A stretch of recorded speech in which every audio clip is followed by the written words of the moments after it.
Can I get a wah? Can I get a wah? Wah?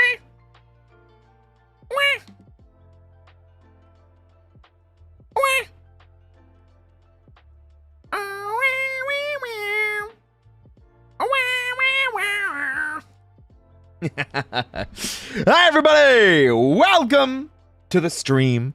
My name's Roy Chiato, like a monkeyado.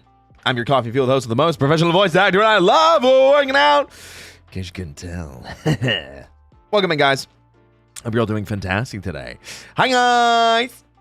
Hi guys. Hi. Hi. Hi. Guys, it's content stream day. It's time to do cool activities together and to smile and flex and also drink coffee. There's also some coffee drinking, you know. Let me just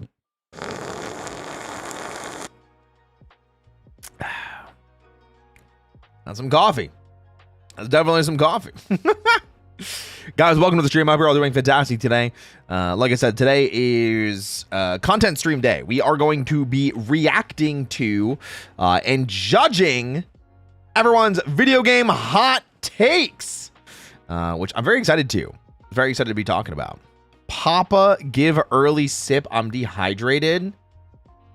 Okay, you know what? Actually, Emmy, I will, because there's something I have to say, because we didn't get to catch the end of the stream yesterday because we had no internet. So for those of you that were in stream yesterday and were watching me play Pacopia, the DLC, which is awesome, and I definitely want to continue it. The unfortunate thing is my internet momentarily blipped out. It went out for about 10 minutes and then was back for 10 minutes and then went out for another 10 minutes. So unfortunately it ended stream, but as you can see tonight, there's no issues whatsoever. However, one of the things that we didn't get to really talk about was the fact that I had a candle going last night. That was one of the ones that you guys voted for. Also, hi, Vinetta. Hi. So, I'm going to move over to the side. I'm going to show you guys. We lost another candle. I guess saying we lost is not correct, but like, we finished another candle. We finished another candle. So 07s in chat for gay. Gay is now dead. Okay, guys? Thank you for your service, gay.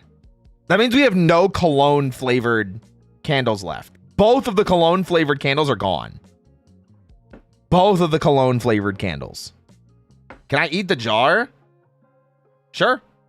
Have fun. Just chuck it. Just chucks it.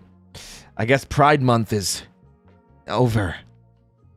But I wanted to make sure that you guys knew that when we get to the decisions tonight for when we get to candles in general. But since Emmy asked so nicely, and I figured that was a good combination of things to do, I figured I'll get you guys your cup of coffee. Oh my God. I got the lighting like just right. Do you guys look how good this cup of coffee looks? Look how good this cup of coffee looks. I feel like I nailed the lighting for today. I feel like I really nailed the lighting. Also, do you see the cup? Look at a little raccoon. It's a little raccoon. He's a little guy. He's so cute, right? He's a little raccoon. Yippee! All right, guys, get your sip. Get your sip, guys. Get your sip of coffee, okay? Little miscreant. True. Little criminal. Here, I'll sip with you. Ready?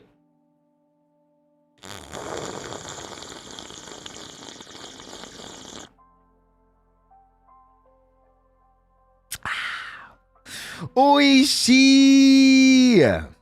Can I sip on the candles? They're not lit yet. They're solid.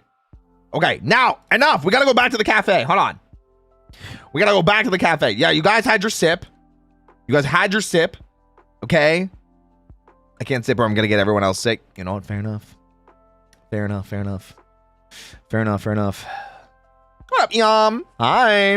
What up, Atomic? Guys, even though it really hasn't been that long since I last saw you all, it kind of feels like it has been to me. It feels like it's been a very long day, a very saddening, depressing separation from my dusk buddies. If you guys want your own personalized hello, in the words of my friend Porcelain Maid Joel, don't be shy. Feel free to say hi. That way I can say hello to you. Give you your own little personalized hello. Hi TK. Hi Jilla. Hi Pijon. Hi Ale. Hi Jilla. Hi Luna. Hi Maya. Hi Ansel. Hi Ace. Oh my gosh. Damn, I like zoomed in. I got so excited to see you guys. You know, I got so excited to see you guys. Wait, I gotta scroll up. Hold on.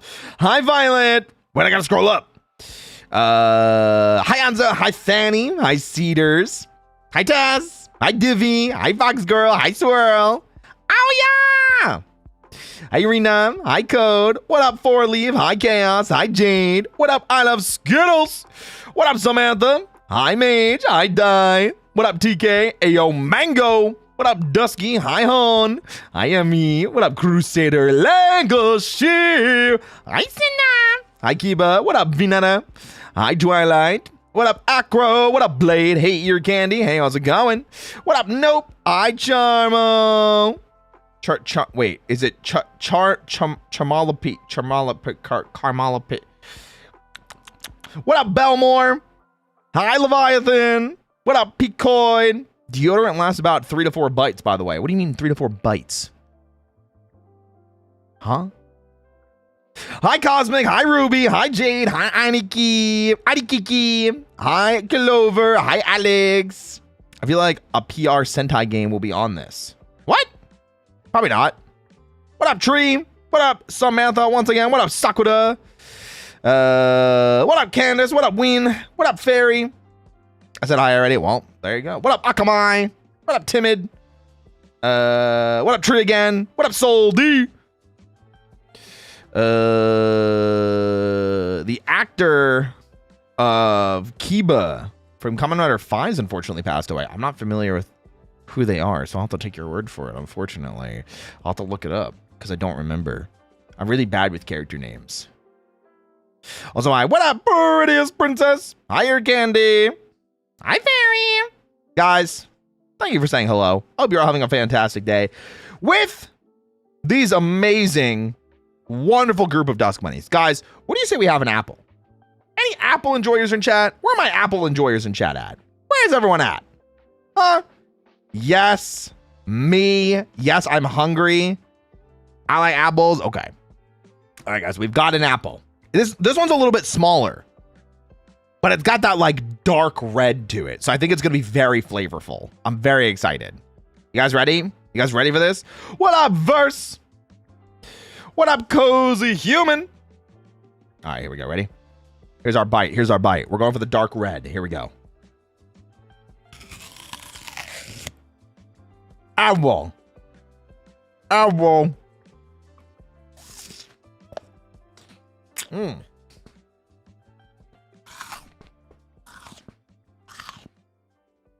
Mmm. Mmm. Mmm.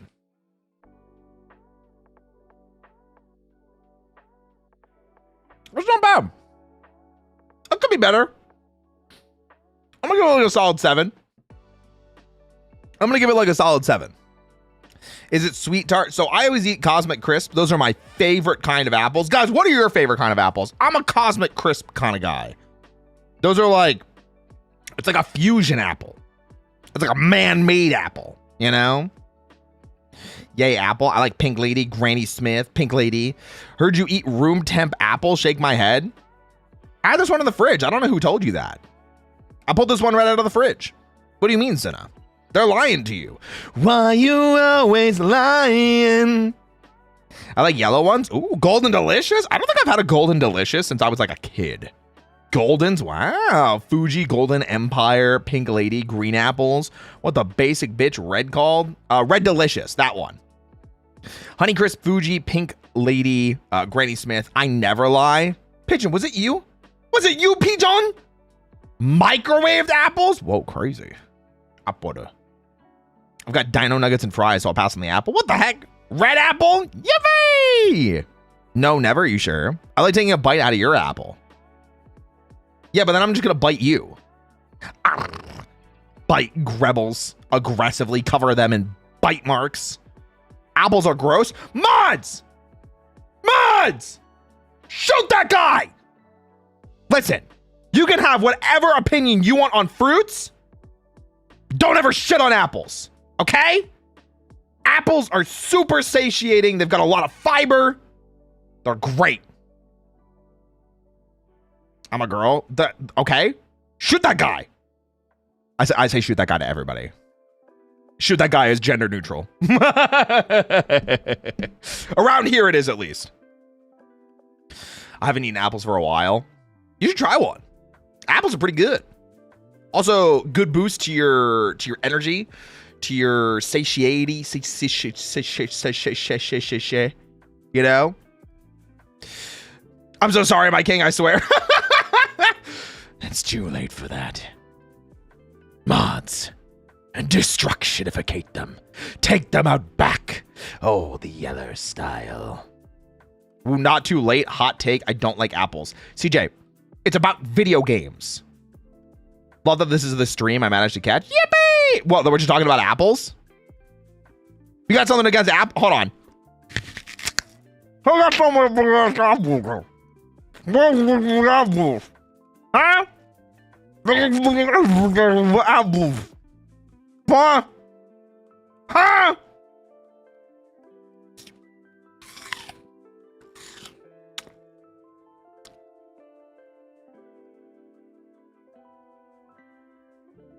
Hi, Zora. I don't generally eat apples, but I eat a lot of other fruits and veggies. If you say so. Snatches it! Mods! Throw a bolo at TK's legs! Catch him!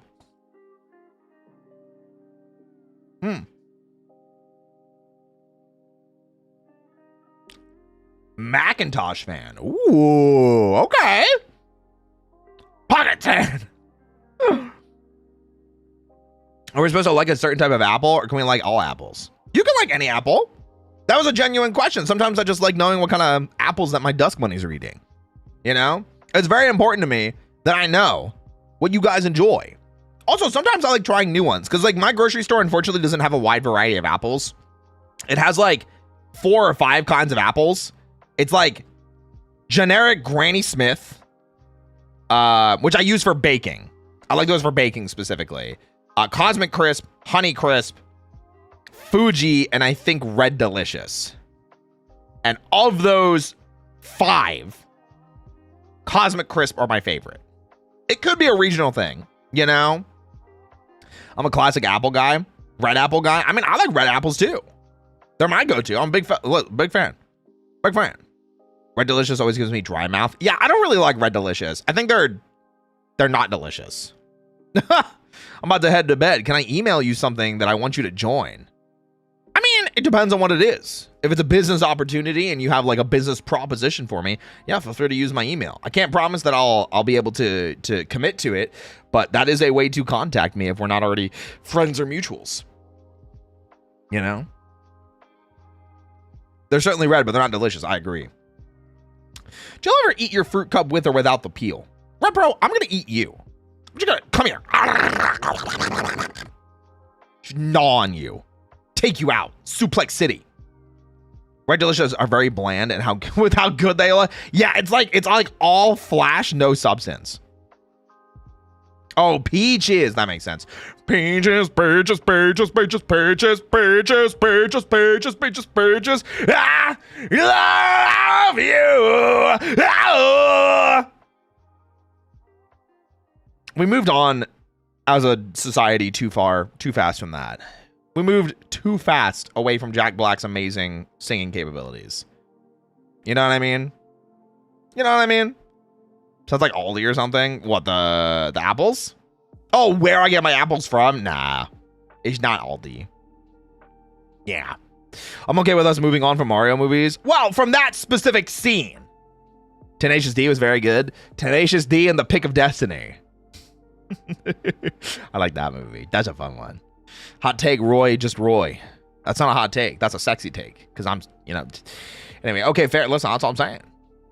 They buried School of Rock. I liked School of Rock. Second movie was mid. The Mario movie or the second Tenacious D movie? Was there a second Tenacious D movie? Damn. I've awakened to the Peaches song. Ah, love you. Oh, Peaches. Peaches, Peaches. What is hot if not another word for sexy? Mage, eat my ass. How about that? School of Rock is great. Yeah. Tip it on its side, J-Lo. My bad. Sexy man. There you go. Easy. ASMR with you as Apple reacher and listener is hired help. Yeah, but then it would just be me going, yeah.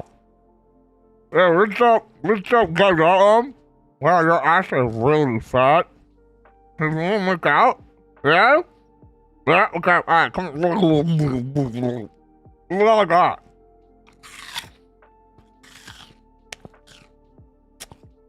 Mm.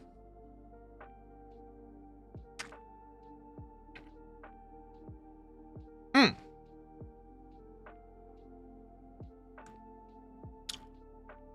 Chubby Bunny Apple Challenge impossible? Real. You take some bites and it's just like, you're done. You're just done. Hmm.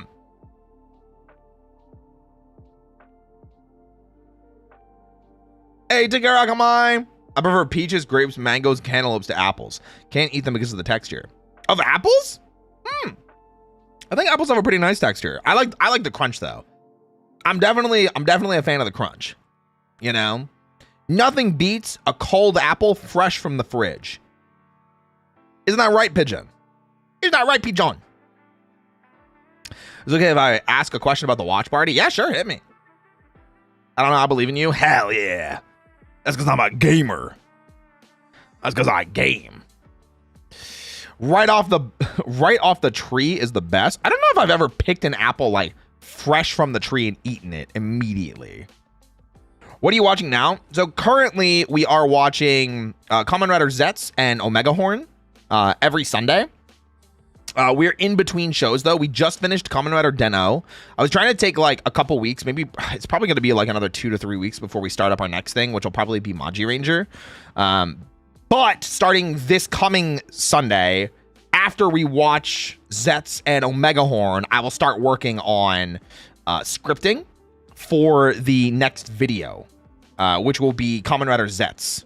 So very, very much want to get the Kamen Rider Zets script done. I want to say before...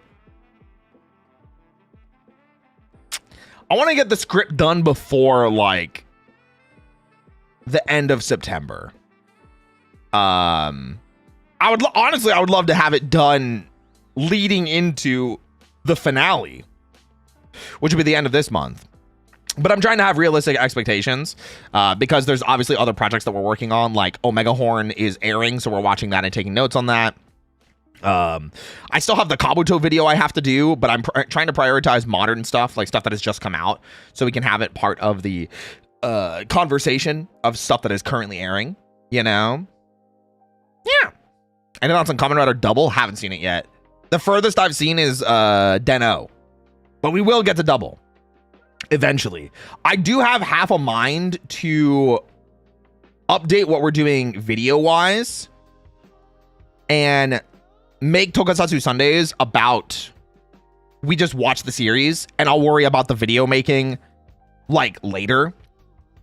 Cause like I love watching Tokusatsu with you guys and I want to continue to expand my knowledge.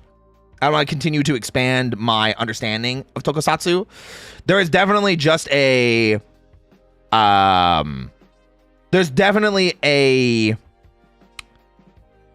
almost feels like there's a rush where I'm like Once I start watching something, I'm like, shit, I gotta take notes for this. I gotta make sure I get a script together. I gotta get everything going so it's fresh in my mind. And we did that for Hibiki and we did that for Abba Ranger.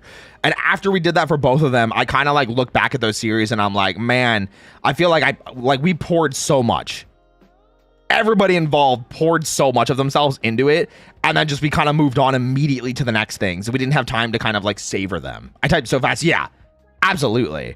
And now that we're like, don't get me wrong, I still want to go back and do videos on like Kabuto, Deca Ranger, and Den-O. But like, man, it might turn into one of those things where it's like the only way I can actually go back and do older seasons, as in shows that aren't airing, is like when we have like excess time and we're caught up on current things. Kabuto is something I do want to cover because 25th anniversary, you know? Wait, not 25th, 20th anniversary. There we go. But I love Kabuto. Kamen Rider Kabuto is my #2 favorite. Where do you like anime? I enjoy anime, but it has been a while since I've sat down and like watched like a ton of different stuff, you know? I need to dive back into some gay stuff. I gotta dive back into some yaoi. You know what I'm saying? Give me some good stuff. Because I know Banana Fish's English dub airs soon, which I'm very excited. Omega Horn is great. It's so good. Yeah, sorry, yaoi. Yaoi. Yeah, Omega Horn is freaking amazing. I definitely agree with that. I think the first 2 episodes were strong 9s. I think the 3rd episode was a strong 8. So far, really good start to the series. And if it continues going with it, with Omega Horn, with how it's doing, I think it might be like one of the best Toku I've seen in a long time. This is where I recommend Summer Hikaru Died. It's already on my list. I don't need to recommend it. I have it on my list. Don't worry.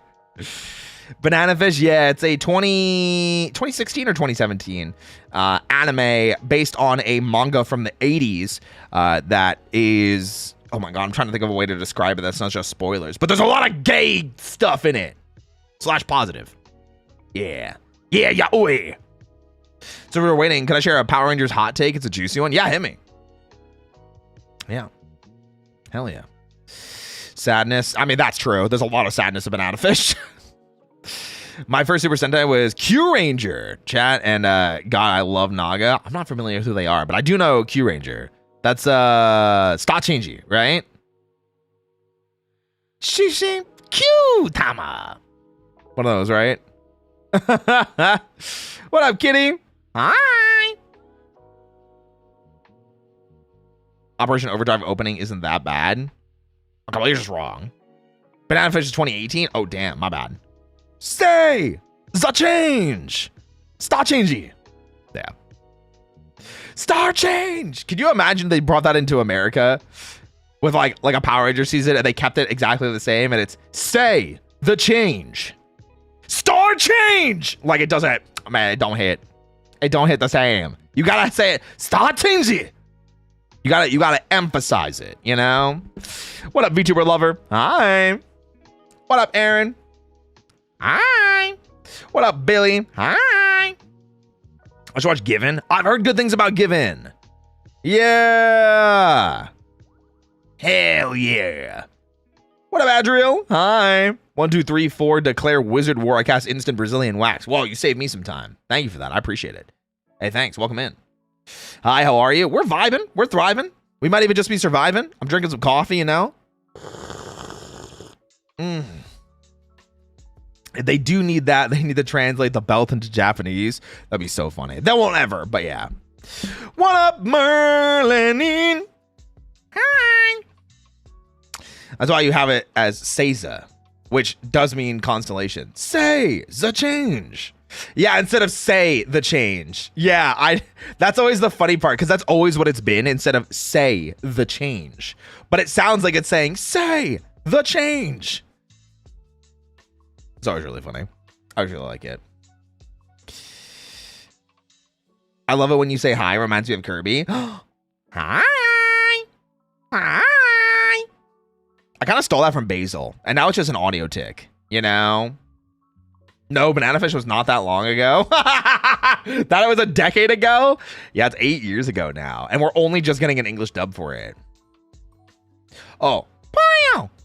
I don't think my pollo is that good, though. I think my high is way better. I was drawn as a Q Ranger a while ago. Nice. The despair I have that we don't get Ryu Commander like we got Doggy Kruger Glow Up in America. True. Were they dubbing Banana Fish? Yeah, the dub comes out in like a couple days. Yeah. Wait, it's not Say the Change. It's Seiza. Seiza. Say the Change. But it sounds like Say the Change. You know? Are you talking about they did dub it with AI? No, that was... Listen, we don't talk about that, Belmar. That was a dark period in history. That was a dark period in history. Damn. Yeah, we don't talk about that. How that was CJ? I freaking hate that opening, man. That opening kills me. Hi, Emmy. Hi sounds exactly like Kirby. Hi. I'll tell you what else sounds like Kirby.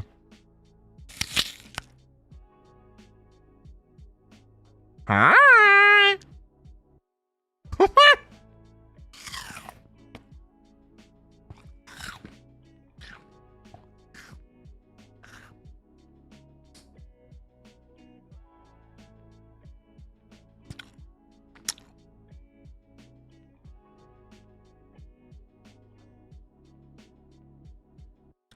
Guys, what do you say we talk about candles? Is it candle time? Guys, I think it's candle time. That's not the right screen. Do your gums not hurt when you bite the apple? No, I usually take pretty good care of my teeth and my mouth.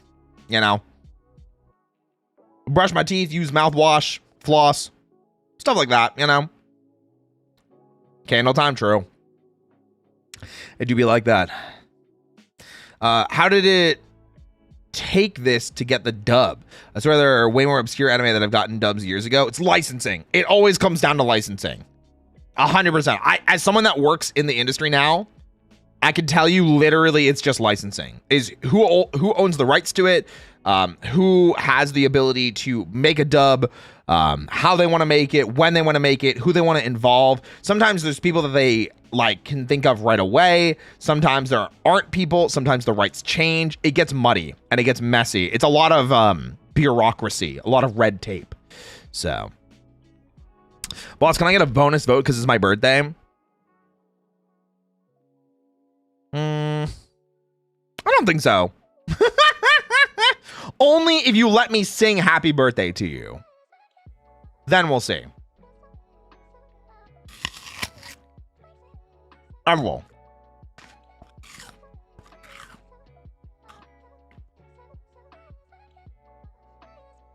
I assume that was a given. Okay, good.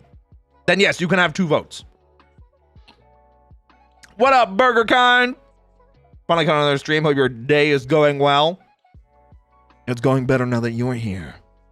You're the missing piece that we needed. Can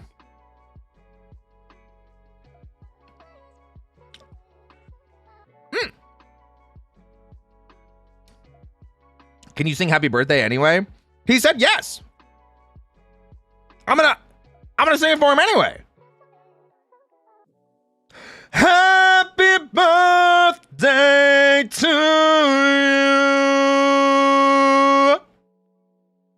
Happy birthday, Belmore.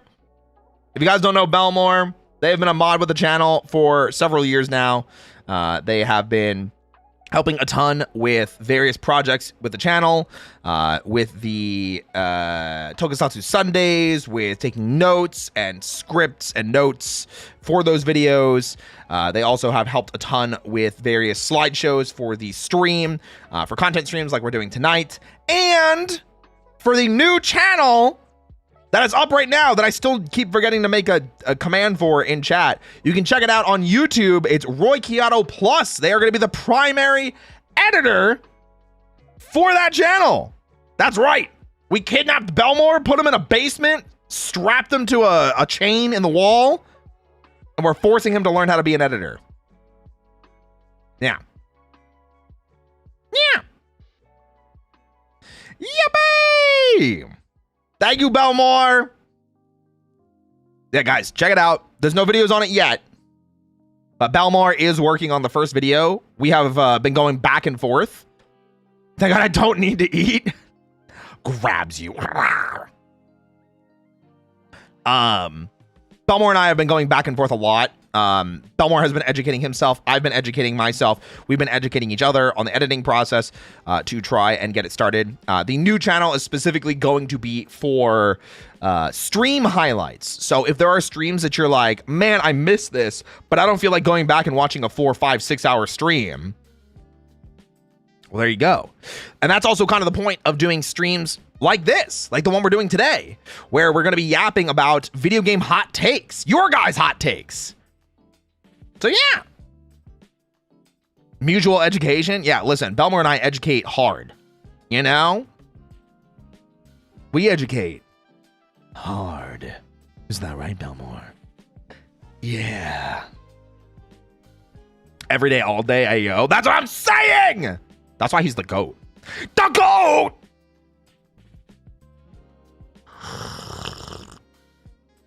Also, if you want a closer look at the... Look at the little guy! I can show it more because I drank more coffee, so I can, like, tilt it more. Look how cute! Right? I started more regularly swapping out the coffee cups that I'm drinking from. Because I'm worth it. Normally, like, I'm using, like, a coffee mug for, like, a week. And now I'm kind of like, I should probably, like, change these more regularly. So, just a little guy? True. I feel like Belmore, if they were an animal, I feel like they'd be a raccoon. I don't know why I get that feeling. How do you guys feel? Do you think Belmore would be a raccoon? Does anybody else get that feeling? More smart than they let on. Actually secretly conniving. Looks super cute. Will steal your food.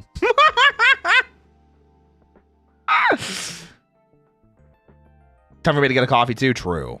Trash panda. Well, that's rude. Has thumbs. Belmore, do you have thumbs? Belmore, do you have thumbs? Do you got... Belmore, you got thumbs? Honestly, makes sense. My mom is a raccoon. Oh, I knew it. I clocked it. Clocked his ass. True. Featherless biped. True. I can totally see Belmore as a raccoon. True. I'd say so. They're really good at games. Wait, that's so true. True. No joke. Dread made art of her. She's a raccoon in a denim jacket. Wait, that's so funny. I don't know why. I think it's just because I saw the raccoon and I'm like, I feel like this raccoon is Belmore coded. You know what I mean? A raccoon from Mexico? Why from Mexico specifically? Is there a difference? Guys, what do you say we pick a candle? We're down to 1, 2, 3, 4, 5, 6, 7, 8 candles now. We're down from 11. We're getting that much closer. We're getting that much closer, guys. We're getting that much closer. Guys, tonight, we've got sugared cinnamon apple. Oh, I adjusted the light positioning too. So like there's not nearly as bad of a glare. Like, look how high I can hold that now. Look how much better it looks. Spiced vanilla apple. Mulled cider. Coffee. Kitchen spice. Pansexual pride, which smells like tulips and ocean breeze, but it is kind of burned down very far, so it just kind of looks like gay pride now. Final Fantasy 14 Dancer, which smells like coconut and apricot. You can see the Dancer logo right there. And last but not least, cranberry chutney. Cranberry chutney. Guys, what's it gonna be? What are we feeling today? Pansexual pride in memory of gay. Mulled cider. Kitchen spice. Gay pan pride in honor of gay. Cranberry dancer. Spice vanilla pan dancer. Kitchen spice pan kitchen spice kitchen spice. Spice vanilla kill another. I mean, listen, I'm not gonna complain. Pan in honor of our fallen allies. Belmore does get 2 votes. That's a lot of pan votes. Kitchen spice, spice vanilla. There's actually a lot of kitchen spice votes. I'm actually very shocked. YouTube like decided they were just like, you know, kitchen spice, pan, mulled cider, pigeon spice. Wait, what does that mean? Pigeon. Pan for the gays. Pan. Kitchen spice, vanilla apple, coffee.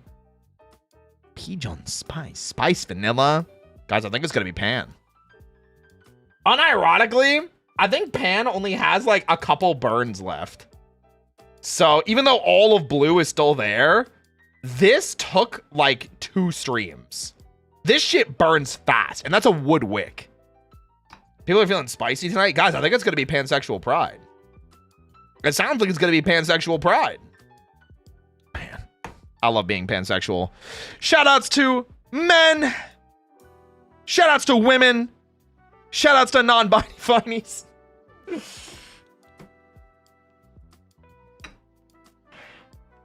Assemble the Council of Candles. Assemble! Oh my god, I just gave myself PTSD. Thought I was playing Rivals for a second from shit that I said. Again! Again! Where's Vix? Non-Bionese? No, non-Biney Finies. My goodness gracious. That's crazy. That is what it looks like from the top. It really does just look like green. It was yellow. Oh my god, that smells amazing. I haven't opened this one in a while. Wait, that's great. Vix is dead. Internet was stolen. Okay, so she hates me. She specifically hates me. Understood. Understood. Jigsaw! Accident changer!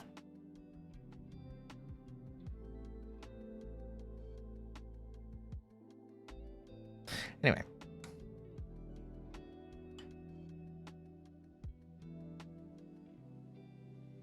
Whoa, that lit like right away. Oh my gosh. Hell yeah. Whoa, that lit like right away. Oh my gosh. Hell yeah. Her ex-roommate hates you. Oh. Well, shit. Roy is the Light Ranger. Behold the Light Ranger. Why do I feel like that'd be in Mystic Force? You know, we had Solaris Knight, Wolf Warrior, Defender of Truth. Behold the Gatekeeper. Power of the Shining Moon. Light Ranger sounds like Solaris Knight Squire. I can see that. Oh, is it dying? Did it catch the whole wick? John Wick. John Wick? John Wick? John Wick? John Wick? Oh, it's coming back. John Wick.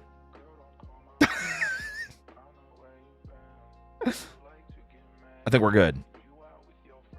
What was the mummy dude in Mystic Force? I don't remember.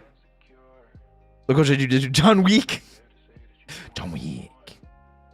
I like how many people say his name like that in the John Wick movies, though. Guys, who here has seen the John Wick films with Keanu Reeves and a multitude of other amazing actors?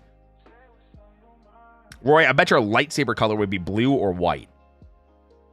You don't think I'd have a pink lightsaber? Or a purple one? Am I not cool enough? Damn. John Wick. Me. Some of it, yeah. John Wick, amazing movie series. Amazing movie series. If you've not seen them, definitely give them a chance. Hi, Lucy. I can't remember if I said hello to you or not, so I wanted to say it. Only 1, 2, and 3. 4 is also very good. I still think I think 3 is the best, personally. 2 is also really good. I think 3 is the best, though. 4 is really good, but I think 3 is the best. Yeah. Purple to match your eyes? That's what I was saying. You know? I think pink and purple go really well together. Saw the first 2 a while ago. Should go through all 4 soon. You know, John Wick started over a decade ago, guys. The first John Wick came out like 2014, I think. And it was kind of like, it was good. What about Ballerina?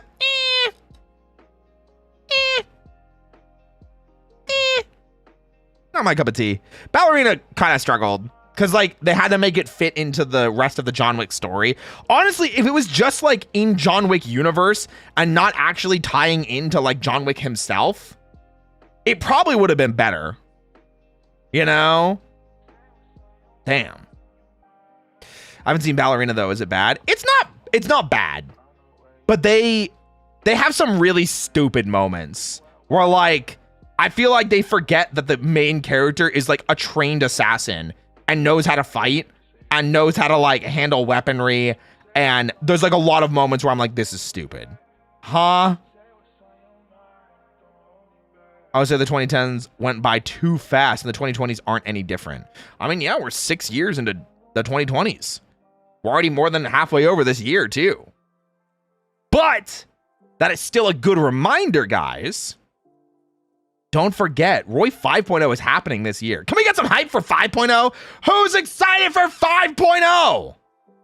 Where's the excitement for Roy 5.0? Oh my gosh. Can you guys believe it's happening this year? It's literally happening this year. Can you imagine? Can you imagine? Oh, hell yeah, me. Yeah, me. Yeah. You're having a 5.0? Yeah! 5.0 model debut coming later this year. Before the end of the year, it is happening. Yeah! Me. I see you, Aoya. Aoya Mitsuka.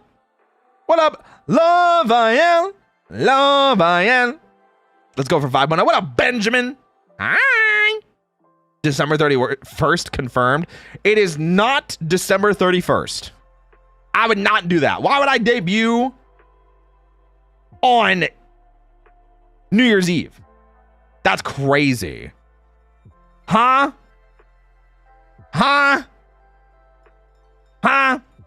Technically still before the year ends, true. After Onimusha? Could be.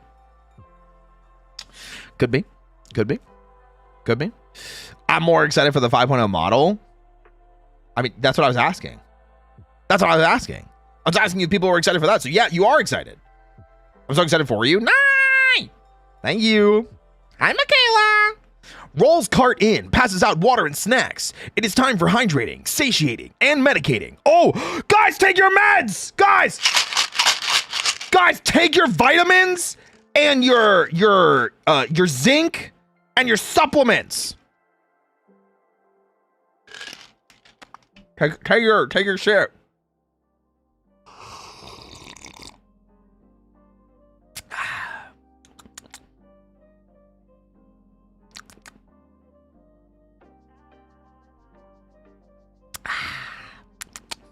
Forgot to take my vitamins. Oop. That's why I reminded you. Well, why Michaela reminded me to remind you. Listen, that's just how it would be sometimes. Honestly, needed that reminder. We do a couple things here pretty regularly on stream. One of them we haven't done yet, which we'll do after this, because then I can just add it to the list. Guys, we eat apples. We light candles, as you can see here. We drink coffee. We take our Mega Men Sport multivitamin with zinc, because zinc is really important to me. And guys, are there any fans of pancakes in chat? Any pancakes enjoyers? Where are my pancakes enjoyers? Guys, if you had to pick between pancakes, waffles, and French toast, which one are you picking? And why is it pancakes, specifically diner pancakes? Because diner pancakes is the correct answer. We have fun. That is far behind pancakes. Okay? Far behind pancakes. Pancakes because they're fluffy. Waffles! Mods, shoot that guy. Mods, Take them out. Take them out. I prefer waffles, but I love making pancakes. I'll take that. I'll take that. Okay. Diner waffle with vanilla ice. Mod, shoot that guy. French toast. Mod, shoot that guy. French toast. Mod, shoot that guy. Waffle French toast. Mod, shoot that guy. Do you like pancakes? Yeah, we like pancakes. I don't know. I made banana bread French toast and they were amazing. Okay, why you always lying? Why you always lying? Why you always lying? Why you always lying? No, for me it's French toast. I can't believe this. I can't believe this. Bowl of cereal. Wait, I do like cereal. I do like cereal.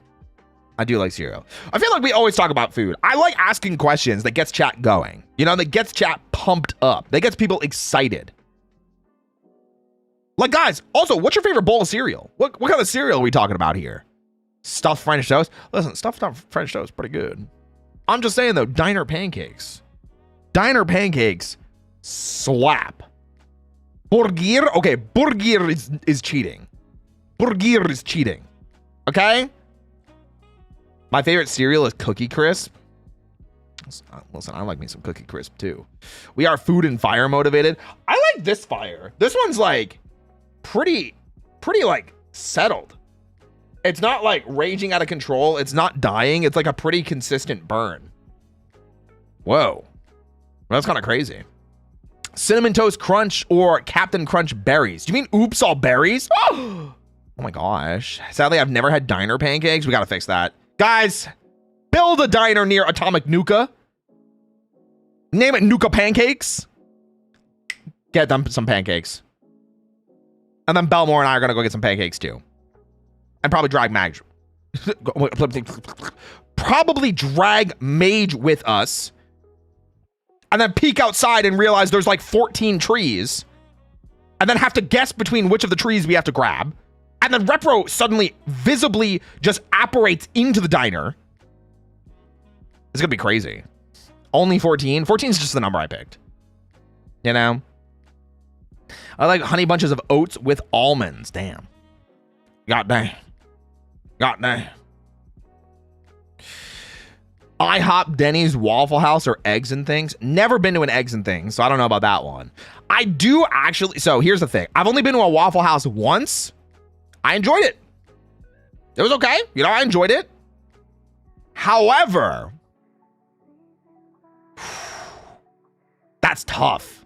Guys, IHOP or Denny's? IHOP or Denny's? That's the question. IHOP or Denny's? Because I think for me it's IHOP. Well, I guess it depends on what I'm in the mood for. If it's specifically pancakes, probably IHOP. But Denny's are probably everything else. Denny's for probably everything else. I'm going to IHOP for pancakes. Hi, Jenna. Listen, we started talking about pancakes before you got here. It wasn't you, I promise.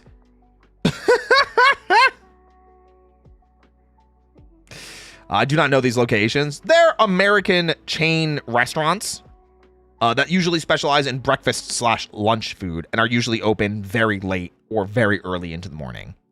IHOP and get the country fried steak and 2 pancakes. What? I don't think I've ever had a fried steak. I know there's like chicken fried steak. I don't know the other ones. I know there's other variants of fried steak. Listen, I'm stupid.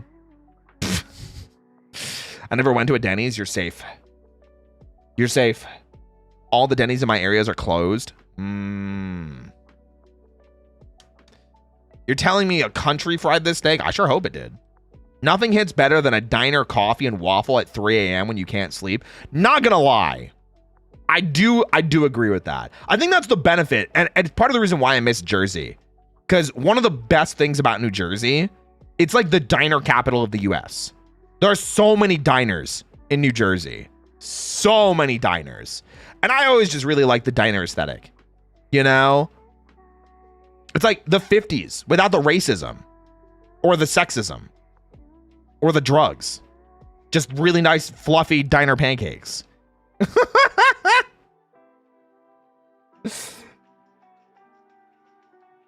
Yeah, we still have the other stuff. Yeah. I would serve you pancakes and whatever else you pick, Bun Bun, and give the bill a treat. There we go. That was close. Jersey diners are great. I agree. Oh my gosh, it's Vix! Yippee! Vix. Vix. Where are we going? Are we going to IHOP or are we going to Denny's? Also, we picked pansexual pride because gay is dead. So in honor of gay, pansexual pride. Denny's, nice. Yeah, listen.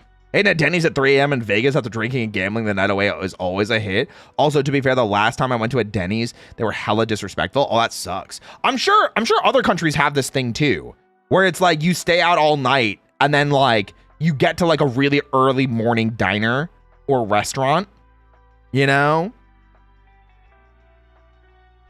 The funniest thing was headed out at like 2 a.m. because insomnia, Waffle House trip, and my mom texted me, "Where are you?" And when I told her, she said, "Get me a patty melt to go." That's so funny. I love that, repro. Also, no, I'm not live. I do not have internet right now. No, you are alive. Not that you are live streaming. You are alive, living. Honestly, it's always the local breakfast joints that slap the hardest. I agree. Diners are how you treat hangovers. Listen, diner food slaps. That's why I always specify, if we ever have the conversation of what's the best, French toast, waffles, or pancakes, and you're at a diner, the answer is pancakes. The answer is pancakes. The answer is pancakes. If you go to a diner, you get pancakes. That's just what it is. I slept for like 6 hours. Brother, we gotta get you some more sleep. We gotta get you some more sleep. Me too, though. I also need more sleep. French toast and waffles. I enjoy those, but if I'm at a diner, you know, that's what I'm saying. The answer is Nora. I mean, pancakes. What does that mean? Huh? Tekken fight at the Waffle House? Oh, damn, that's crazy. That's a 6-hour nap. I don't know what was wrong with me. Weren't you sick? It was just the aftermath of being sick. You know? I want to go to a diner one day. Yippee! I would take you out, yeah. I would treat you to all the pancakes you can eat. All the pancakes you can eat, Aoya. Did someone make a Ruby reference? I think they did. I haven't seen Ruby. Even though I voice act with one of the Ruby stars. Went to a diner for my birthday. God, I love Harada. Made a trip to Waffle House for research. It's a shame he left the Tekken team. True. Would treat Roy to pancakes. Oh, thank you. What up, Seffi? Thank you for the follow. Chocolate chip pancakes. I could go for some chocolate chip pancakes. Many, many pancakes. Yay! Honestly, guys, I don't think you understand how much I love like fluffy diner pancakes. I might even take them over burger. And that's saying something. Because I don't eat pancakes like ever. I can't even remember the last time that I had like proper breakfast pancakes. I cannot remember the last time. Like proper diner pancakes. I love pancakes, me too.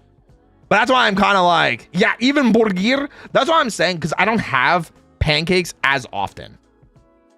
I don't have pancakes as often. And because I don't have them, the distance makes the heart grow fonder. I want souffle pancakes right now with whipped cream and crispy waffle bits. Okay, now you're talking crazy. That's insane.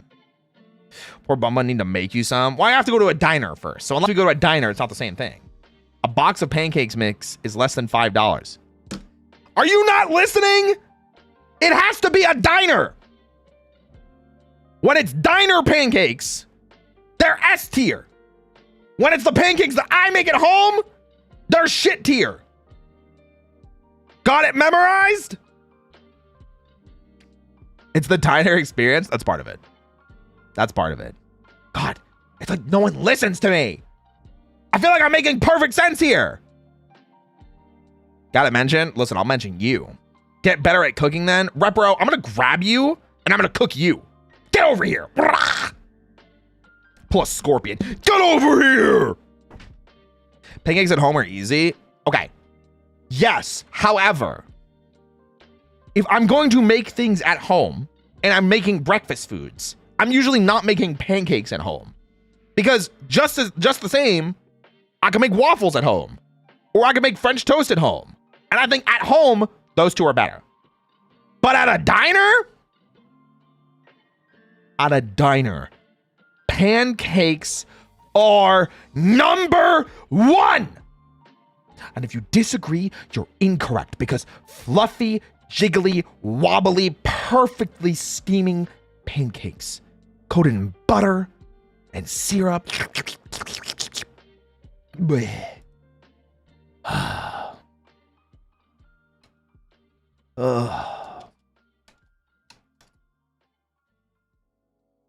Pancakes like this. I mean, I do like those, but I need at least 25 of those.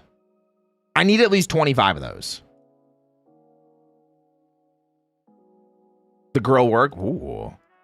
Okay. Guys, we have to ask somebody else. I need somebody else's opinion. Guys, I need somebody else's opinion on this. Guys, I'm going to get some opinion. I'm going to get an opinion, okay? Hi, Roy. Lamb Real Sheep Tuber, you are live. I am live. You are. Gosh. Lamb, Hi. I have a very important question for you. And I have a very important answer for you. If you could only have one of these, which is it going to be? Pancakes, waffles, or French toast? French toast, instantly. Okay. Flame one. Let me rephrase the question. You're out at a diner. Like a really nice diner. Like this is like a proper diner. Yeah, like a proper diner. Now what's the answer? Pancakes. Yes! So here's See? the thing. I have a philosophy on this. Hit me. If you let me, right? Yes, please. I think the average pancake is better than the average waffle. Okay. Right? But I think a 10 out of 10 waffle will be better than a 10 out of 10 pancake, but that is so rare. Sure. So it's almost always, it's a 99% pancake angle. But Sure. if you're at home, French toast gives you the variety Sure. that is unmatched. I agree. And you can add more shit to it, and you never often have French toast. Like, I feel like it's like the most rare out of the three. So it's like a special treat. I like that. You get the variety. I like You can that. put whatever the fuck you want on it. Yeah. So they all have their role in the world of breakfast pastry. What the fuck? What Breakfast is foods. What is a pancake? Oh, it's a cake. Well, that's fucking obvious now, isn't it? Well, never mind. I mean, it's batter that you cook on a griddle, so. Yeah, I guess I should assume that by the. What's a waffle then? What? Technically a cake, I guess. You That's cook it in a also a waffle cake. griddle. Yeah. That's also. So What wait. is So the a- reason I followed up with this, and I said Yeah. diner, and then you said pancake. Why Yeah. diner pancake specifically? There's something ethereal about a diner pancake. I don't know what it is. They're better. Like, I don't know if they put crack in the pancakes, but whatever they use in them, like, there's something soul healing about a diner pancake. Yes. Like, you know what I mean? So this is so funny because I'm so glad that I picked you to call, because this is the rant that I've been on for the past 15 minutes. Exactly everything that you just said. Wait, actually? Literally. I will die on the hill that diner pancakes are the number one. It's You wanna not know even what my default close. diner order is? Go ahead, hit me. It is 3 buttermilk pancakes, and I take butter and I put it in between each pancake. Yes. In between, I let it melt, and then I get like bacon and like scrambled eggs, but I put it on a second plate. I don't want to taint it with the syrup. Yep. Right. And then I pre-cut the pancake into squares, and I douse that shit in an even layer of syrup. That way, every individual bit gets an equal amount of soaking, and then I eat that shit like soup. That is so sexy of you. I don't do that much syrup personally. Well, like, it's But- like maybe a little exaggeration, like a tiny bit. You have chosen wisely. I'm so glad that I called you, because those diner pancakes, I'm with you 100%. We are connected. We are connected. Our brains are one. You know what? Thank you for this. We'll make out later, aggressively, sloppily. Thank you so much. I appreciate you, Lamb. Of course. Good luck. And if anybody disagrees with you, you can call me back, and I can bring a mallet. Yeah! I can bring a mallet. We can handle it. I will. Absolutely. Okay, bye, Lamb. Bye. I'll miss you. I knew I picked the right person to fucking call. I knew I picked the right person to fucking call. I picked the right person. Guys, I win. I win, okay? I went on a 15-minute rant about why diner pancakes are the best. The first person and only person I called backed me up on it. I fucking win. I win. Yes. Yes. That's what I'm talking about. That's my lamb right there. That's my lamb. Hurrah! Hurrah! Got him. Yes. Yes. Yes. Does that count as winning? Yeah. That's my lamb right there. Of course. Of course I won. Also, I saw somebody say, am I working at Goth IHOP? If I am, I'm bringing lamb with me. Whoa. Our waiters are looking really sexy. Me and Lamb pull up in like really skimpy, sexy goth outfits, but it's like the Hooters outfits, like goth Hooters or like femboy Hooters or something like those type outfits. But it's goth IHOP, and it's like just. But not himbo Hooters. Lamb's not a himbo. Lamb's not a himbo. Lamb's lamb. So Lamb and I, we go work at Goth IHOP, you know? Get me in the OG Prince Gothic. Ooh. Okay.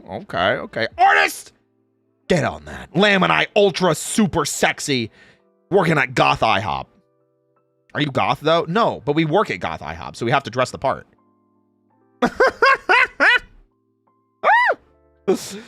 Oh my gosh, it's perfect. That'd be a lovely sight. I agree. I concur wholeheartedly. Performative male goths. I think it's worth it. Why do you think I drink matcha lattes? You think I like the taste of Earth? I do actually, but no one believes me. Listen, no one believes me. Just like no one believes me when I say like, when I drink my coffee, it's just a splash of non-fat milk. There's no creamer, there's no sugar, there's no flavoring. It is a splash of non-fat milk. And that's it.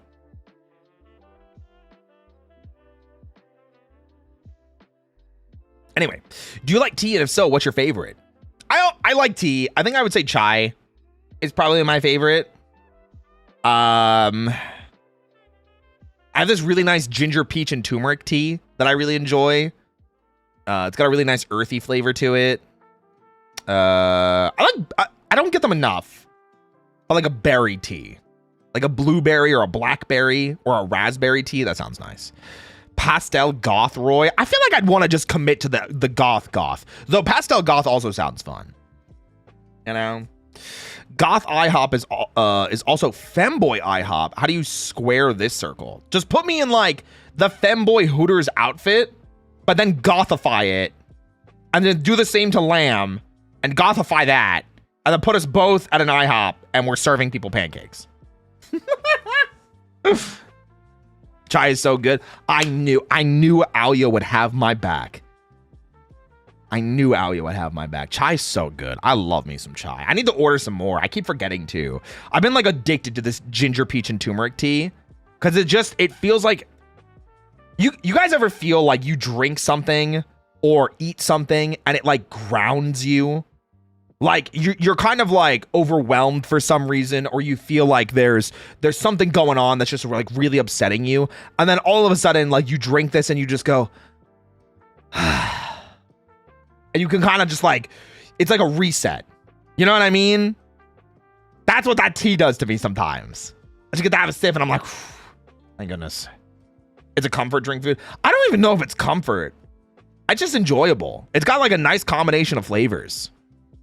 Chai speaks to my soul. It makes my chest feel so spicy. Ooh.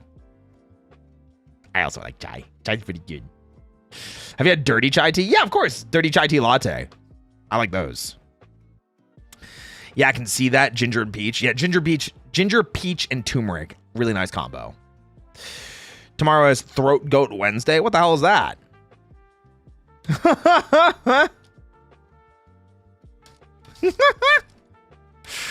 Also, Lamb, if you're still here, thank you for joining in on that call. And I hope your throat feels better. I'm basic. I like Earl Grey. I have such a hard time with Earl Grey because my dad used to exclusively drink Earl Grey because he had to stop drinking coffee. And he switched to tea, and he would have like 2 or 3 cups of Earl Grey a day, which doesn't sound like a lot, but he has really bad ADHD.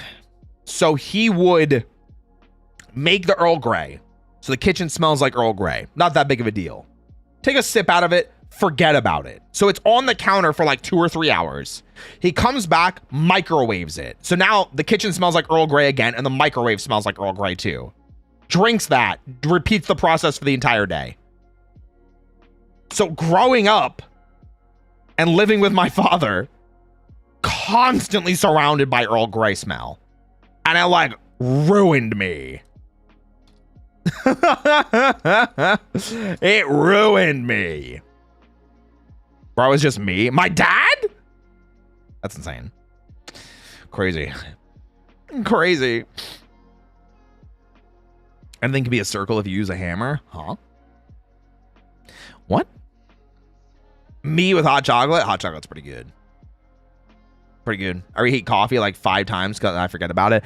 I try not to reheat coffee too much because like I feel like after you reheat it, maybe like the second time, the first time you can kind of get away with it. The second time you reheat coffee, it's got that like, it's got something in it. It's like, it's contaminated. It's tainted. You know what I mean? The acidity gets wonky. Maybe that's what it is. That's what I need, Anzo. I need one of those like heating blades. I still need to get one. Cause like once, so I'm doing like a deep clean of my room in like the next month or so. One of the things I want to get is like one of those heating plates that I can put down specifically for my cup of coffee and keep it warm while I'm drinking it. You know, I think that'll be fun. I think that'll be really fun. Trying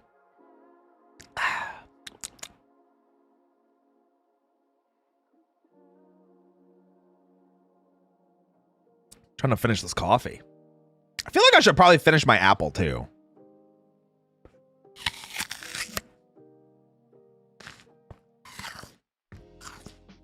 Apple.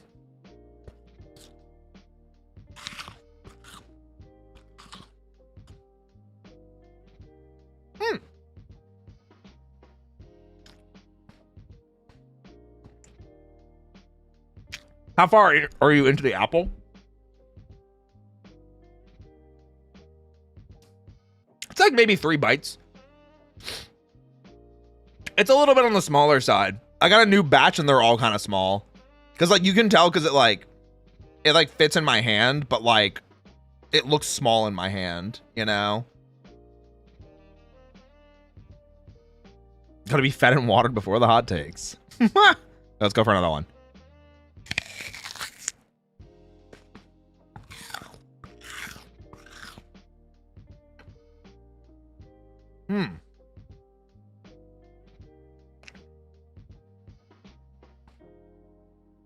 Now I need an apple now. Yeah! Get an apple!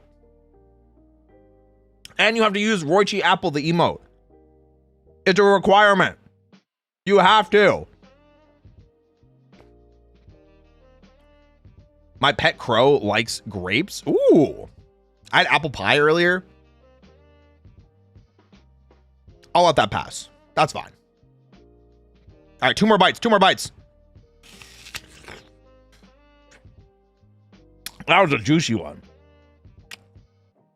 Oh my gosh.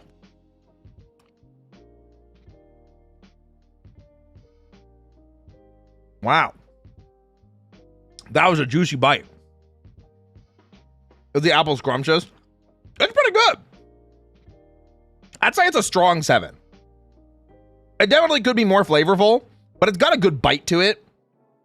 It's not too hard. The flavor's decent, you know? There we go.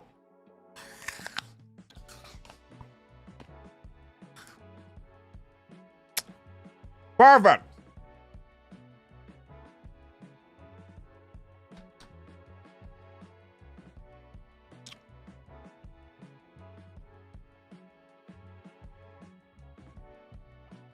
Gotta be careful with certain mugs on warming plates because they may shatter. Microwave safe doesn't mean warming plate safe. Ooh.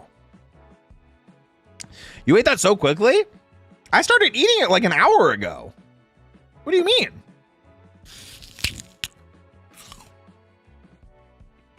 What do you mean? You just had half of it? No? No, I had like 3 bites left. It was only like 3 bites.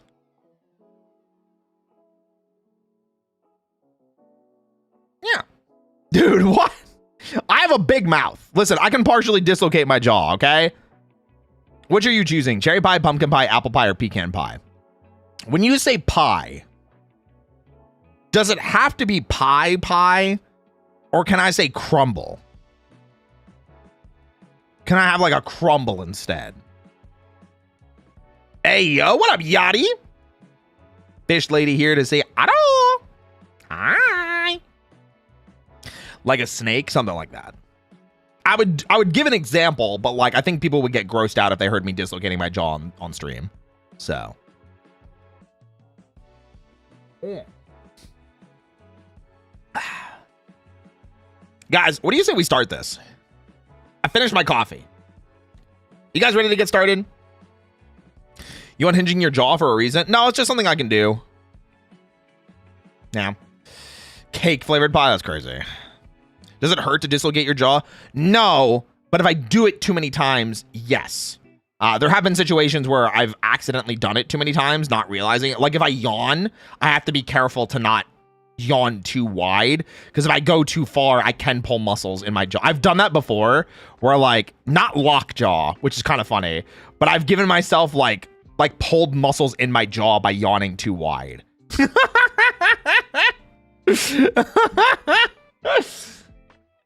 Yes, I've been waiting for this. Hell yeah. I do the same thing. Yeah, see, Ruby gets me.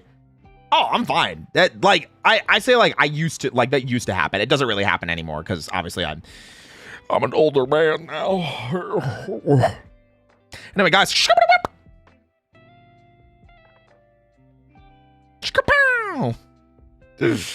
wanted to pop in and say hi.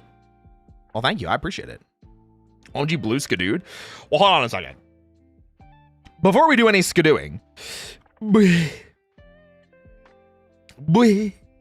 have to scroll up my DMs with Belmore and pull up the thingamahoo's it. Great. Okay. So now I'm going to pull myself out. And I think I have to reposition my... Oh, I have to do the intro. Fuck, I forgot to do the intro. Hold on. I gotta do the intro. I gotta do the... Fuck. I gotta do the intro, guys. I gotta do the... Guys, I gotta do the intro. I gotta do the intro, okay? I gotta do the intro. You guys ready? Wait, I'm gonna hide chat for this. I'm gonna hide chat. I'm gonna hide chat. We're gonna do this. We're gonna do that. We're gonna do that. We're gonna do that. And then we're gonna do this. Okay. Got it. Ready. Ready!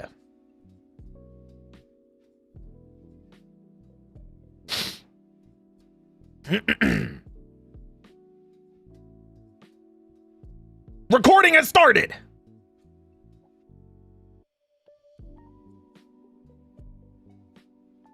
I've been a gamer pretty much all my life, and as such, I've accrued some pretty hot takes. But today, I asked my community what their hottest video game takes are, that way I can judge them accordingly. So, let's dive in and find out what they had to say. I feel like that was it. That was super short, super sweet, right? Super short and sweet. Was that too short? Guys, was that too short? That's the question. Too short? Perfect intro? Perfect? It was too sweet? Damn. That was perfect line. Not perfect. Not was good. All right, bet. All right, cool. Let's bring everything back. The alerts. This. My picture frames. Bleh.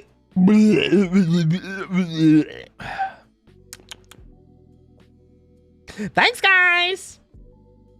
I'm sure Belmore's gonna be really happy to keep in all those. All right, let me. Okay, so first things first. To kick off this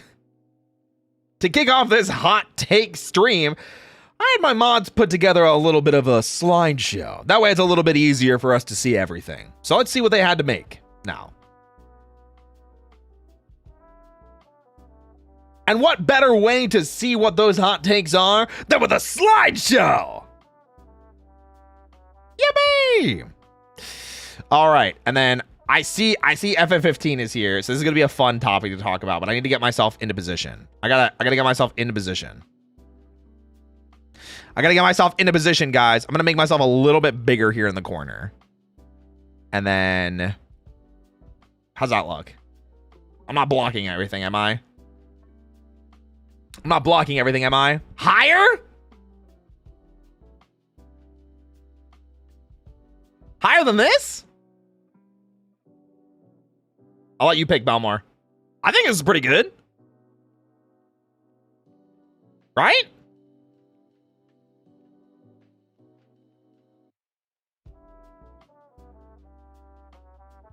Looks good. Looking good, gamer. Well, the does when I think you're good. Listen, we'll take it. Guys, remember, this is going to be turned into a video. So don't say anything embarrassing. Okay. Fix my vision. Okay. So. Ooh. Okay. Final Fantasy 15 is the worst Final Fantasy overall. Noctis is as bad as Lightning in terms of bland protagonist. Though Lightning is worse in terms of her development, they are both as interesting as Drywall. Every party member's story being DLC is greedy and shows how horribly the game's development was. How horribly planned the game's development was. It introduced the action RPG mechanics that almost killed Square Enix and lost the soul of what made Final Fantasy enjoyable to play. Whoa! Holy crap! What a take. Damn, there's some bars in here. There's some bars in here. There's some bars in here. Listen, I'm gonna be super real. I'm gonna be super real. I don't think FF15 is the worst Final Fantasy. I do think 15 is better than 13. I will say that outright. However, 15 was absolutely a case of Square Enix tried something bigger than what they could handle with the introduction of Kingsglaive, right? I think that was the movie FF15 Kingsglaive, because we had that. We had the 4-episode miniseries Final Fantasy 15 like anime. We had all the DLC. They had launch consoles for this game because this was the first Final Fantasy on PS4. Insane. They put so much pressure on themselves to succeed and try and set up this almost like multiverse of Final Fantasy, which kind of makes sense because, you know, Final Fantasy 13 Versus is what this started out as. I kind of get what they were going for, but I do agree it was executed not amazingly. But saying it's the worst Final Fantasy game overall, I don't know, man. I think that's a little unfair. I think it's better than 13 personally. I would take this over 13. I would probably take this over Final Fantasy 3. I would probably take this over Final Fantasy 2. What else did I really not enjoy? I think where I start to get the toss up is whether I liked this more than 8 or not. Because I have a lot of problems with 8, and I'm way lower at 8. Man, that's a tough one. Definitely not the worst Final Fantasy, but damn, that is a spicy take. You got 15 for $5 in a sale, and it still felt like I overpaid. Damn. Ooh. Favorite Final Fantasy? My favorite is 10. I'm a basic bitch. I started with Final Fantasy 10. My favorite is Final Fantasy 10. I don't think it's the best Final Fantasy ever. I think the best Final Fantasy is probably either Final Fantasy 9 or Final Fantasy 6, but 10 is my favorite. I say overall because of what it did to the franchise. The action RPG shit literally is why Square Enix is restructuring right now.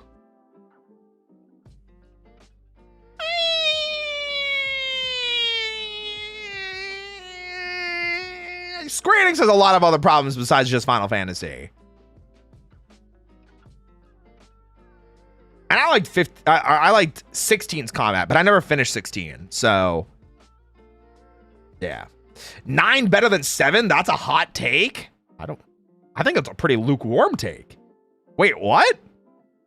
I think 7's a good game. I think it's grossly overrated because of when it came out. And even if we're just looking at the PS1 era, I think 9 is just a better game. So, yeah. But, good hot take. Wait, actually, I had things that I could say about this. I loved Final Fantasy 15. I tried really hard to drink the Final Fantasy 15 Kool-Aid. I bought my first 4K TV to play FF14 or FF15 at its highest resolution possible. Platinumed the game when it first came out. I watched the anime. I watched Kingsglaive. I drank the FF15 Kool-Aid. But I do agree that it had its struggles. However, I will say I really like the characters. Like specifically the 4 boys. I really like the 4 boys. Okay? Campfire scene, man. You guys, they're the best. Man, Rage Haste. Oh. So good. Cinema. Hands up, cinema. Anyway, yeah. The characters outside of Noctis were good. Shame all the development was in DLC. I think you might be shitting a little too hard on Noctis. But again, I also haven't seen anything of 15 in a minute. It's been a minute since I played it. I really played this game since it came out. You know, good hot take. I like that. Good start. Good start.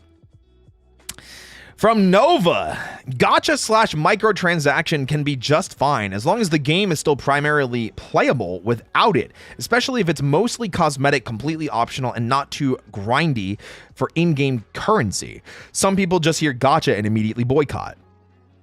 I don't know if this is a hot take or not. I think I just agree with this. I think most people would probably agree with this. I play a lot of Marvel Rivals now.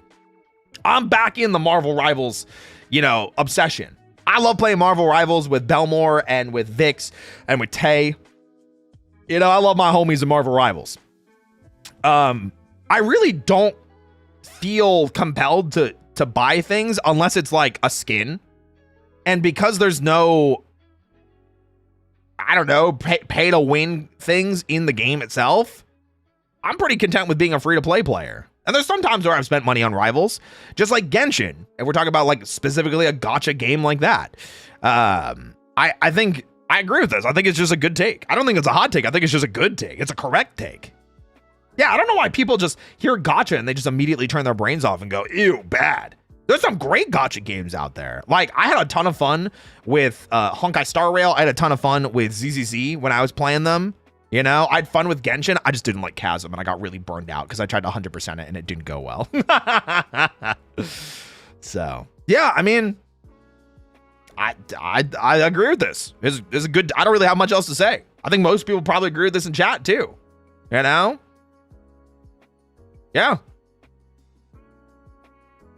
AFK Journey is another one. It's actually pretty fun. I'll take your word for it. Wuwa, I only played a little bit of Wuwa. I didn't really like Wuwa, but that's not because it's a gacha. I just didn't like how it just didn't catch me. It just didn't grab me. So 99% of I think 99% of gachas are bad. So when people hear gacha, they immediately go nope. 99%? What? That's a massive percentage. I don't think that's true. I just named 3 gachas that are pretty great.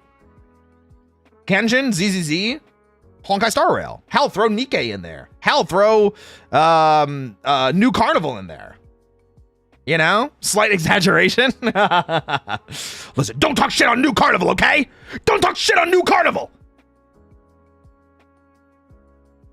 Hey, New Carnival, if you're seeing this, I'm open for sponsorships. Anyway, next hot take.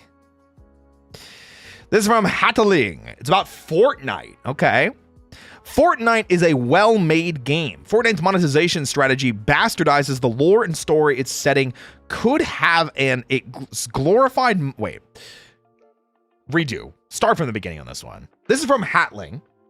Fortnite is a well-made game. Fortnite's monetization strategy bastardizes the lore and story its setting could have, and is glorified mods as content. I'd mod Goku with a Glock into a game myself if I wanted it. I won't play a game that doesn't give me an off switch for that. I have no issues with indies or others making bank from Fortnite money, to clarify, especially if it can help their future plans. However, if I wanted unhinged collab slop, I'd rather it be through fan-made mods than as paid content. Fortnite could have objectively better lore and story if it wore inspirations for things on their sleeve. Read IP here at home. And would be more engaging and interesting. Hope you enjoyed my hot take, Lamau. Listen,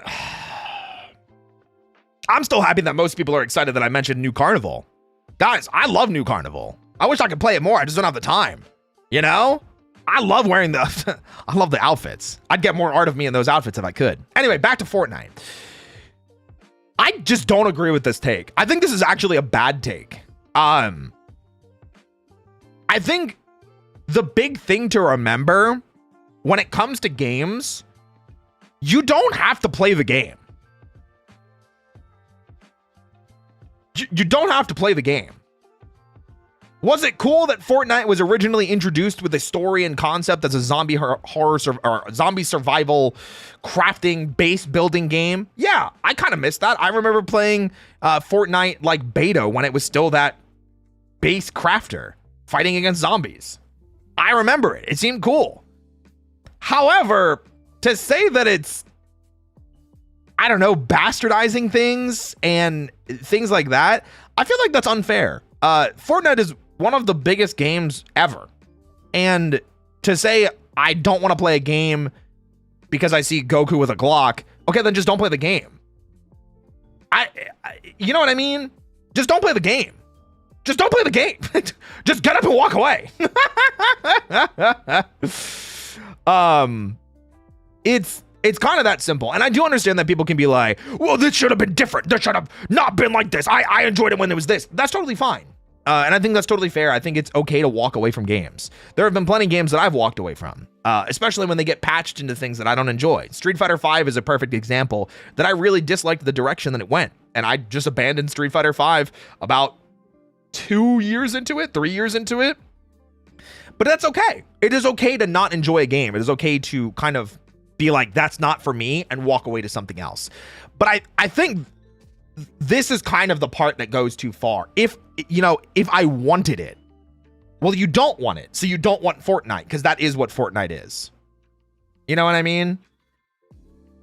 That statement, if I'd mod Goku with a Glock into a game myself if I wanted it, I won't play a game that doesn't give me an on-off switch for that. Okay, then just don't play it. It's not for you. Just wash your hands of it. That's it. So, I understand what you're saying, but yeah, just don't play it. It's not for you. I also don't play it. Fortnite for me is just not always my cup of tea. I do have fun playing no build with friends though, and I will occasionally pop back onto it when friends are like, hey, you hopping on no build? And I'll be like, fuck, man. I gotta download this shit again. I gotta give me them Power Ranger skins. It's more for time, you know what I'm saying?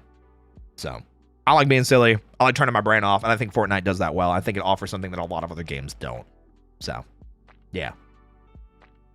What are your opinions on 6 for Street Fighter? Love Street Fighter 6. I know a lot of people aren't super happy that they didn't do anything about throw loops with the newest biggest season update.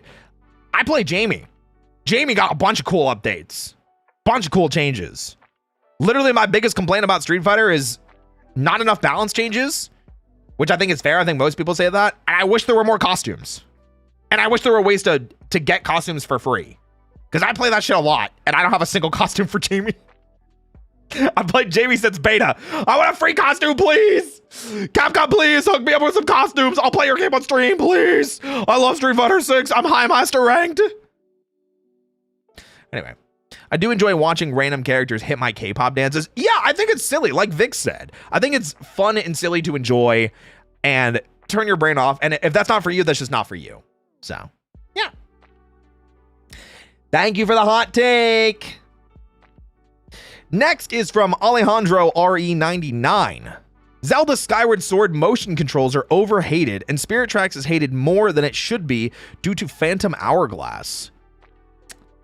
This is an unfortunate one because these are 3 Zelda games that I've never played.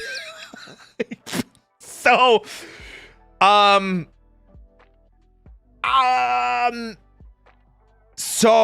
okay.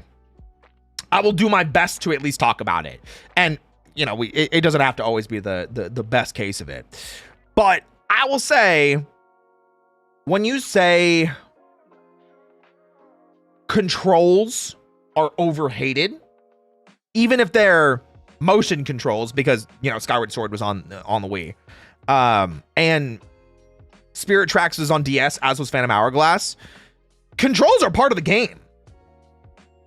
I hate to tell you, if the controls to a game are bad, the game's bad. Like, I don't know what to tell you. Game sucks. Like, if the game controls bad, the game controls bad. It doesn't matter that it's motion controls. It doesn't matter that it's on a handheld system, because if motion controls were a complaint or a reason for something being bad, I'm going to point at Metroid Prime 3. Metroid Prime 3, widely considered one of the best Wii games ever, has great motion controls, worked really well, gave you the freaking arm cannon that Samus has, and the other hand's the grappling beam. You know, I loved Metroid Prime 3. I think that shit was great. I understand the complaint, but I think motion controls being overhated, if they're bad, they deserve to be hated. I don't know what the problem is with Spirit Tracks and Phantom Hourglass, but I imagine it's probably the same thing because they're on DS, that they probably had like some weird control layout scheme, you know?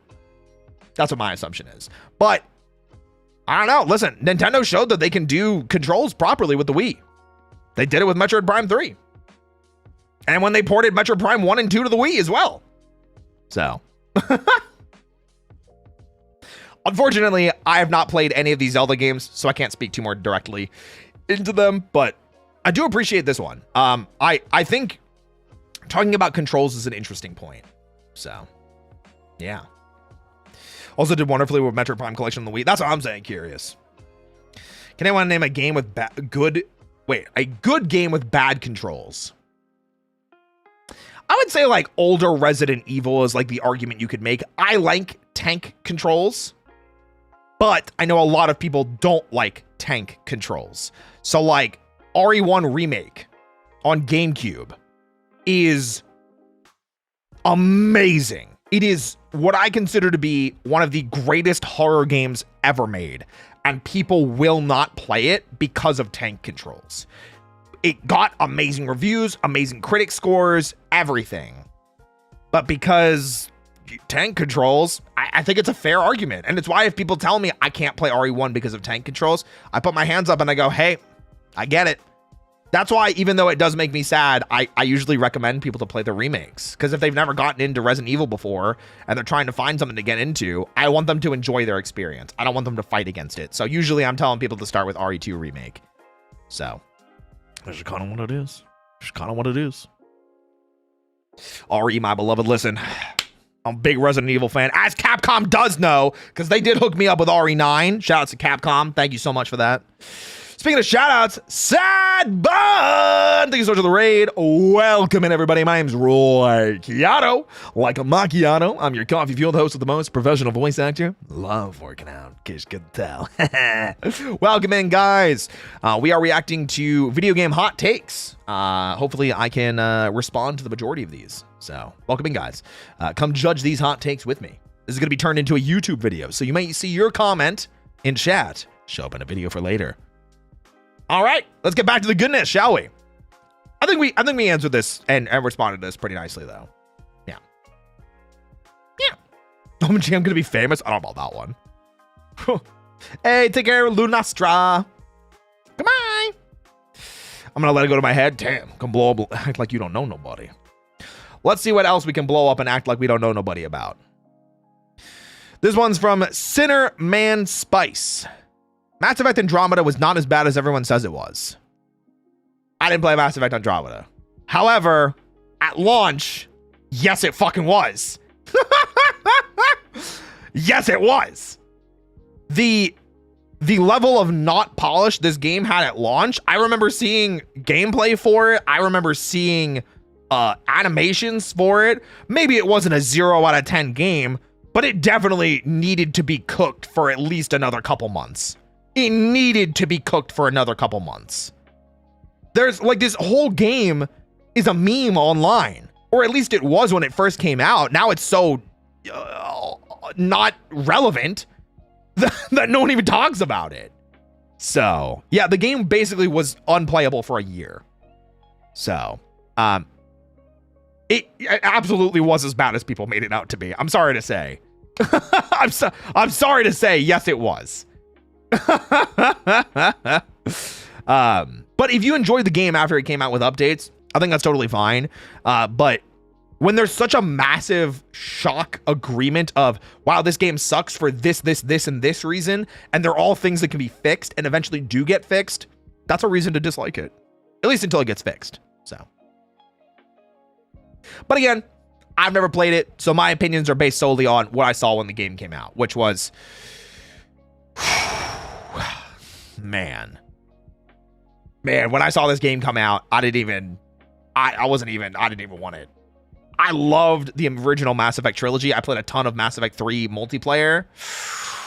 Man, I didn't touch this game with a 10-foot pole. Wasn't for me. A bit like Cyberpunk 2077. Cyberpunk is a game that I really want to revisit because my first experience with Cyberpunk, my save file got corrupted and I lost all of my progress. So I literally was trying to give it time and I got like 15 hours into it and I lost all my progress. So I was like, okay, well, I'll just wait for it to be patched. And then I just never went back to it. Yeah, that's it. Hi. What up, Super? That's rough. It happens. It happens. The issue was they did early access for people who pre-ordered and had a day one patch that hadn't been deployed yet. Oh, interesting. I'm not super familiar. Cyberpunk was my life for like 2 years. I know people say it's great now, especially what is it, Liberty City, the DLC, and then Edge Runners came out and we're getting another season of Edge Runners. I really want to give Cyberpunk a proper try. I just don't have the time. Like, I had the time then. I don't have it now. You know, Zelda remake's coming out. Onimusha's coming out. New Silent Hill's coming out. Wolverine's coming out. Like, there's too many games that I'm, like, thinking about. Oh, Phantom Liberty. Thank you. Liberty City, I guess, would be GTA. How much did I miss? That was like entry 4 or 5. I'm a busy bunny. I do be. Guys, let's continue. From Steampunk Circle. Pal World is better than Pokemon. Reason being, Pokemon had over a decade to make something truly amazing, and they chose to churn out the same tired formula. Pal World did it first, and Pal World does it better. I disagree. I think part of the statement is correct. However, damn, just saying power is just better, just like that, is crazy. Oh my gosh. There are parts that I agree with. The part where I agree is Pokemon had over a decade to make something truly amazing, and they chose to churn out the same tired formula. I think between Sword and Shield and Scarlet and Violet, that is something that I would agree with. I think most people would say both of those games were incredibly underbaked at launch. both Scarlet and Violet and Sword and Shield were very underbaked at launch. 100% agree with that. However, the statement that you said is Palworld is better than Pokemon. Pokemon is more than just Pokemon Scarlet and Violet, Pokemon Sword and Shield. What about Legends Arceus, one of the most widely praised and celebrated games in Pokemon in the past decade? What about Pokemon New Snap, a game that we played here on stream? Was freaking amazing. What about Pokopia? Quite literally one of the biggest, most successful Pokemon games ever. Or at least in my opinion, because I see everybody playing it, even non-Pokemon fans. So to say that one game trumps an entire franchise is just wrong. That's crazy talk. However, if you're talking just main series, I understand the resentment. I understand the frustration in that Pokemon has not been doing well recently. And I think most people would probably agree with it. I think this is just a crazy statement that Palworld did it first and Palworld does it better. Does what? The formula they picked, which is Breath of the Wild's formula? Because no hell they didn't. And even then, Breath of the Wild took that from Assassin's Creed, and I'm sure Assassin's Creed took that from somebody else too. There aren't original ideas anymore. Combining pieces of ideas to make games is cool and everything, but I think immediately pointing and going, Palworld had one game that people are kind of into. Better than Pokemon. Hell no.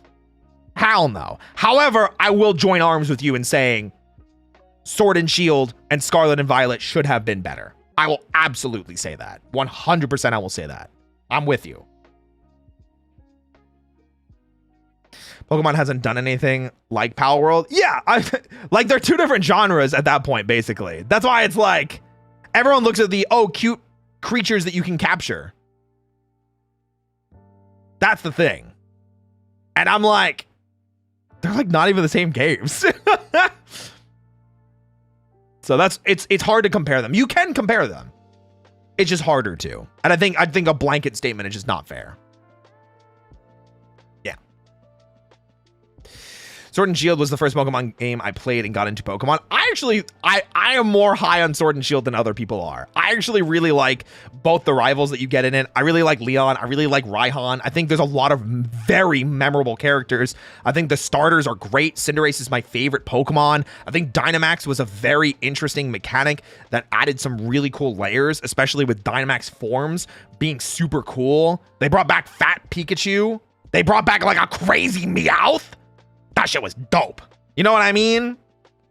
Redacted. It's not. Sorry. We're not talking about Sword and Shield, though. We're not talking about it. Also, yes, Leon. Man. You know what I'm saying? You know what I'm saying? You know what I'm saying? Oh. Hey, no problem. Take care.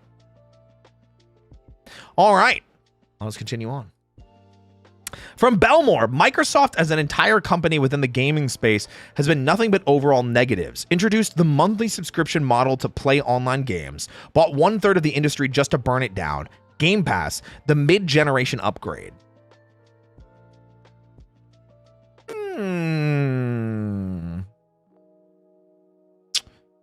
I think that is a harsh take.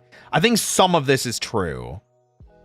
I think a good chunk of this is true and you can argue it, but I think saying has been nothing but overall negatives.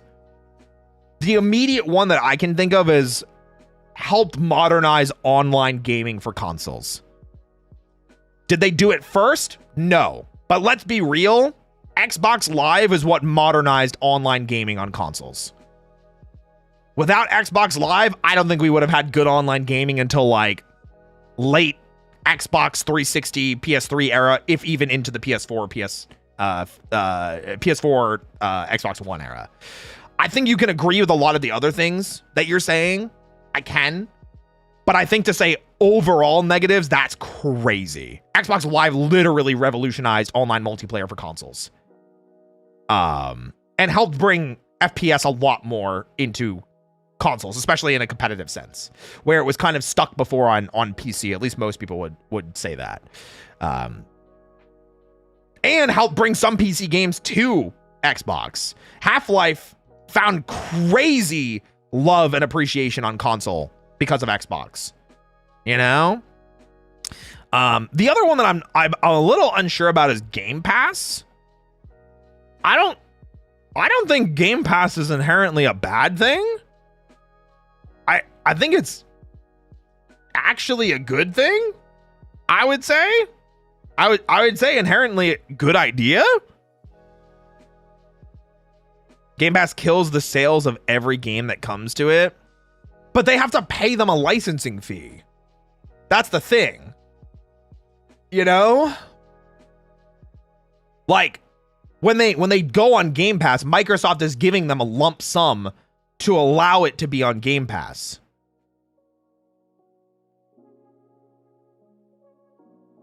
I mean, I don't agree or disagree with you, Belmore, but at the end of the day, those game companies are the ones that are deciding it. Whether it's good or not, I assumed you meant for the consumer, not for creator, like the game creators. Both? I mean, like I said, I think you can pick out good things about Game Pass. I think there are good things to be found about Game Pass. But like I said, there are things that absolutely you can point out the negatives of. I'm not going to sit here and like go through every single one, but I do think saying nothing but overall negatives, I think is grossly oversimplifying the impact that Microsoft and Xbox especially has had in the gaming market in the past almost 3 decades. And like I said, I think revolutionizing online multiplayer for consoles is a big one. Sure, you do have to pay for it. I understand that it probably should have been free. I do get that. Absolutely. But I mean, it just wouldn't have gotten the bump that it needed. It wouldn't have been as good as it is now, you know? Yeah, and these are hot takes. That's true. That's true. You got it. Yeah, hot take. Hot take. I do like it. And we don't need to argue every single one. Listen, this is a spicy take. I think saying nothing but overall negatives is insane. Oh my goodness. Insane. Wild. Wacky. Let's continue. Next is from TK. My hot take is that Chrono Cross is a fantastic game and very underrated. It is unfairly compared to Chrono Trigger, often in a one or another sort of argument. The music is fantastic, it has great and fun characters, and the combat is inventive. In all honesty, I played Chrono Cross before Chrono Trigger and didn't know there were any connections. I agree there could have been more done to better link them explicitly, and apparently there has been supplemental material out there already, but still. Okay. Unfortunately, I've not played Chrono Cross, so this is one that I can't comment too much on. Literally the only thing that I know about Chrono Cross is that they had a PC port that apparently used AI to upscale some backgrounds. So I mean, that was bad. That was bad. Fantastic game and underrated? Probably. I'll take your word for it. I mean, it got ported to Steam. If I ever play it at some point. That's the only part of it that it used AI. It's still a sour taste, though. Yeah, that's what I've heard. I played the original on PS1. Oh, I'm not saying you did or didn't, but I just don't know enough about the game to comment one way or another. I did play Chrono Trigger, though. But I do think it is a double-edged sword when you add a title to an existing franchise, like a precursor, like Chrono. After creating one of the greatest games of all time, people are going to have expectations. Just like if you put Paper Mario on something, and then you come out with something that's not great, sticker star, then there's going to be problems, you know? Fire Emblem has had that problem. Pokemon has had that problem. Many franchises have had that problem. Resident Evil's had that problem. Devil May Cry's had that problem. There have been a lot of game franchises that have done that. They could have just not called it Chrono. Final Fantasy has had that problem. They could have just not called it Chrono. So, while I can't dive too deep into this, I think it's fair to say a game that you enjoy is underrated. But also, they didn't have to put the word Chrono. So, But hey, I'm glad people are like passionate about their stuff. This is very enjoyable. So thank you guys. Guys, we're gonna continue in just a second. I'm gonna use the bathroom real quick. We will continue with the next take. I'm gonna leave it on this slide, so when we come back, it'll be on this slide for when we come back. So sit tight. I'll be back in a moment.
Okay.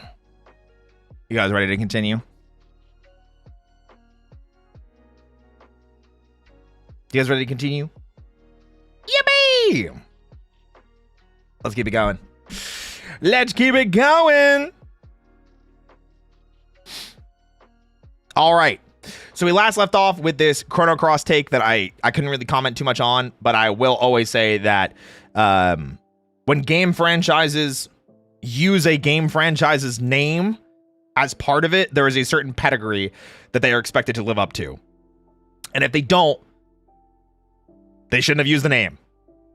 Just like when Xenoblade first came out and it wasn't at the same caliber that Xenosaga was, people were pissed.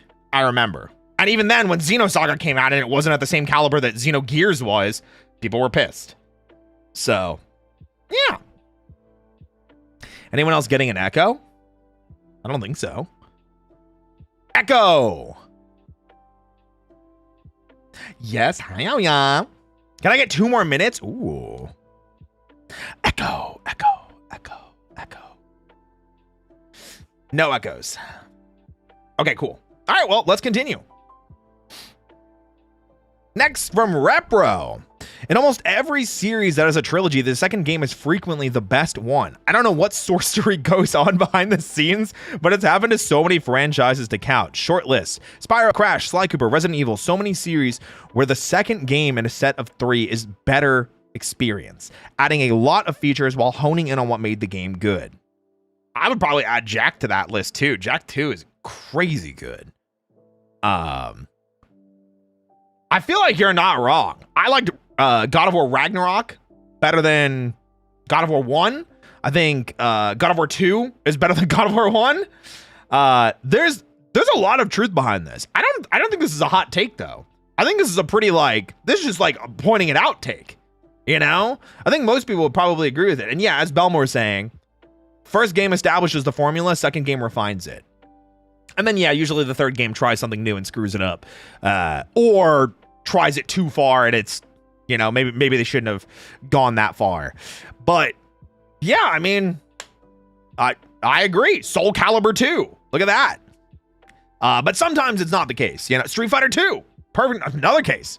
But Tekken 2 wasn't a crazy upgrade. It wasn't until Tekken 3. Paper Mario is another really good one. Kingdom Hearts is another really good one. There's a lot to say there.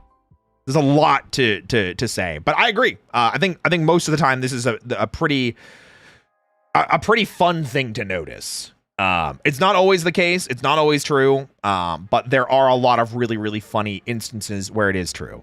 Yeah. Cool. Yippee! Let's have a hot take. More than the next one probably is included. Hey, listen, it happens. All right, let's continue. Belmore's sister. I feel like people need to stop making remasters that are simply the game again with better graphics, like what they're doing with Ocarina of Time. Just re-release the game like it was. People like the game already. Stop messing it up. Okay. I have a couple takes on this. Belsis. I got a couple takes on this. I don't think this is a bad take. First of all, is it hot? It very well could be. But I do think there are two sides to this. Because let's look at Final Fantasy VII Remake and Rebirth. Because it's not original FF7. They keep a lot of the story. They remade the combat entirely. There's a lot of really, really big, important pieces that are changed around, especially with the whispers and everything like that. But the core of the story is still there. The majority core part of the story is still there. It's still Final Fantasy VII. But they completely remade the gameplay. I think that's a remake. That is dope. I think that's really, really cool to see how they reimagined the gameplay being made. And I am kind of biased because I played a ton of Final Fantasy VII Remake. I used to speedrun it. And I love the combat system and how it evolved from that. Another example would be Resident Evil 2. Resident Evil 2 Remake is, I think, one of the best ways now to get into the franchise. Because people think of Raccoon City when they think of Resident Evil. They don't think of the Spencer Mansion as much, which is a different problem. But we could even use Resident Evil 1. Resident Evil 1 is almost the same game, but with a massive graphic overhaul, and it's one of the best games ever made. I think... But the thing with this, and I do see Belmore saying, oh yeah, she doesn't mean those. She means the HD remasters. She name dropped Ocarina of Time Remake to make it a hot take. Okay, so, but the issue with that is we have no idea what Ocarina of Time Remake is going to be yet. we have no idea. We saw very, very little footage. We have no idea what the actual game is going to be like. We haven't seen like gameplay trailers. We haven't seen story trailers. We don't even know if there's going to be voice acting. Yeah, just baby Link in bed. So I do think there are some cases where this is incredibly true, where this is, I think this is a good take sometimes, but I think it's also, you gotta hone in on something specific. You gotta hone in on something specific here to really, really sell it as a proper thing. But I do think there's some heat. There's a little bit of a spice, maybe like a jalapeno pepper. I don't think it's ghost pepper levels. Maybe some sriracha in there. Give it a little something, something.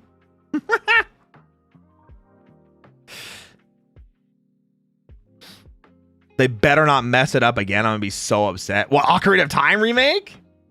Damn. Was choppy for a second? Oh, it should be fine now, I think. It should be fine now.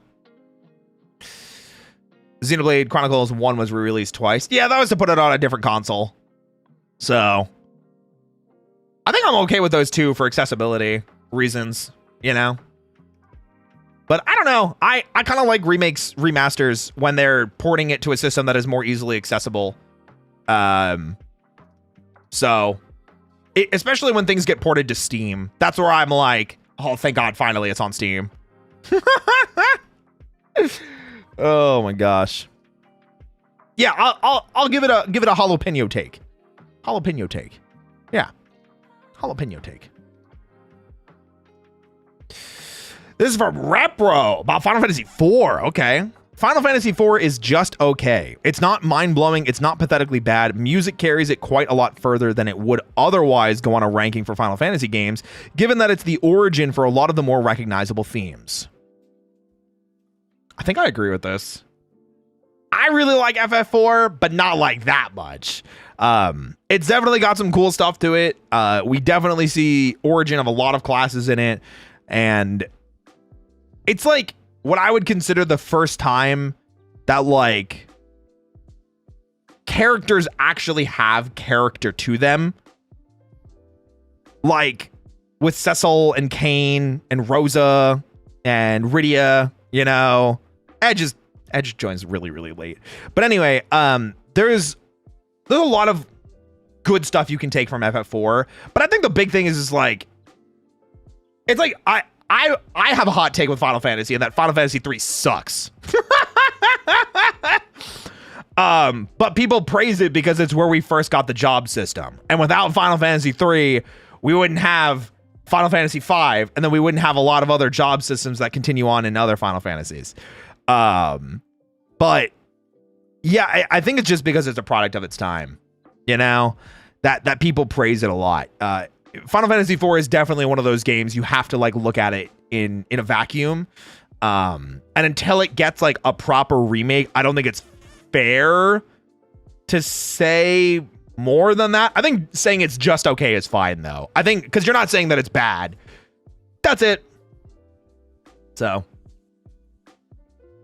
I also think that Edge is just there, but that's such a weak take. It's not worth including. He has no business being on the cover. It's Cecil, Kain, Rosa, and Rydia game. Yeah. Yeah. I mean, listen, you're not wrong. I can't disagree with you. It's just because FF4 changed the formula a lot, you know? Had named characters with specified roles that you couldn't just make them do everything. You know, Cecil's your paladin, Kain's your dragoon, Rosa's your white mage, Rydia's your summoner, Edge is your ninja, you know? I really like it for that reason. I like the specified roles, and then they threw it away for 5 and made everybody do everything again. I don't think this is a lukewarm take. I don't think this is a hot take. I don't think it's a freezing cold take. Probably, maybe lukewarm is right. Room temperature take. That's not wrong. I think FF4 would probably need to have a remake before we can have a scathing conversation about it, because it did do a lot of important stuff in Final Fantasy. So, yippee! Golbez is just Darth Vader? Is that a bad thing? Is that a bad thing? Edge, you mean Edgy Ninja Sanji? Who? Who? Say that like it's a flaw, yeah, for Vader. Yeah. All right, from D. I don't like the direction the Bendy games have taken. Wait.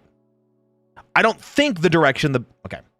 From D. Fairy. I don't think the direction the Bendy games have taken is a bad thing. While the first game was a fairly good horror game, it can be stated that the biggest thing the game had going for it was style and a story that ended on a confusing note for the majority of people. Starting with the Dark Revival and taking itself into a more BioShock-esque direction, it's allowed the story, world, and characters to shine more and giving more room for all the charms of the original game style to be more effective. Plus, it was no secret that at least one of the creators of Bendy was a BioShock fan, and there are elements in the original game that showed this influence. This change, at least in my opinion, isn't as sharp of a... This change, at least in my opinion, isn't as sharp as a turn as some people may think. I haven't played the second Bendy game, so I've only played the first Bendy game.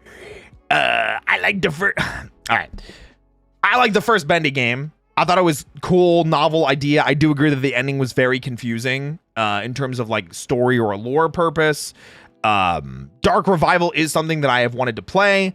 However, I think I probably agree with this. This doesn't feel like that hot of a take, unless people are like really up in arms about Bendy dying, which I don't feel like I heard. I feel like most people were like okay with how Bendy developed, right? But I do think honing in on gameplay is a very important thing. We've talked about it before. If gameplay is bad, the game's bad. Like, gameplay is one of the most important things that a game can have. Obviously, music is important, story is important, animation or art style, very important. But like, gameplay has to be a really important centerpiece for the game. And if they made the gameplay better, well, I'm okay with that. Honestly, a lot of Bendy fans wanted the game to just become a FNAF-like walking simulator. Thank goodness it didn't.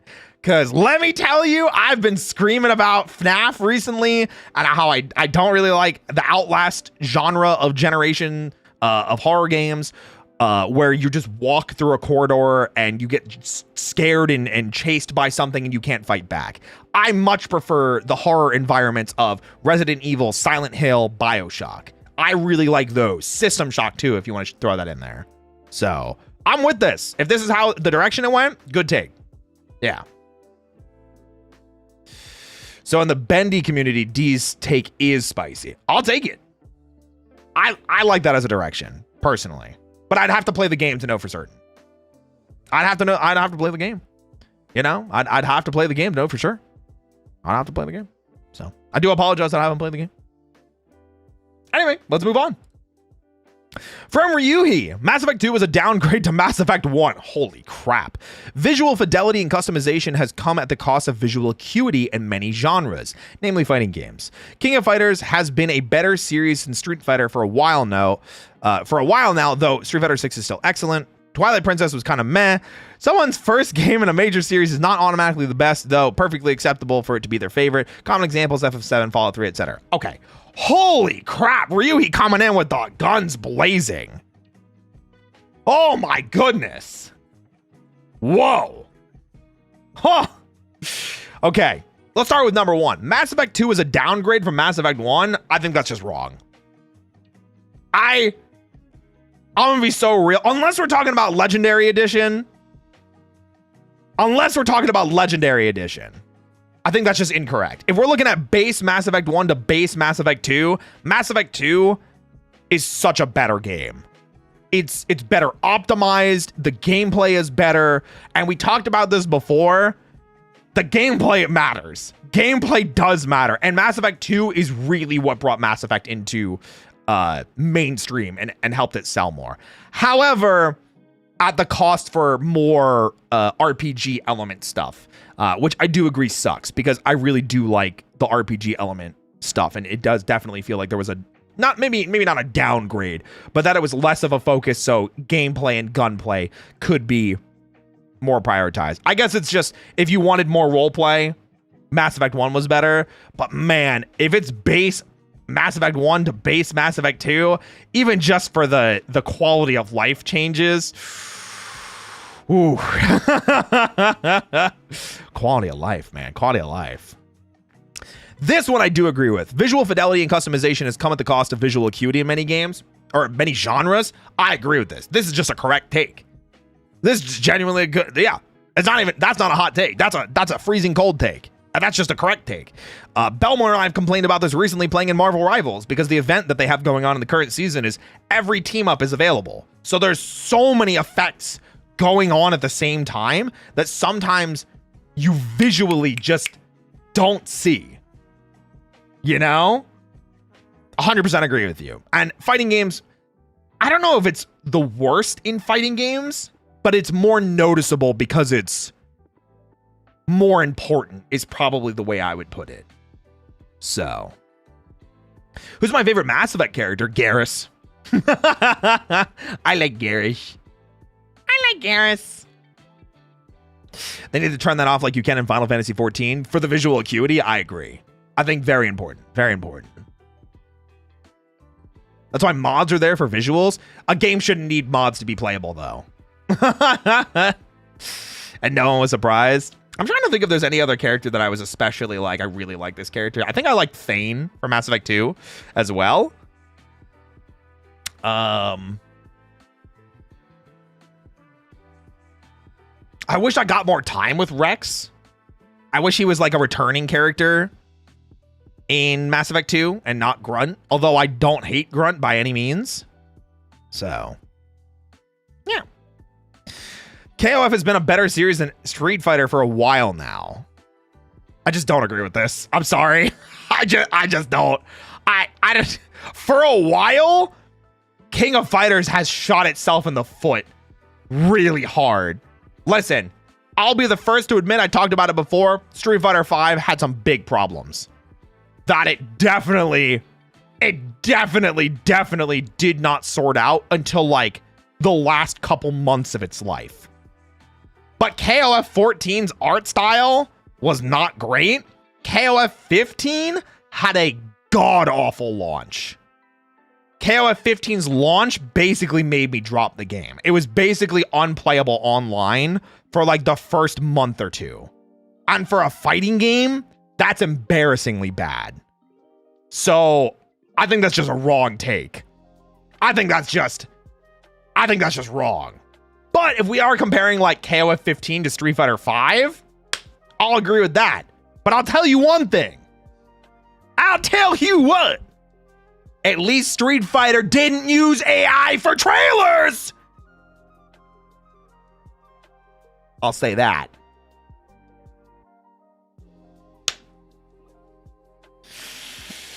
I'm just saying. I'm just saying. I'm just saying. Listen, we don't like AI in this house. We don't like AI in this house. Yeah. Twilight Princess was kind of meh.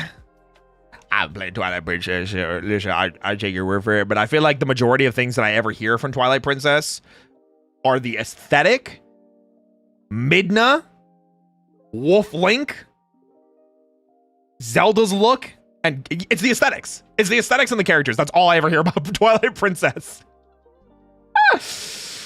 Oh my goodness. That's all I ever hear. So like, I mean, is the game not good and we just care about the visuals? I genuinely don't know. I haven't played Twilight Princess, but I do hear more about the visuals than I hear the dungeons. You know? Whereas the other Zeldas, I feel like I hear about a lot of gameplay stuff. So.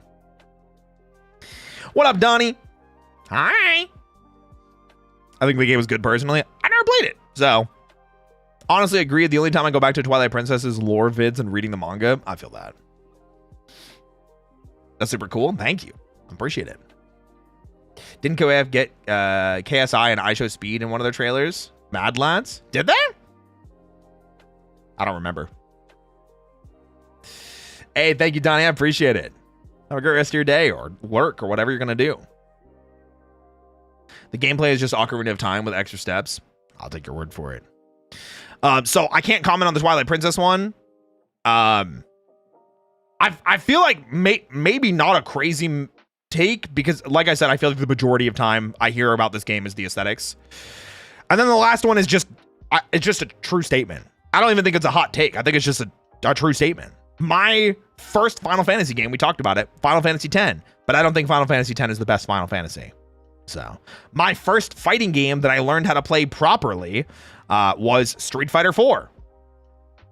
I don't think Street Fighter 4 is the best Street Fighter I've played. Honestly, I'd probably say 6 at this point. Although I do miss pieces of 4. So, but I think that's just I think it's just a fair statement. So, just be open-minded. Be open-minded to other games that you can play in a franchise. Be open to change. Be open to exploration. You know?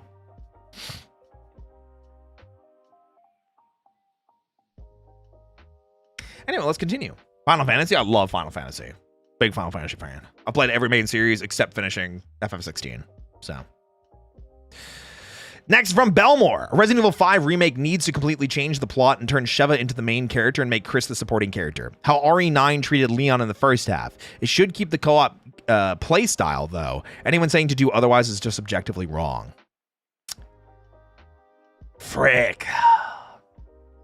Listen, I love Resident Evil 5. I love Resident Evil 5 for like stupid reasons.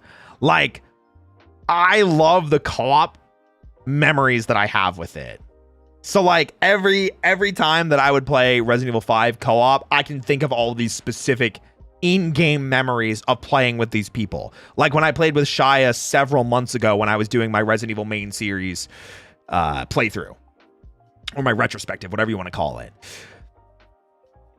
But I will admit that the optics are probably going to be pretty bad.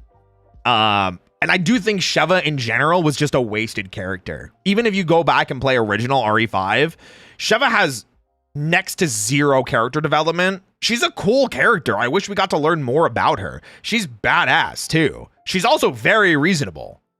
But she gets literally nothing to her for the entire game. The entire game is about Chris. It's about Chris and his relationship with Jill. Which is not necessarily a bad thing, but Sheva just unfortunately plays second fiddle to it. And then when Wesker ends up being the villain for Resident Evil 5, it's true. It is the Chris, Jill, and Wesker show. It's the Resident Evil 1 reunion. Man, I don't know if I would say Chris needs to be the supporting character. I think there should be a balance between them. Because Chris does have good stuff in RE5. Like the opening scene where he's talking about how he doesn't necessarily like the lifestyle that America has turned into. What's the phrase? People earning money for a living. What the frick is it called? Why can't I think of the word? Somebody help me. Someone help me! What America is. Capitalism, thank you. Yeah, I couldn't remember the word capitalism.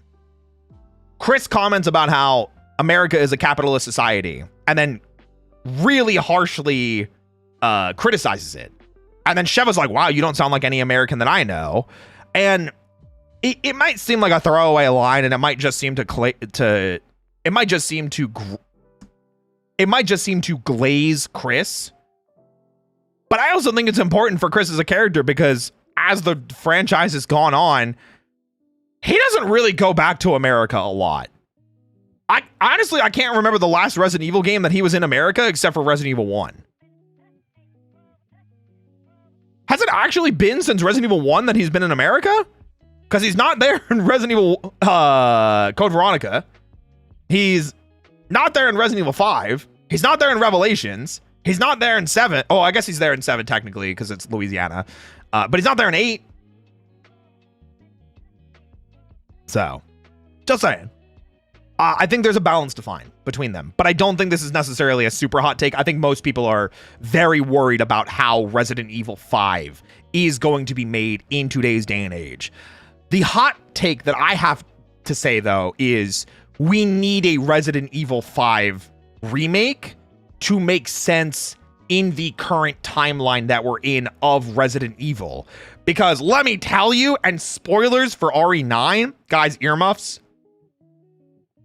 the fact that they try and like turn Oswald E. Spencer into like some tragic martyr by the end of his life, when Resident Evil 5 opens up with him being a little bitch baby, saying that it was him that was supposed to be a god and then Wesker kills him?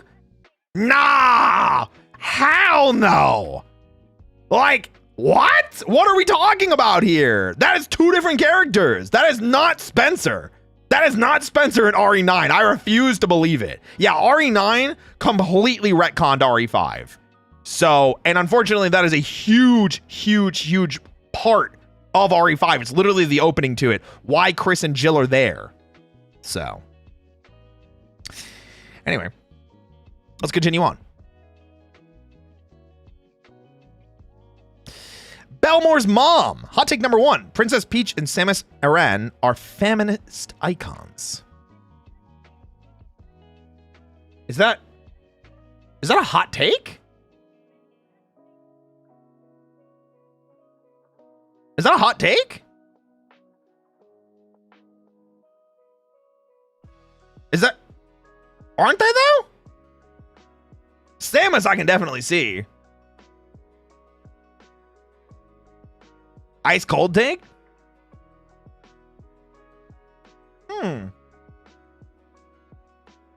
Anyway, hot take number 2. The video game to movie pipeline sucks.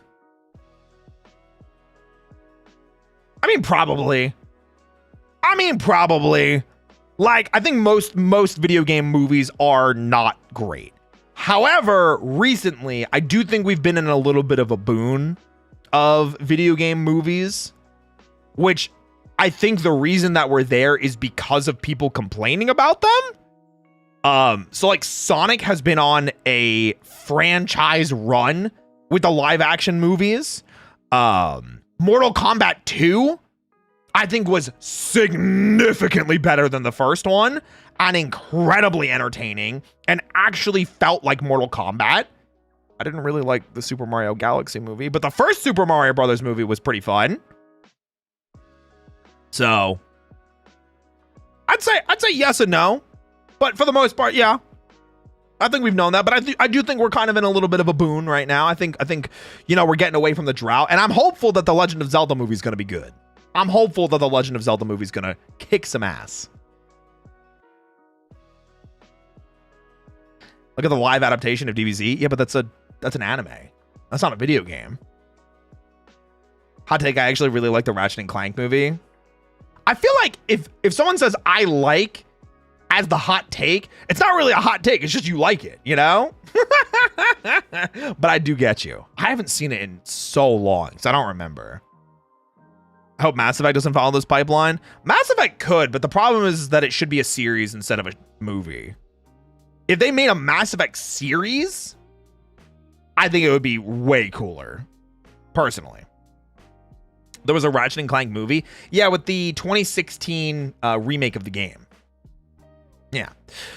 I'm not really sure about the first hot take, because I kind of thought they were already. I thought most people, when they thought of like women in video games, I thought it was like people thought about them already. Lara Croft usually comes up in conversation. I think Aloy comes up now. I'm sure there's some RPG characters. I think of Yuna from Final Fantasy X. I think of Terra and Celis from FF6. I think of some of the Persona characters like Aegis. You know, there's a lot of really good characters in games that I can think of that are female presenting or identifying. So some people still think Peach isn't feminist enough.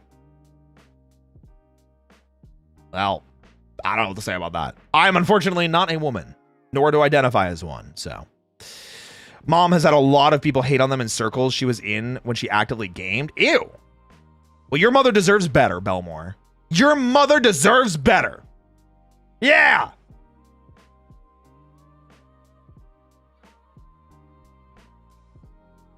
Yeah. All right, let's continue on. Next up is Sage. Kingdom Hearts 2 was the beginning of the downfall of the franchise. Once Disney realized it garnered attention, they sought out to keep a certain image with the Disney World's plot. Thus, why some newer games scream, "It's the Disney movie," and the trio is here too, I guess. So, yes, but. Yes, but. I don't think this is a hot take. Actually, it might be a hot take. It might be a hot take that I just happen to agree with. Because, like...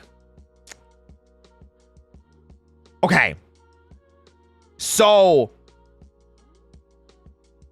Let's thank Bub for the raid first. Bub! Thank you so much for the raid! Welcome in, Raiders. My name's Roy Chiato, like a macchiato. I'm your coffee field host with the most professional voice actor. I love working out, in case you couldn't tell. Welcome in, guys. We're reacting to video game hot takes submitted by you, the community, the Desk Bunnies. So if you guys want to voice your opinions in chat, please feel free to come join us. Come vibe, thrive, and survive with us as we judge opinions. Yeah. So... where I kind of agree with this is actually a common take that you could say about a couple different franchises. Resident Evil 4 marked the downfall of the Resident Evil series. Despite Resident Evil 4 widely being considered the best Resident Evil game, despite Kingdom Hearts 2 widely being considered the best Kingdom Hearts game, they introduced precedences and concepts and ideas and gameplay ideas that made it impossible to keep up with in further entries and future entries. So while it might sound like a hot take on the surface, I think most people agree with that Resident Evil as a franchise peaked with Resident Evil 4 for a while, and then really started to go down with Resident Evil 5, 6, and Revelations. And then obviously other games after. But...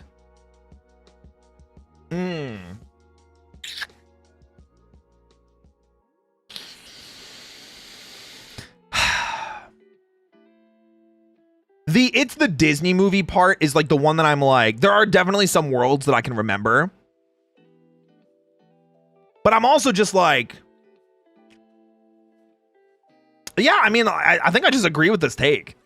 It might be a hot take that Kingdom Hearts 2 is the mark of the downfall. Was the beginning of the downfall of the franchise. Yeah, I mean, once you hit your peak, it's like, where do you go from there? I mean, you could say the same thing for Paper Mario. Once you hit 1,000-year door is the peak, where do you go from there? So, I can't agree with this because I really like the KH games that came out after KH2. There are some worlds that aren't as fun, but I can't really say it's all bad. I don't think Sage is trying to say that it's all bad either, but it is a noticeable drop from story cohesion, entertainment, and general fitting in with Kingdom Hearts is probably like the best way to say it. Because like even Kingdom Hearts 2 is, you know, guilty of it. As is Kingdom Hearts 1 with the whole like, hey, it's the Disney movie and, you know, Sora, Donald, and Goofy are here too. So, I agree with this take. I'm not gonna lie. I actually agree with it. And it's not to say that all the games that come after Kingdom Hearts 2 are bad, but there's definitely some I think there's some truth in this statement. I think there's some truth in this statement. Once you hit peak, like everything's gotta be worse.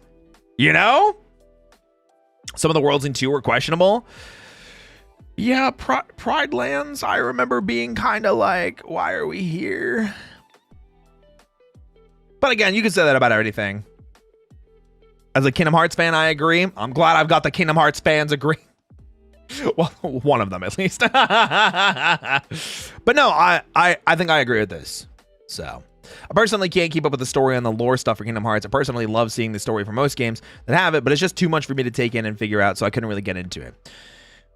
Part of it is also Kingdom Hearts had a terrible release schedule in terms of its game franchise that makes it really difficult to keep up with. And the collections have also done very poor jobs at continuing to express the important things of the story. So, obviously, Kingdom Hearts 1, easy. Kingdom Hearts Chain of Memories? Sure. You know, and even if you don't play Chain of Memories because you didn't have a GBA and they didn't port Chain of Memories to the US until later, no problem. Kingdom Hearts 2, not too bad. Like, you might not know who Roxas is. You might not understand why Sora was in a coma, you know? Or, I'm sorry, deep sleep. You might not understand that, but you kind of start picking up context clues. It's understandable at the very least. But then, like, as things start to jump around more, it becomes more and more important that you play the side games. Because if you go from Kingdom Hearts 1 to 2 to 3, and you skip 358 over 2 days, you skip Chain of Memories, you skip Birth by Sleep, you skip Coded, you skip Dream Drop Distance, you skip Union Cross, you skip, I forget the other name of the other mobile game. I always forget it. It has Dark in the name. And is it just Dark Road? Anyway, you skip the mobile games too. You're gonna have no idea what's going on in Kingdom Hearts. In Kingdom Hearts 3 especially. And that's not your fault. That's Square's fault for putting Kingdom Hearts 1 on PS2, Chain of Memories on GBA. Kingdom Hearts 2 on PS2, Chain of Memories on PS2, close one. Then Coded on a mobile device, like phone, and then porting it to DS. 358 over 2 days, sure, DS again, cool. PSP for Birth by Sleep. 3DS for Dream Drop Distance. And then 2 more mobile games. And then PS4 for Kingdom Hearts 3. It's annoying. And I don't blame anybody that says that Kingdom Hearts is complicated. The story itself is not actually that complicated to follow. However, because the story is so spread far apart across so many different games and consoles and generations of consoles, it's a 25-year-old franchise now, you know? And unfortunately, the collections do a really bad job of explaining things for importance of characters, and especially for the mobile games, because the mobile games are so freaking important. The mobile games are so freaking important with their story, and that I'm screaming about. It's actually why I'm one of the freaks that is happy that the mobile game that we were gonna get got canceled. I was like, oh, thank God, because you know that shit would have had some crazy important story lore stuff in it, and then the game would have been canceled a year later. I feel my bones turning to dust hearing it's 25 years old. I do be like that. Thank goodness for all the compilations that they keep re-releasing. Okay, but they keep not recapping all of the mobile game story stuff. You have to watch that stuff on YouTube. It drives me crazy. Like, they only talk about like the Master of Master stuff with the mobile games, and not any of the stuff with like Ventus or like the people that he was with, you know? Literally none of that. So frustrating. I get frustrated about it because I've done some deep dives into Kingdom Hearts and realized how important the mobile games were. That's what all the lore channels are for. Screaming. Anyway, I'm sure there's going to be somebody say that's like, Kingdom Hearts is not actually that complicated. Yeah, lore channels should not be required. I agree. Anyway, let's continue. A really huge fan of Peng. There we go. I think Resident Evil 9 is the weakest of the new Resident Evil games, and that people glaze the F out of it too much. While I do like Grace as a character, her story in the entire last third of the game felt like they were making stuff up on the spot, especially the ending.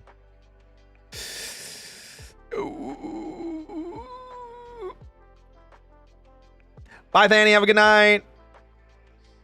Okay, so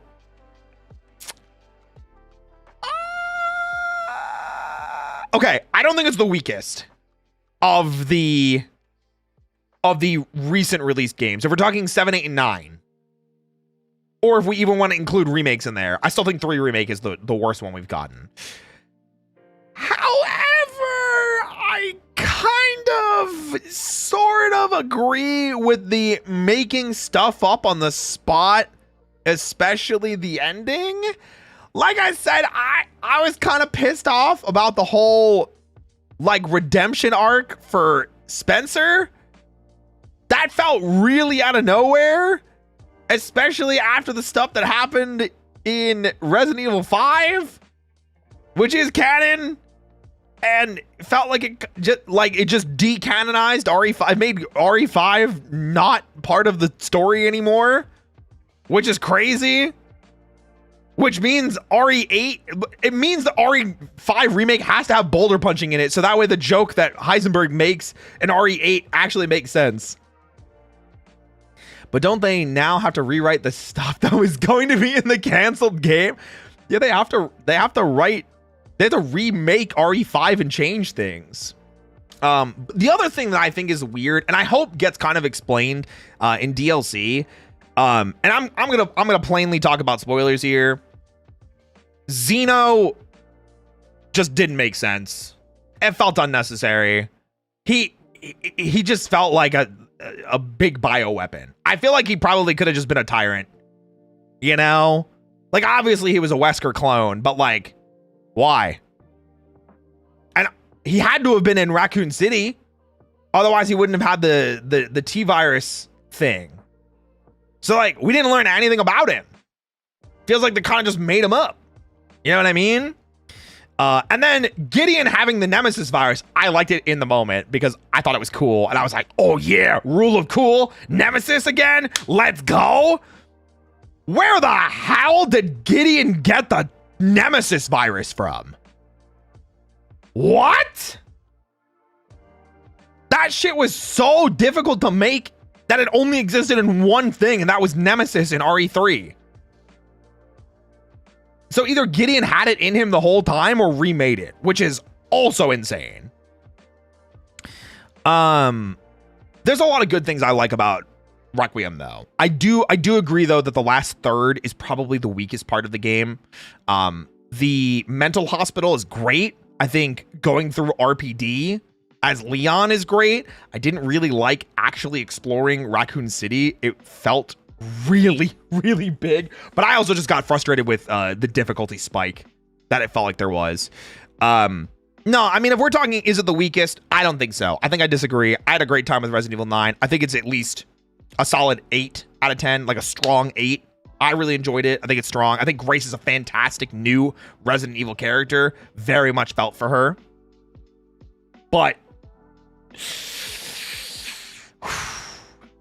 would you say RE9 is in your top 5 of all RE? Probably not. To be fair, my top 5 REs are like bloated. Like mine are like RE1 remake, RE2, RE2 remake, RE4, RE4 remake.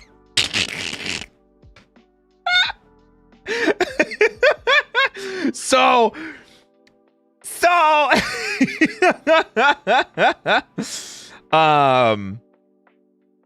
yeah. So I don't agree with all of this, but I do think RE9 got giga glazed. What up, Lou? Hi. We all know Gaiden is the best Resident Evil game. Why are we perpetuating this lie? Where did this joke come from? Okay, how about top 10? Probably top 10. I would probably say in top 10 because like immediately I would just say 7, 8, and 9 are in the slots next, and then I would put original 3. I guess CV, and then probably 5. So I like Resident Evil 6, but I always get cooked when I say that. Some opinions might be better kept to yourself. You know, I'm kidding. But in this take, this is a hot take. This is absolutely a hot take. But I do agree with some of it. I do think RE9 definitely got glazed. I don't think it's the weakest. I think that it was very good for newcomers to Resident Evil, ironically. Because we had 7 and 8, which were about Ethan, which didn't have much to do about previous Resident Evil games. They could just attach a name to it, like Chris being in Resident Evil 8. People will be like, I know Chris. Like, I've heard of Chris before Resident Evil. And then RE9, because we've had RE2 remake and RE4 remake, people were familiar with Leon. So, easy to throw him in.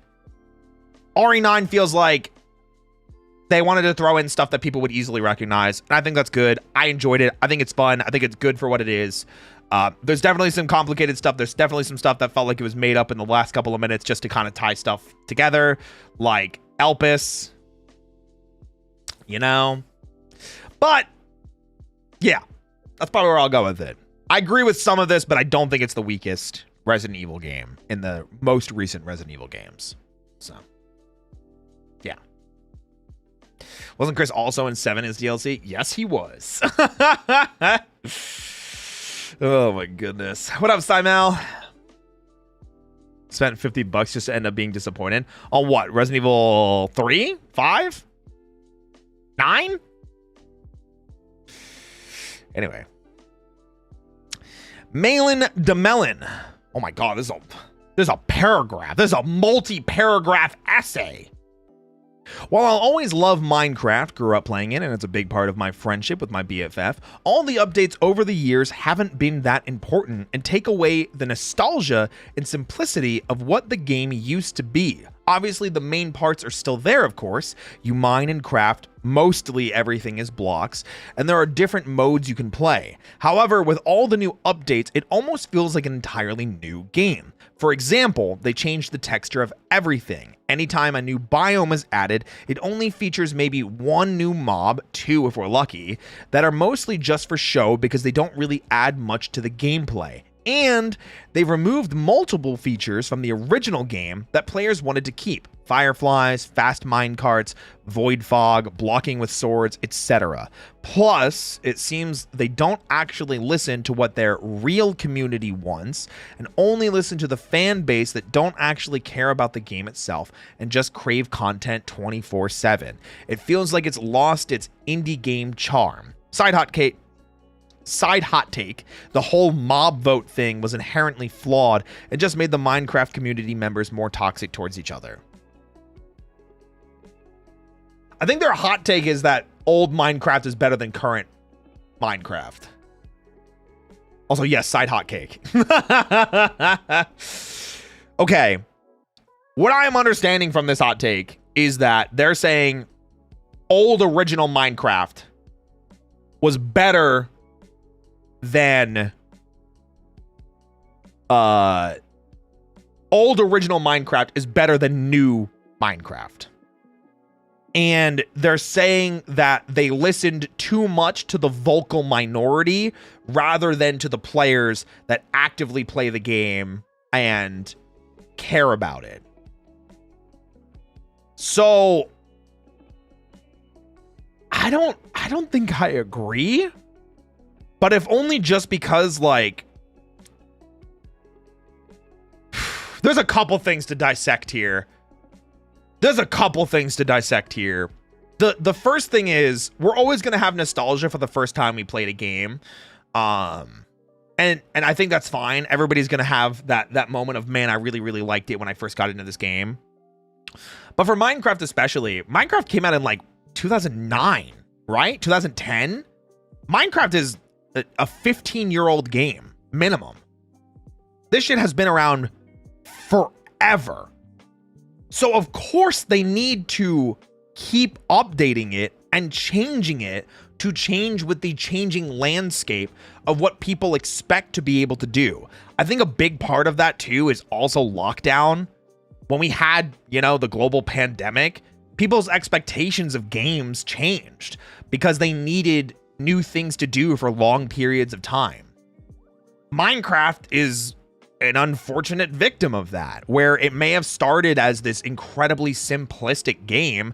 They needed to keep adding new stuff to it. And yes, it does become overly complicated, but they have to constantly be catering to new people and to try and bring back old fans.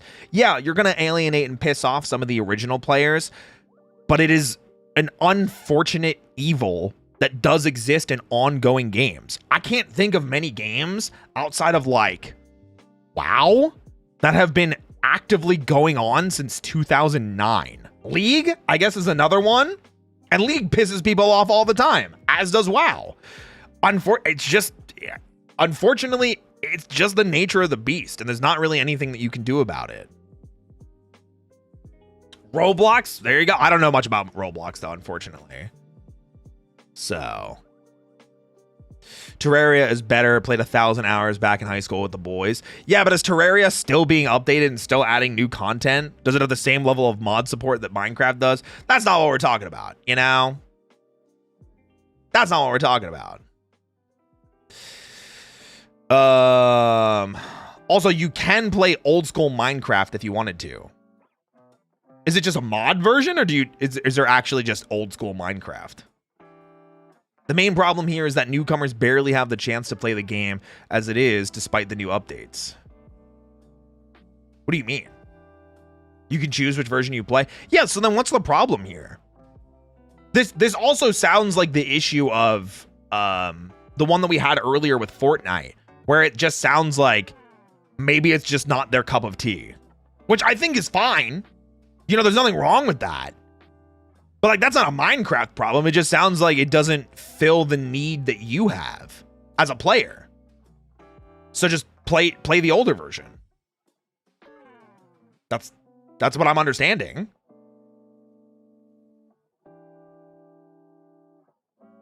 Ugh. Definitely, but lots of new updates make it difficult to play the original due to bugs on Microsoft's side of things. Oh, for classic Minecraft? See, that's why I was like, I don't really know about it. But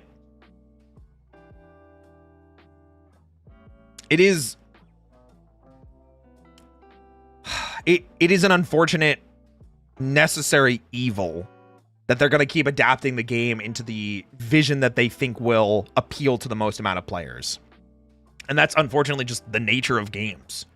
Just like WoW has had the problem with it. Final Fantasy 14 has definitely had problems with it. League has definitely had problems with it. It's just part of what happens. Also, saying you feel like the game has lost its indie charm, I don't know if I've considered Minecraft an indie game for a long time now. Minecraft is one of the biggest games ever. I think saying that it lost its indie charm feels like you might be holding on to that a little bit too hard. Like, Minecraft had a movie. Minecraft has had several spin-off games. Minecraft has so many different roleplay channels, like AFMAO. Hey, check out AFMAO Diaries, specifically Mermaid Tales. I hope you guys like Lawrence, you know, just saying.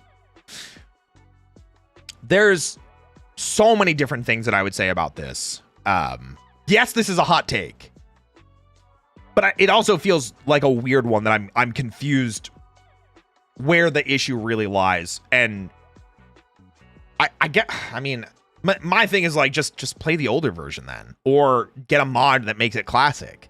You know, if it's really that big of an issue. And I do understand there's that thing of like, you grew up playing it and connections that you had to friends and everything like that. Maybe be willing to try something new too. Venture out a little bit. Sometimes I forget it was called an indie game. It was at first. When it first came out, it was absolutely an indie game. My God, does crazy merch. Oh, yeah, it's true. It's true. It's like saying A Realm Reborn is better compared to the other expansions. Or that classic FF14 is better than A Realm Reborn. Which is like, man. It is controversial to say that Minecraft has always been mainstream. Oh, is it controversial to say that Minecraft has always been mainstream? I mean, when it first came out, no, it wasn't. But then, like, after the first, like, couple of months, then it absolutely did become mainstream.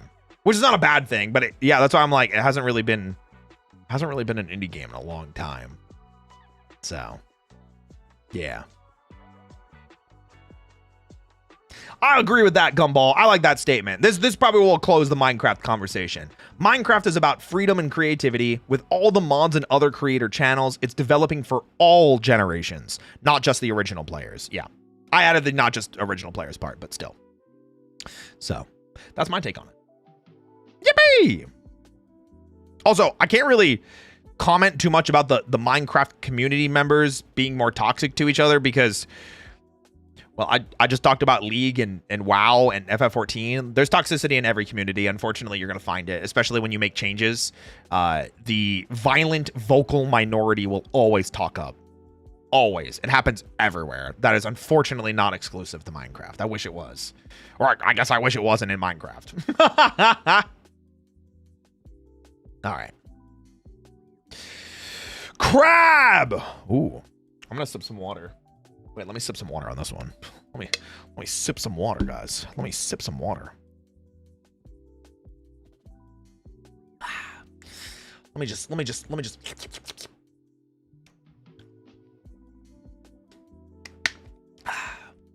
This shouldn't be a hot take, but we still have a long way to go when it comes to accessibility in gaming. Adding accessibility options to games is a net positive and hurts no one. And this includes giving options to make the game easier, even if the game has an easy mode. Doing so will not affect those who like the challenge because they would be optional. I agree with you on paper. I feel like this is a pretty cold take. I do want to, I want to add something just to be devil's advocate, but there's still just not a good reason. Even if I devil's advocate it, yeah, I mean, accessibility options don't hurt anybody. It's just a good thing, you know? I remember this conversation, especially about difficulty, sparked up during Sekiro, which at the time was really funny to me. So Sekiro came out, and obviously FromSoft game, very Soul style based. It was difficult. A lot of people were complaining, hey, this is too hard for me, I can't play it. And I remember most people's message being like, get good. It's supposed to be a hard game. And if you can't beat it, or you can't move past it, or you can't improve, that's a you problem. You got to work on it. You got to better yourself. And I think that conversation was unfortunately very skewed in a negative way, where I always looked at it in a way like how Souls does it, where you play the game for a couple hours, you get your ass kicked, and then you finally understand something. You finally recognize a pattern. You finally understand a new mechanic. You finally get a really nice piece of equipment or a gadget that makes the game easier for you. And that's not an accessibility thing. That's a skill thing. And I understand that's not the same for everybody, but that is where I am kind of like, games do kind of lose a little bit of charm if they remove that aspect to it. However, there are other accessibility options to add that are not just make game easier. And that is where I'm like, yeah, I think every game could stand to have better accessibility options, especially for vision. Vision is the big one that I will always comment on, because I have so many friends that are visually impaired or have color blindness or things along those lines. So that is something that I'll always say should be an option, some sort of visual impairment accessibility option or colorblind option, or both, because I don't think those are very hard to create in games. Does anyone remember when the phrase skill issue became common?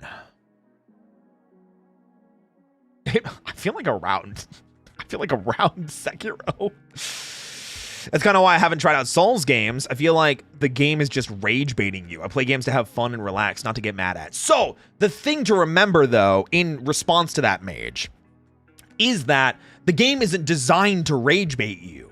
It's designed to be difficult, so you as the player come up with the ways to overcome the challenge.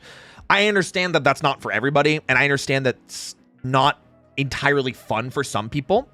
For me, myself, and I'm speaking anecdotally because I'm speaking for myself, surprise, surprise, I like that. I like the challenge because I like being forced to throw out my misconceptions or my preconceptions about what I thought the one solution was. If I have 7 paths in front of me and I go to path 1 and I lose, my thought isn't, well, I wish they made the game easier and that path 1 worked. It's, okay, let me try paths 2 through 7 now to see which one of them works and that I can accomplish. When in reality, all of them are paths that are viable for the game. They just have different difficulty levels. They have different skill levels. And I think, and this comes from a weird place as a fighting game player, I like the expression of skill being shown off in some games too. And I think the Soulsborne games is why I picked those, because you can see that skill expression show up in different ways. And some people's skill expression is, let me grind it out a little bit. Let me grind it out a little bit and just become super strong comparatively. But still, at the end of the day, I will say a game will never be bad for having more accessibility options. And vision is always the one that I'll point to. But the difficulty thing, sometimes I think you could probably add a lower difficulty or like an easy, medium, hard type thing. But I do like it when games are like, this is the difficulty. We're giving you all of these tools to get past this situation. Figure it out. go. That's up to you. This is a puzzle. Figure it out. So, and I like that. I understand it's not for everybody. For the difficulty, one good example I found is Gemporium. The game is not hard, but they have an option for making timed inputs easier to accommodate those with low vision or low dexterity. So that is something that I was saying, that people that have low vision, they could add accessibility options to make timings easier, to make options to the game to do that without just innately being like, okay, well, you know, the game's just easier now. You have 90 more invincibility frames when you roll, and things like that. So, but that's where I was saying, like, there's a healthy middle ground between them, and accessibility is always going to be the option. That is where I 100% agree with you. I'm with you on that one. I don't mind that. It's just discouraging when old farts online are rude about it. Oh, 100% agree with that. That's why I brought up the whole Sekiro situation, because me as a player at the time, I found it funny that a lot of people were screaming online at each other to get good. But also, holy crap, so many people were screaming online at each other to get good instead of trying to uplift the community of gamers to have fun. So, I understand it. I do get it. Yeah. I remember when we had normal or hard. Nowadays, we have story or normal. I actually kind of like that split, because there are definitely times where I'm like, man, I just want to enjoy the story. I don't really like the gameplay, like is kind of whatever. I just want to enjoy the story. But most times I go for normal. I like the balance. I like the balance between difficulty and enjoyment. So, but yeah, I think we've pretty much talked this out. For the most part, I agree with this take. I don't think it's a super hot take. I think most people will agree that adding more accessibility options is just good for games. Yeah. Jun! Oh, wait, this is a similar take. Okay, cool. Jun, my manager. There should be an easier difficulty than easy for a lot of games. Having subpar coordination really stops people from playing a lot of games, and being unskilled shouldn't stop them from being able to experience them. The world would also be a better place if people that heavily raged at video games would simply stop playing said games. Yeah, we actually literally just talked about this. That's so funny. Good putting these together. For the most part, I think this can be solved with adding things like accessibility options. For the most part, I think this can be resolved by adding more accessibility options. And instead of lowering the difficulty for the game, I think just adding better accessibility options fixes that.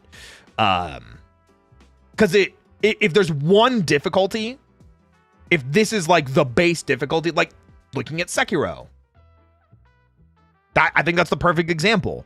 The game's hard. It's meant to be hard, and you're meant to get better as the game goes on. You're supposed to get new tools to give you new ideas, new upgrades, to give you new ways to explore and to navigate and to stealth and to fight directly head on, everything like that. However, if they add accessibility options, maybe a route that wasn't open to you opens up. And it's the same analogy that I used before. You got 7 paths, one of them didn't work, try the other 6. And if those don't work, then yes, that is kind of an accessibility problem. And I think most games can just be improved by adding accessibility options rather than just innately difficulty. Because I'm going to be real, I don't think difficulty is the option. I think it's accessibility. I think accessibility options would fix a lot of these air quotes difficulty problems. So that's what I think personally. But yeah, I don't think hot take. I think just it goes on with what Krabs was. Yippee! By the way, completely coincidental, because Jun and Crab posted these back to back. That's so funny. That's so funny. But yeah, do you guys agree? I feel like accessibility options helps resolve this.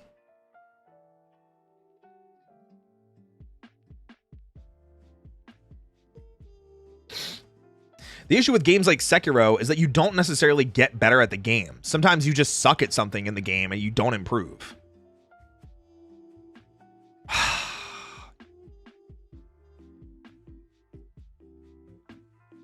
I'm trying to think of like the right way to express this though.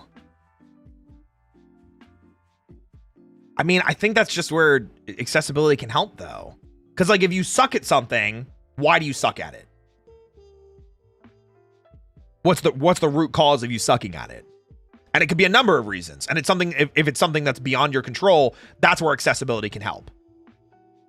But that's what I'm saying. In my case, I suck at parrying. No matter how I approach it, it never got better.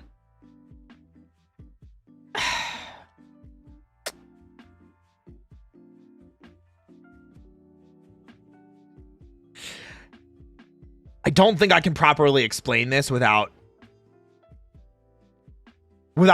coming across as an asshole. And I'm trying to think of the best way to voice my opinion. Voice my own hot take without coming across negatively. I think I might just need to not answer this. I understand where you're coming from. I may not necessarily agree, but I do understand when you're coming from. I think in this case, accessibility fixes a lot of the problems with games like this, where it makes them easier rather than just an innate reduced difficulty. So, yeah. It's Wrath Month. Hardware accessibility too for controllers and keyboard. As many brands don't cater to those who can't use gaming equipment. Oh, that I agree with too. But that's also an accessibility thing technically. So, because you said hardware accessibility. For me, it's all about timing. I get that. All right, let's continue. Balmore. The open air Zelda games. Open air? Are those... Is that like Breath of the Wild, Tears of the Kingdom? Someone clarify that for me? Is that Tears of the Kingdom? Breath of the Wild? Okay. The open-air Zelda games should become their own separate, unique franchise under Nintendo, while the Zelda games return back to the dungeon crawler formula. A constantly growing and changing world that we see evolve game to game would be amazing to see, like playing the Yakuza games on release and watching Kamurocho change and evolve. I don't think that's a hot take. I think most people would just say that's dope. I think most people would just say that that's a dope idea. Because me, myself, I do not like Breath of the Wild.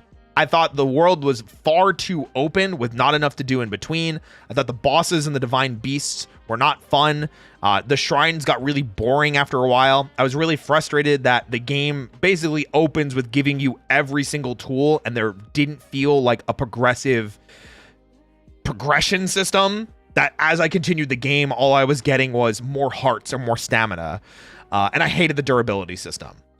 So those games aren't for me. So with this, I would get Zelda games that I would probably enjoy again, which is why I'm very excited for Ocarina of Time remake, because I really did enjoy Ocarina of Time, which, if you guys didn't know, we are starting on Thursday. We're going to try and play that before the remake comes out. That way we can have fresh mind of what the game is like. But yeah, this way I think both Zelda fans would be happy. However, it would also probably be very expensive for them to continue. So,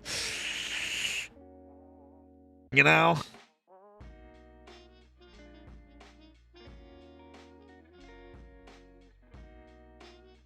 Not bad, just expensive. Valid take, and I'd like to see it. Yeah, I think valid take, not hot take. What up, Ava? Hi.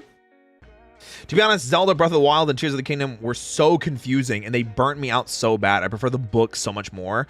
So someone responded to me in a comment on YouTube that was like, what do you not like about them? Because it was like the clip of me saying, like, I don't like open world Zelda. And they were like, oh, but like Link to the Past is open world and Ocarina of Time is open world. And I'm like, yes, but things are gated off depending on whether you have certain tools or abilities or if you've visited other areas. So while it gives the illusion of being open world,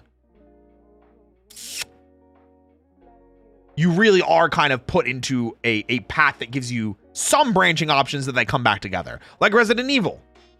The Spencer Mansion is open. Yes. However, you still have to get certain keys to go into certain rooms. And you still have to complete certain events before you can progress the game. That's always what I say. I like having a little bit of on rails. A little bit. A little smidge. Un poquito. Like a game with storyline quest that will let you wander off and do your own thing to explore. I think that's good too. Open mansion. Yeah, kind of like that. Yeah. Zelda 2 controller for Switch. Ooh, or Switch 2 Zelda controller. Ooh, I've not. It sounds pretty. That was me? What, that you commented that? I don't think you did. I think that was a different person. Personally, I wasn't interested in Zelda until Breath of the Wild. I kind of like figuring out things for myself that weren't how the game intended. I think that's great too. I think that's awesome. Hell yeah. It just wasn't for me. I prefer Wind Waker or Tears of the Kingdom, or not Tears of the Kingdom, Wind Waker or Ocarina of Time or Majora's Mask or Link to the Past. Those are the Zeldas that I enjoyed. So did you like Elden Ring more compared to the Zelda open world games, or the same issue? I'm not gonna lie, I did have the same issue with Elden Ring. And the only reason I was able to push myself through Elden Ring is because I had chat backseating me a lot, and because I did the challenge of I'm gonna play this for 12 hours a day for like 12 days straight. And that made it much more bearable that chat was backseating me really hard because I asked them to. I was absolutely overwhelmed playing Elden Ring. That is a me thing, and that's usually why I don't play games like that. There are exceptions to this though, like the Marvel Spider-Man games, like the recent ones. I really like those. I mean, the web swinging is just so fun.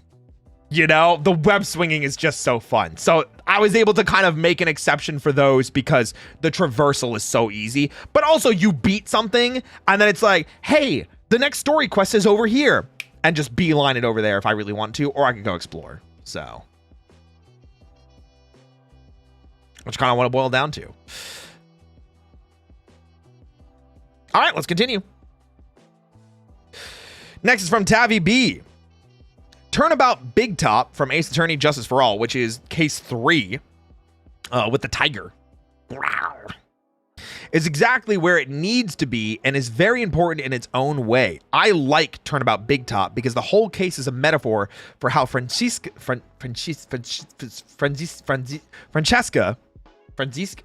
Von Karma feels about Miles leaving her behind, presumably dead, and feels like in order to gain her dignity for both her and who she regards to as her brother, she'd have to take vengeance on a third party. I don't know why I can't say Franziska. Just Von Karma is easier. And that's what the case is about in them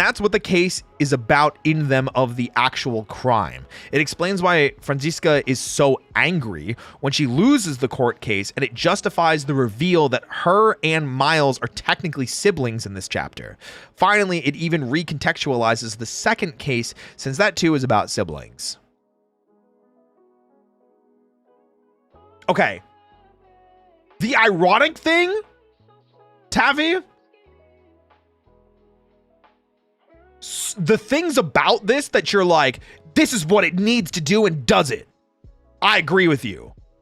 The shit that it didn't need to do, which is like everyone trying to date a minor, that's the parts where I'm like, man, Turnabout Big Top's got some problems. And then also the music. Also the music. Also the music. There's other things about Turnabout Big Top. Like, you talked about all the good stuff about Turnabout Big Top and didn't talk about any of the negative stuff that generally I hear people complain about with Turnabout Big Top. So while your take is technically a hot take, it's a hot take for the wrong reason, because you talked about the good stuff from Turnabout Big Top and not any of the bad stuff. Oh my gosh. Yeah, that was weird. Yeah. 3 grown men trying to date the ringmaster's daughter. Yeah. Oh shit, it's mine. Bye. I see you, Tavi.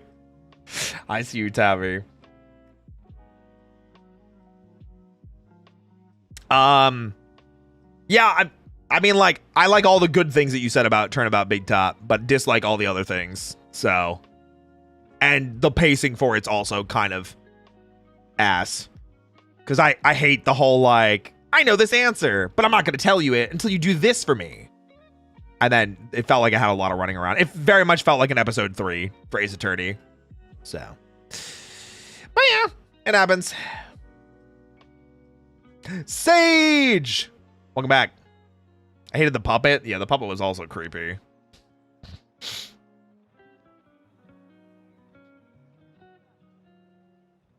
All right, let's continue. Thorn!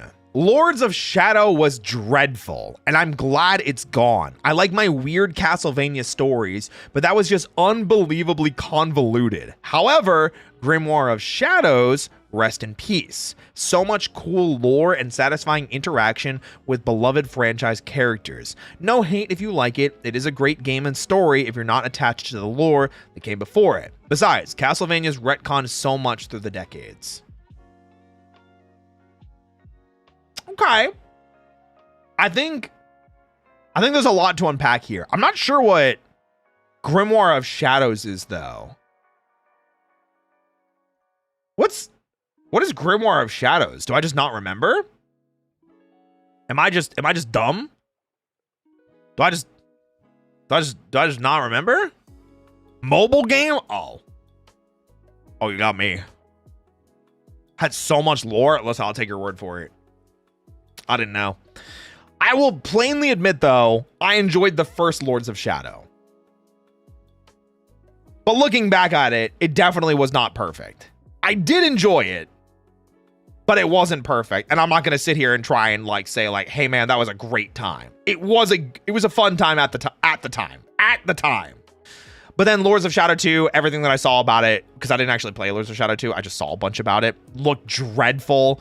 And then Mirror of Fate on the 3DS also really didn't like a lot of the changes that were made there. So honestly, I feel like most people nowadays look back pretty poorly on Lords of Shadow as an overarching thing. I don't know if this is a hot take or not, Thorn. I think this is a pretty lukewarm, cold take. I think most people agree with you. You know? I think most people agree. Yeah. So, I mean, I like Lords of Shadow 1, but I didn't play the other ones because they looked dookie, and I looked up the story for them, and I did not enjoy the story that they told through them. So, there we go. That's it. Cool. I think the idea of the first Belmont being Dracula is interesting, but the execution was shit. Yeah, I mean, like, I agree with that. That's why I was like, I kind of liked it, but definitely... True, Belmont. True and real. All right, let's continue. Candace, you still here? Oh my god, wait. These are two very different games. I see there's two takes, though. Kingdom Hearts is the most confusing game in history. Even if someone explains the entire lore to me, I still get confused. Okay. We talked about this before. Kingdom Hearts is not that complicated. It's unfortunately just really badly released, and the compilations that they come out with don't do a good job of giving you the information that is actually important. So like the mobile games are gone. There's still no good way to experience the mobile game story because the story stuff they do give you is not actually the important stuff or like the more important stuff, especially now that we're getting ready for Kingdom Hearts 4. The only reason that the story itself is confusing is because we don't have ways to access games that don't exist anymore, which is a damn shame. Very, very, very frustratingly so. But I don't actually think they're that confusing. I really don't think the Kingdom Hearts games, as you sit down and play them, are not really that confusing, especially if you play them in release order, because they stack the craziness on top of each other. You want to always go in release order, not chronological order. Chronological order, that shit's not going to make sense, especially when you get to Kingdom Hearts 1 after playing Birth by Sleep. Oh my goodness. What up, Ringo? But I do understand why it is confusing because of the way that it is presented now. I would say it's the games themselves are not complicated. It's the way that Square Enix has handled their releases, and then the re-releases in collections is the problem. Hot take 2. Enough with the 2K wrestling and basketball game series. It's all the same thing, but more stuff to do that is completely boring. I mean, yeah. I mean, you can say the same thing about a lot of yearly game releases, like Call of Duty. You know? Assassin's Creed was like this for a while, too. It was a yearly release for a while. I think most people probably agree with this, but there's also, you gotta remember, there's also people that aren't like, they're not gonna be, the gamers that are playing 2K are not the gamers that are playing God of War Ragnarok, are not the gamers that are playing Metaphor ReFantazio, are not the gamers that are playing insert obscure visual novel on Steam here. 2K and other sports games are for people that want those. You know? I don't play sports games, but I'm sure there are some people that want to. And a lot of the time, these games come out with new releases is honestly just to match what's happening in the real world. You know? Didn't someone just get traded to the Sixers? Wasn't it LeBron James? Didn't he just get changed to the Sixers? Did he just get traded or something? Wouldn't they want to like update that? Isn't that like a huge deal? Wouldn't that justify like a 2K27? I don't know anything about sports, but I heard about that. I don't think there's a 2K baseball series, but there's the Japanese pitcher that everyone loves.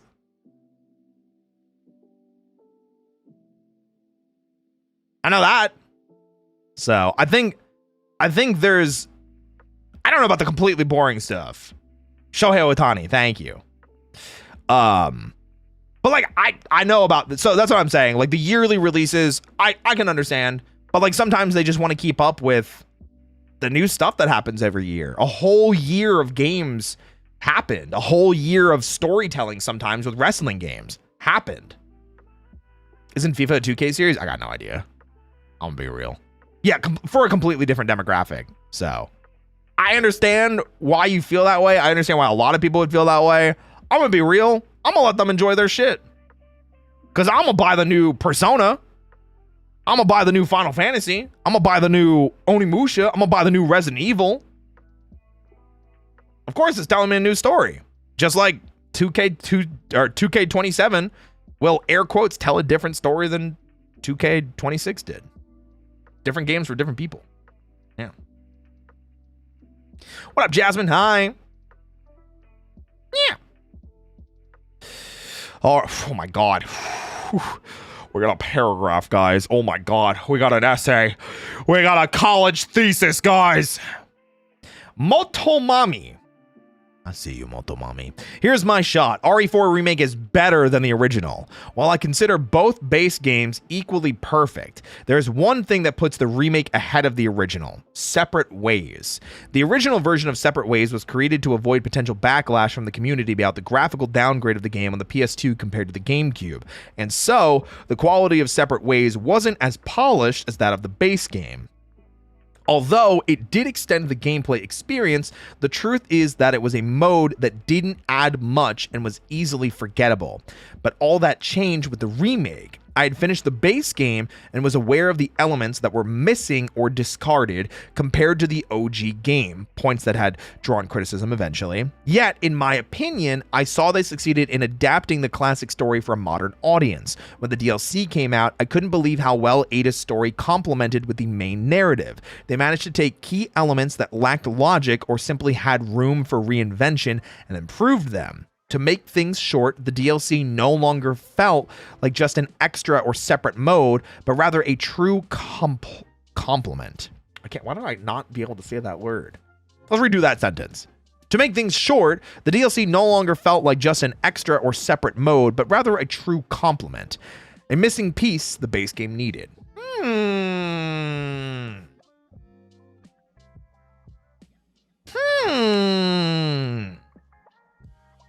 I think this is a fair take. I don't know about this being a hot take, because I think this is just a constant back and forth that I hear. As a massive Resident Evil fan myself, I prefer the original Resident Evil 4, but for me, it has nothing to do with separate ways.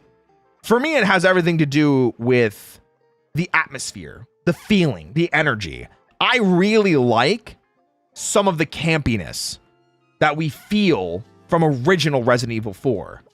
But I'm not going to sit here and pretend like Resident Evil 4 Remake is gutter trash, because it's not. Resident Evil 4 Remake is a masterpiece, just like original Resident Evil 4 is a masterpiece. I'm not going to sit here and pretend like Resident Evil 4 Remake is gutter trash, because it's not. Just like original Resident Evil 4 is not gutter trash. They're both masterpieces. There we go. Better said. But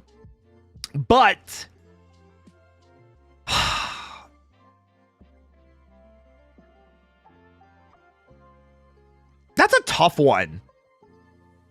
Cause like, I mean, listen, at the end of the day, I think this is just a preference question. I think both games are 10s out of 10s. I think if you told someone, I like RE4 Remake better than RE4 Original, I don't think anybody's going to bat an eye at you. I think most people are going to be like, oh, that's dope. Like, I like 4 Original because I like the camp. You know? Which version of Separate Ways do you like better? I mean, probably Remakes, because it's more expanded. You know, there's more stuff to do in it. But I also like Ada from Original a little bit more. I think just because I think I just really liked the voice actress for Ada from the original Resident Evil 4, like a lot. I really liked her performance for Ada. Like when I think of Ada, that's the Ada I think of. So, but Separate Ways RE4 Remake also really good. So that's the thing, is like we're splitting hairs at this point, because we're not even talking about base game anymore. We're talking about, like, if you just want to talk about base game, let's talk about freaking GameCube version and, you know, original release of RE4. I like THST. You treat your Adiank/community like they are intelligent and capable of new ideas. Behold this Roichi, love, you're cool. Oh, thank you. I appreciate it. Yeah, I like doing these conversations with the community sometimes. The plan is that we turn this into a YouTube video, and that we get to continue to share these opinions and conversations with other people. And I'm not always the smartest person. There have been plenty of things on here that I haven't known, but it's always really fun to share with people, because I like educating myself on stuff. I may not have any brain cells, but at least I can take in new opinions and better myself when I'm ignorant to certain things, you know? My favorite voice performance for Ada is Resident Evil 6, personally. I think that's a good one, too. I was just saying I like her vibes in RE4 Original. I like how cocky, smug, arrogant. I like the way she moves. I like her grappling gun a little bit more. So... But no, I don't think this is a bad take. I think if you tell this to anybody, I think they're probably going to be like, hey, that's just your opinion, man. But I don't know. I don't really have anything to argue. I like original RE4 more because I like a little bit more of the campiness. It has nothing to do with Separate Ways. That's it. I don't really have anything else to say. So, yeah. It's just your opinion, man. How many ports of RE4 Original have you played? GameCube, PS2, PS3, Xbox 360. I'm going to count that as one. I never played the Wii version. It's the light gun one. Definitely played it on PS4 and Steam. So 5? 5? 5 sounds right. 5 versions of RE4.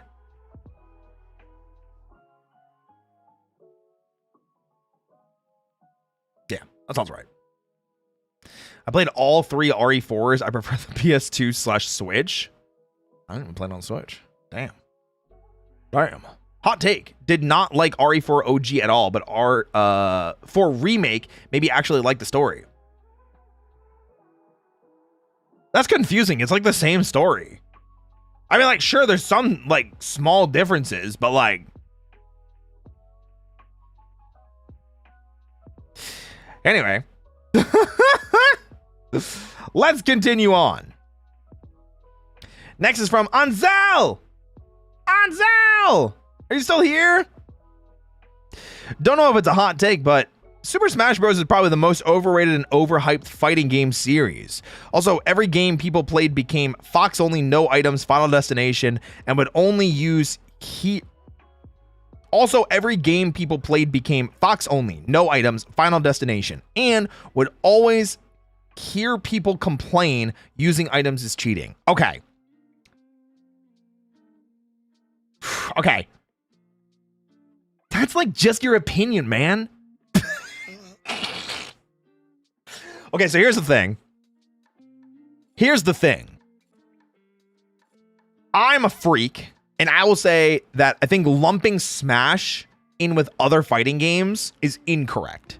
However, I think it always deserves to be in the conversation and in the room with other fighting games. And the reason I say that is because Smash is Smash. It has fighting game elements to it.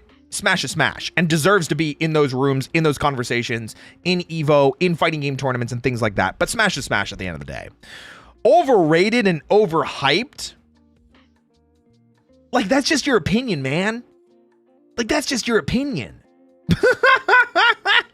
I don't know if I agree with that. Smash Ultimate especially, one of the biggest, like, just gaming experiences, especially like when Joker got revealed, when Sora got revealed. I know motherfuckers that were crying when Sora got revealed, when Banjo and Kazooie got revealed.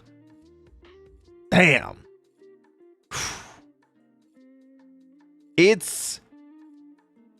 I don't know about overrated. Overhyped, I could get it. I could come up with 100 excuses and things that I don't like about Smash, especially Smash Ultimate. But I think overhyped and overrated is just untrue. I think that's just your opinion, man. Also, every game people played became Fox only, no items, Final Destination. Did you play Ultimate? Fox isn't even a top tier character in Ultimate. Do you play Ultimate? It sounds like you're just repeating the meme of Melee. Because, yeah, he's really freaking good in Melee. But Fox wasn't even, like, the biggest, most problem character in Ultimate. The biggest piece of shit character in Ultimate is Steve. Fuck that guy. From what I've seen and watched of competitive Smash Ultimate, and I've watched a lot, Steve's a problem. You want to talk about every problem that Smash Ultimate has played, blame the developers for not wanting to patch the game because they didn't want it to be a competitive fighting game. But then you also have the statement of using items is cheating. Well, if we're talking no items, Final Destination, Fox only, you're talking from a competitive angle. And that shouldn't matter to you about the using items is cheating. Treat it like a party game. Have fun. Enjoy yourself. You don't have to play Smash the way that other people play Smash to enjoy it. And if people are telling you using items is cheating, you don't have to play with them. Bayo was a menace. In Smash 4 they were, absolutely. As was Cloud. As was Snake. So, Smash gets the little brother treatment of fighting games. It can watch the big fighting games play, but it doesn't get to play with them. It's such a complicated thing. I will always blame... Especially now, I'll blame Nintendo for that. But I also look at Smash and I'm like, it's a platform fighter hybrid fighting game. And I say that because like the way that it's treated, the way that it plays, there are absolutely fighting game elements to it, but it's just such a different competitive game and a different competitive beast. It's hard to just call it just a fighting game. I think platform fighter or fighting game hybrid is better as an explanation.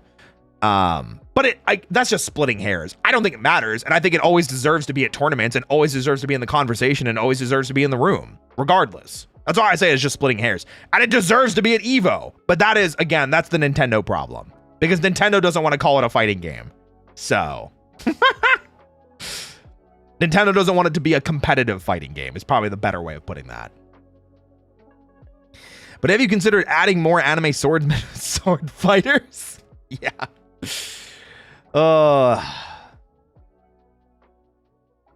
That sucks. Man, Smash Ultimate deserved so much better, and Nintendo just decided, you know what? Let's just not have great netcode. Let's never improve it. And let's stop balancing and updating the game. It sucks. It really sucks. I pray for a Smash Brothers that comes out that is not directed by Sakurai. That way they can get someone that is willing to make competitive decisions, because people are playing this for money. This is people's livelihood.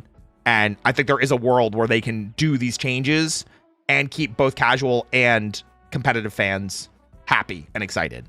And I think that the fact that they're unwilling to try is ridiculous.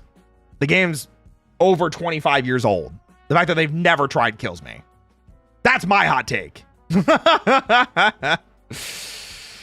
Oh. Smash is a game. I play to shit on my siblings with Zero Suit Samus. That's funny. Yeah. Well, let's move on.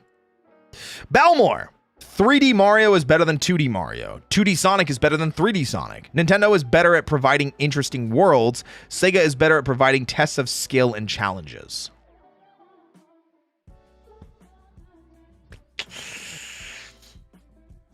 Okay. In my personal opinion, agreed. I don't think these are hot takes. I think these are opinions. But I do agree. I enjoy 3D Mario more than 2D Mario. I have not played a lot of 2D Sonic. Unfortunately, the Sonics that I enjoy are actually 3D Sonics. I like Sonic Adventure, Sonic Adventure 2, and Sonic Heroes. So I actually, although ironically, I did not like Sonic Frontiers. I ended up dropping it. Nintendo is better at providing interesting worlds.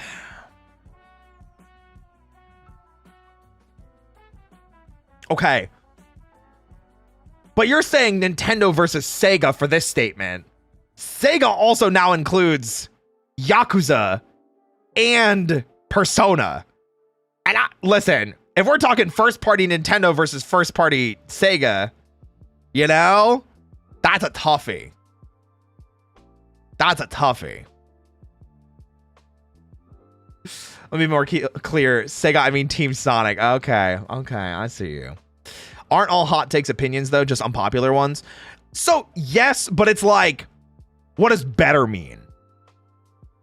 What does better mean? Like, I can't objectively pull apart better. That is literally just, you could say I like this better than this. And I'm like, okay, I can't really have a debate about that. I can't, like, you just like this thing better. So, but these two, this is something that I think you could say is something you could argue. If we're talking just Sonic versus just Nintendo, or just Sonic versus just Mario,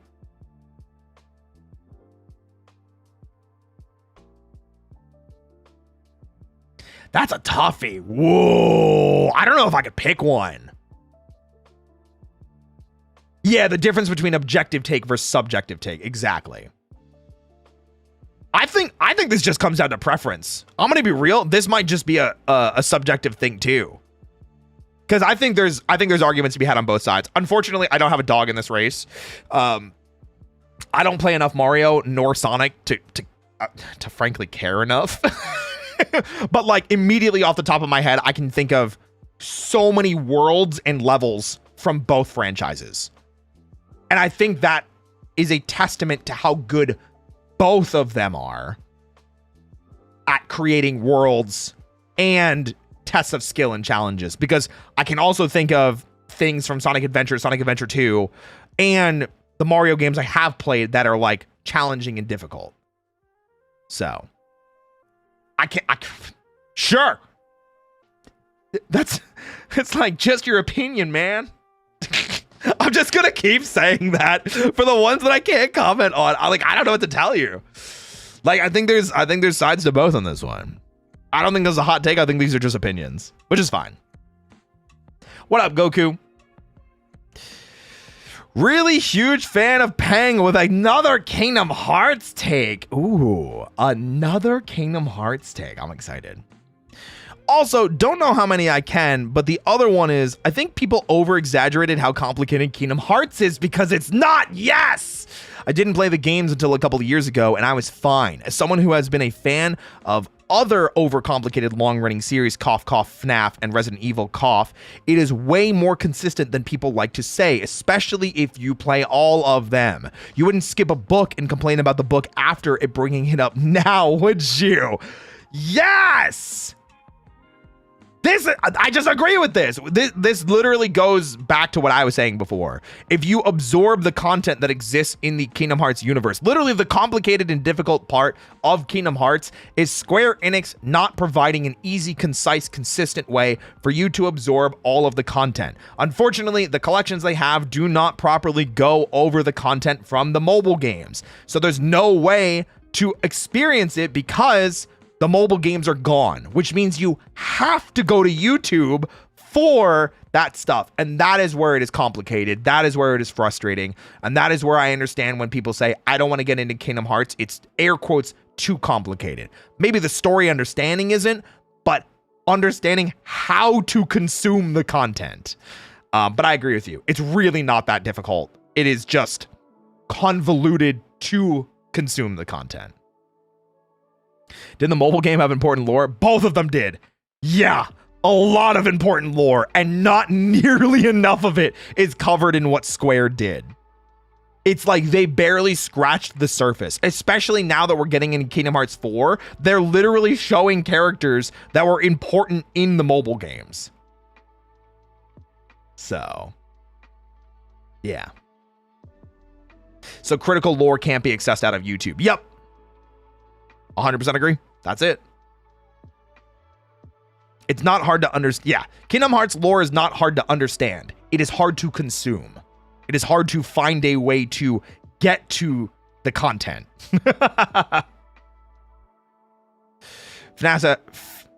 Yeah, like FNAF has books that mess with its own lore more than expands. And the other games that do the same. Yeah, I've heard that too. Just get the all-in-one collection and enjoy the gameplay and get Disney nostalgia. I mean, yes. However, there is critical lore that is going to be missing from that unless they add more stuff from the mobile games. That's the complaint we're making, Nova. Yeah. Hey, take care, Bird on Fire. Have a good night. Bye-bye. All right, let's continue. I think we're almost done. Aoya! Aoya Sensei! Games in the backrooms or liminal space genre don't need entities, loud alarm sounds, or puzzle elements. A space where only the sound of your own breathing and footstep echoes, an atmosphere where you sense there's something else there, and sensory so repetitive that you lose track of whether you're actually making progress. That's the best. Though it might be a different story when you're playing multiplayer with friends or when my Oshi VTuber is playing the game because I want to hear them scream.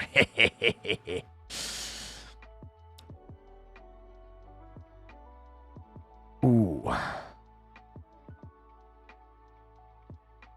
I agree. Scenery, not sensory. Oh, my apologies. I think I just agree with this.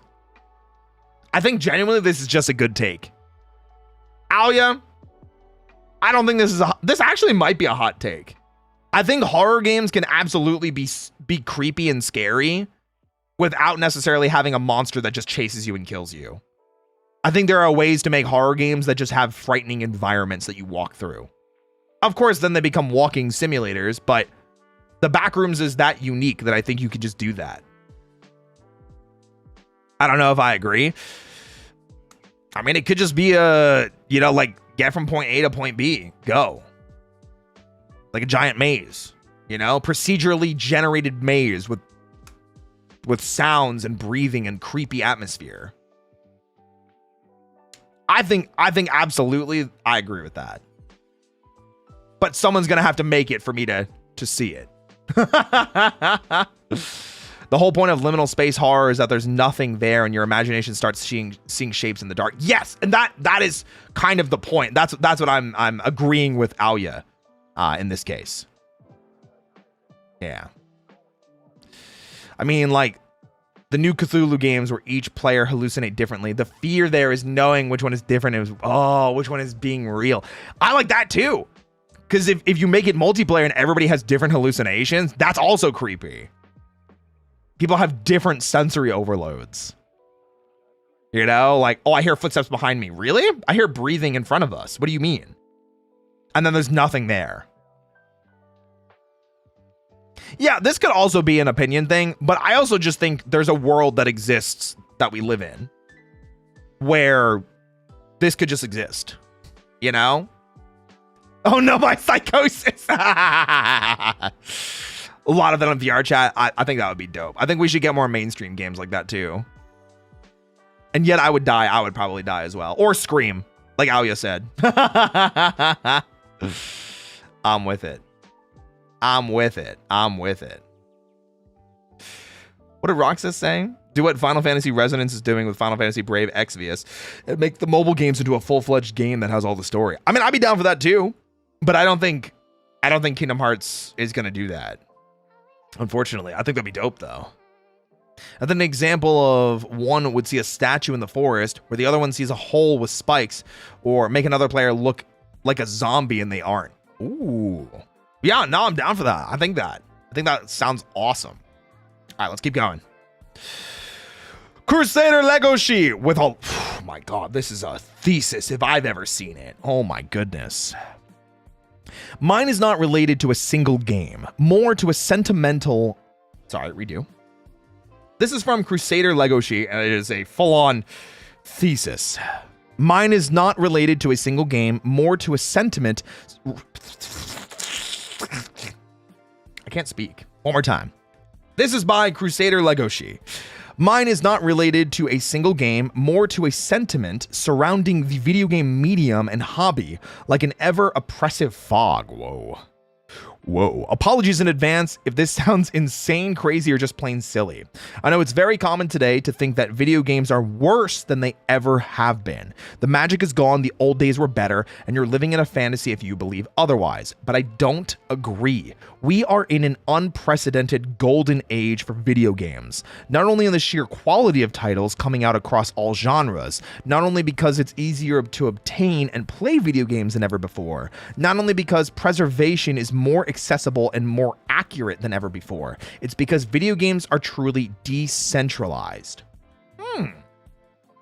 From the beginning, video games have had some form of centralization just due to technological limitations. The central place for video games would change hands and hands again, and never by a line of succession. Someone would win out coming from somewhere else entirely. The restrictions and guardrails and gates would change like the wind, making the industry seem impenetrable. But this would change as the technology and knowledge became more accessible. Today, the video game medium is completely decentralized. Anyone with a computer can make a video game that takes the world by storm, whether a small team like Team Cherry, Hollow Knight, a single person like Local Thunk, Balatro, or a massive studio like Larian, Baldur's Gate 3. Great games can come from anywhere. If you have an idea that you genuinely think is good, you can make it. No publisher, no console requirement, no geological location can stop you anymore. And the proverbial genie is out of the proverbial bottle. This cannot be undone. You can make the game you always wanted to make, and we can play the games we always wanted to play. I think the only hot take part of this is games are better today now than they've ever been in the past. And the other part is just, yeah, you're right. Yes, games are much easier to access. Yes, video game preservation is better. However, it is concerning because of the rapidly approaching diskless, physicalless era that we are finding ourselves approaching. I think that's a conversation for a different point and not the one you're trying to make, but I felt like that was worth mentioning. But yeah, I would agree with every other point where we can say the gaming industry is significantly easier to jump into. It is so much easier to get a computer, to get a laptop, to get your phone, and to just start playing games. I think there is a lot of really positive stuff to say from that. I think the bigger thing that is being expressed here as the hot take is video games are better now than they've ever been in the past. I think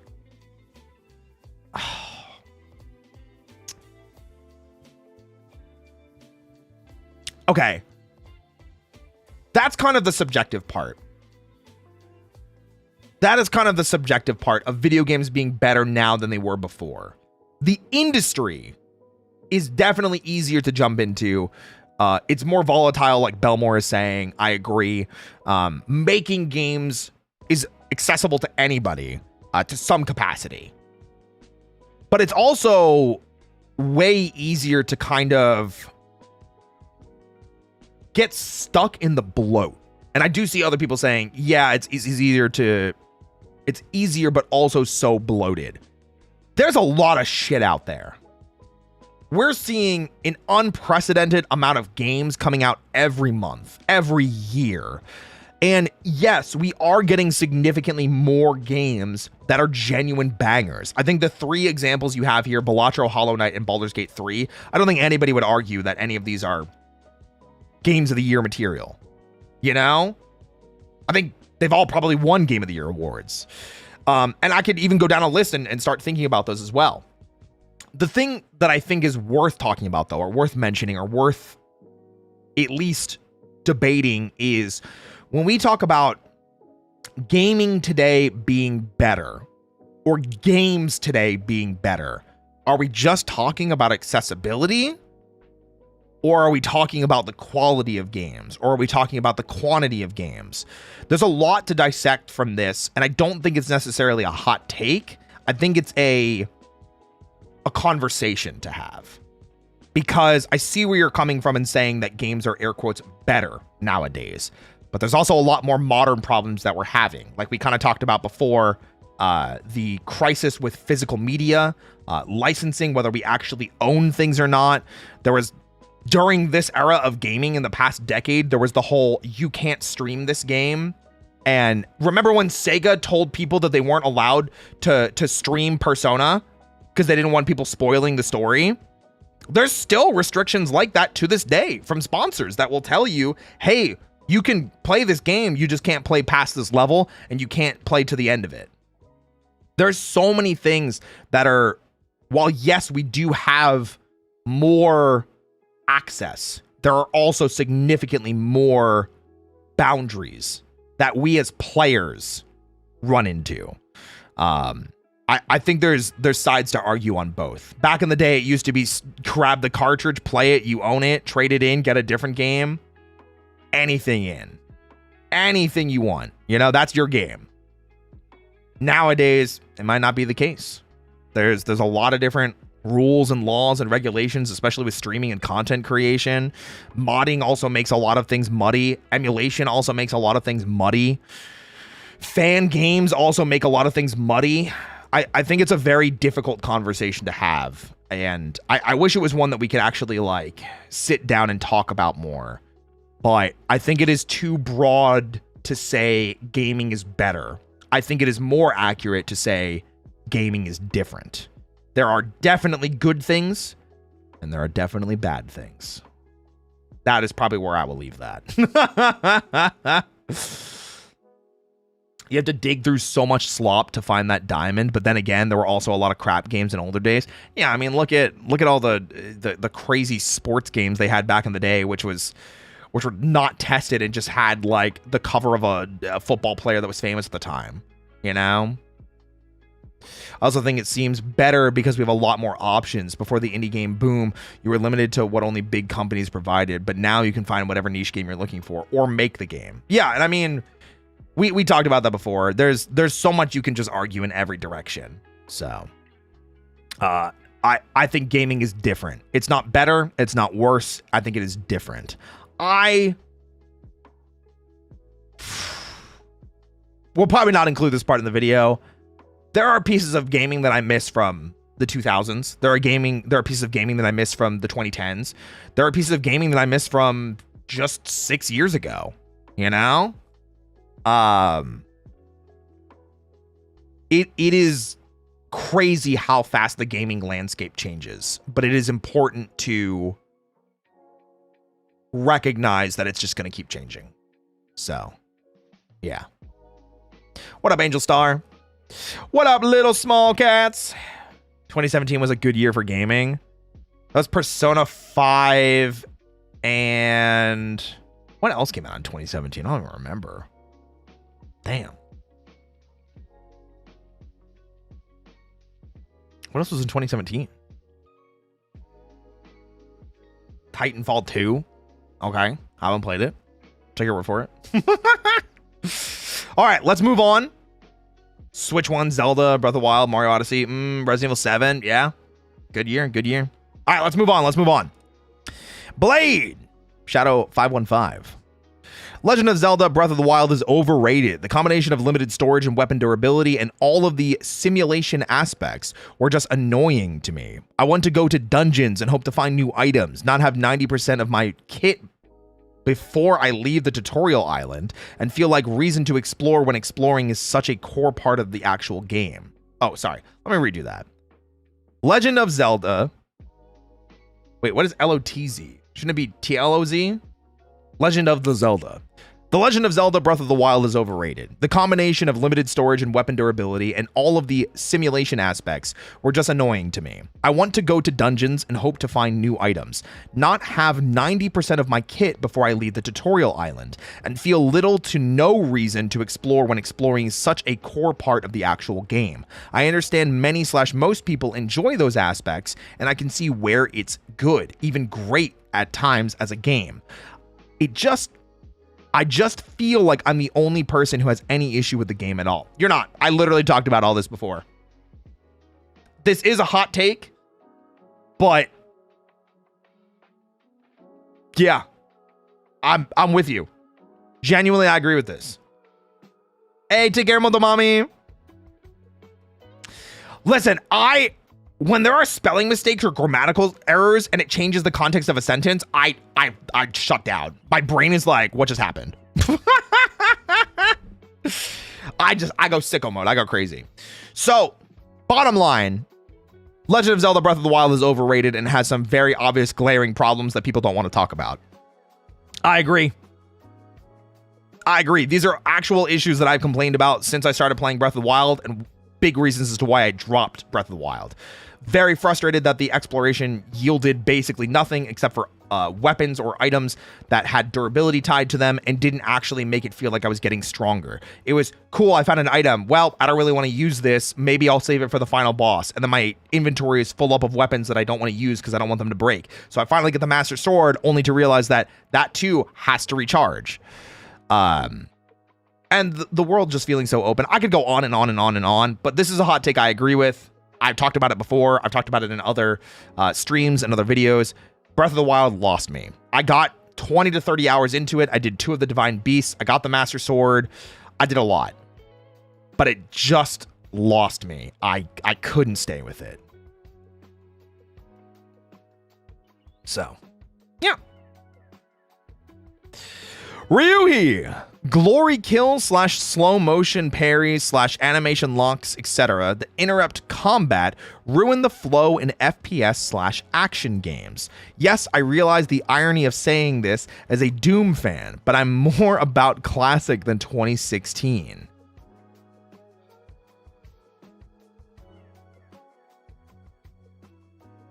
I think sometimes is the response to this. I agree sometimes. The over-the-top, like, kill animations and silliness that can come from what was a really, really hype fight or a really, like, important moment, and then it gets down to, like, overly cinematic finisher that doesn't actually show what happened or doesn't feel indicative of what you just worked for. That can be very frustrating. But I can usually think of more instances than not where I actually really enjoy it. But maybe it's just because, like, the games that I'm looking for that have those do those well. So Yeah, I think I agree with Multi-Hit Mage in chat saying, I feel like it comes down to the rule of cool. I think that's true for a lot of games, for a lot of different topics. I think this is one of them. If a slowdown, cool kill animation with over-the-top action and cinematics looks cool, works cool, and it doesn't ruin the flow of combat, fantastic. But does it need to happen with every single enemy? Probably not. Can it happen with bosses? Sure. Let's do something cool and cinematic and fun. You know? Multi-Hit Mage, damn full government name. Well, I was saying it for the YouTube recording. I gotta remember I'm recording a YouTube video. I gotta remember, you know? I gotta remember. I think this unfortunately also just boils down to, well, that's just your opinion, man. Which is okay. I think everybody has those ideas and those moments and those things that they enjoy with games. I do see this happening a lot more in modern gaming, though. I will give you that. This happens what feels like all of the time in a lot of different games. There are some that I feel like deserve it. There are some that I feel like don't, and kind of just that's it. Yeah, it's just you like it, you don't like it. That's it. I can name games that I like it. I can name games that I don't, and that's about it. So the slow-mo at the end of Cage bosses is also so hype. Yeah, I like those too. Somebody mentioned the slow motion in Tekken. Those are so hype. Or the slowdowns that happen when you do drive impact at the same time in Street Fighter 6. Like there are plenty of examples that I can come up with that I really like. I would have to think about ones that I don't. So it just depends on the situation, depends on the game, and depends on what you're into. So yeah. All right, let's keep going. Belmore. The Silent Hill franchise should stay dead. No more projects, no more movies. Team Silent is gone, and should that... Let me read you. From Belmore. The Silent Hill franchise should stay dead. No more projects, no more movies. Team Silent is gone, and so should that foggy town in Maine where people go to face their inner demons. Every new project loses more and more of what made those classic 4 games that knew what they wanted to be. Yes, that also means no remakes. Silent Hill 2 Remake had some things right, but still isn't the original. Ooh.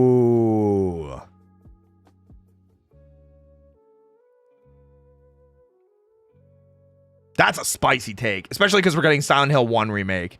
The only reason that I'm like trepidatious on this one, the only reason I'm like, man, I don't know if I want to agree with this. I've only played a handful of Silent Hill games. I am a Silent Hill fan. I've played Silent Hill 1, 2, 3, and 2 Remake. And Book of Memories? Whatever the Vita one was. Okay. If Silent Hill 1 Remake... Oh, and F, you're right. I also played Silent Hill F, which I had mixed opinions on. If Silent Hill 1 Remake is a banger, then I say keep going. Keep going until you find not a banger. If Silent Hill 1 Remake sucks, let the franchise be dead. Keep it dead, keep it gone. Remember the good old days. That's fine with me. But if one remake is a banger, let's see a 3 remake, and then let's see some other new ones. We also have Silent Hill Townfall coming out, which I'm probably going to be playing. I just like horror games, so. But I do agree that a lot of modern Silent Hill games are very much losing what it means to be a Silent Hill game. And ironically, you mentioned Silent Hill F. I was also going to say Silent Hill F. I really did want to go back and play and get the other endings so I could get the full story, because I still don't know what the actual full story of Silent Hill F is, which is kind of crazy. I remain spoiler free, which is really nice. But even looking back at that game, I think they literally could have called it not Silent Hill, and I would have been okay with it. Because it definitely did not give me Silent Hill vibes. It definitely did not feel like Silent Hill. Especially towards the end of it. I was very confused what was happening. Yeah. Definitely some interesting stuff. I feel like that game could have been like 3 different games. There are some moments that I thought facing your inner demons did work with the 2 different versions of our main character that were kind of fighting for control or fighting for who is going to be there. But yeah, just I kind of agree. But like I said, if Silent Hill Remake is a banger, keep going. If it's not, let it be dead. Also, if Silent Hill Townfall is not good, I'm going to be very sad. I'm not going to lie.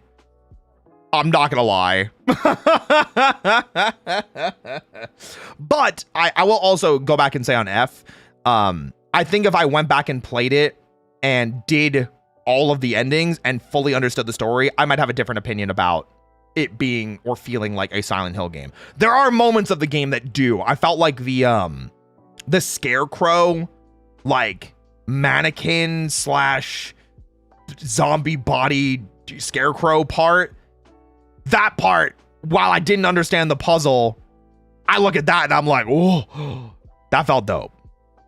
The parts where you're going through the past in the house to all these different parts and trying to understand the story that happened to the main character, that kind of felt like Silent Hill as well. So, yeah. I think there are parts of F that did. I think it just definitely deviated a lot. There is nuance, but every other take I sent, but this one I felt forever. Hell, I was shitting on Silent Hill 2 Remake while you were streaming it, boss. I liked Silent Hill 2 Remake. I liked Silent Hill 2 Remake. I liked it. Maybe that's a hot take. But yeah, no. I'll keep playing them if they're good. If they're bad, I'll stop playing them. That's kind of what it boils down to. So, yeah. Anyway, let's continue. Mage, aka multi-hit mage. To be honest, the only good modern FPS series of video games are the Halo and Titanfall series. Every other series is just a gritty and realistic copy and paste of the previous year's game. Halo and Titanfall mix things up, having sci-fi elements and also adding unique things to the gameplay like alien weapons or the ability to fight in a mech, as well as the mobility, the pilot in Titanfall.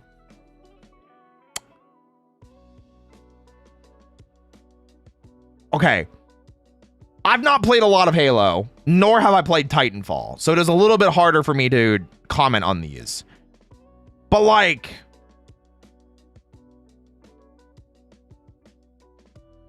I feel like this is just a very broad take that is not correct. Like, Overwatch was a massive boon. Like, what do you consider modern? Because like, I could name like 6 FPSs that are all very different. I could name 6 FPSs right now that are all very different. Doom, Halo, Titanfall, Apex. I would honestly say Apex. We'll say Apex instead of Titanfall. So Doom, Halo, Apex, Valorant, Overwatch. We'll say CS:GO. I'm confused of what the or just CS in general, CS2. I'm confused where the everything's just another gritty realistic copy, because the only gritty realistic one that I picked was CS. I guess I'm more thinking of the stuff like COD, Battlefield. I'm not a fan of those kinds of game. I think that's a fair take. It's just not what you said. So this take, I think, is not true. But most modern military shooters feel like copy and pastes of the previous year's games. I think that's just a correct take. I think that's just right. You know? I think you're right in that one. But I do think there is more to find outside of those games, and the FPS genre is not dead. Not at all. There's so many FPS games. Yeah. I think it's just that modern military shooters are all very samey. Poly Armory. Hey, I voiced that. Did you know that, Belmore? You know I voiced in that game?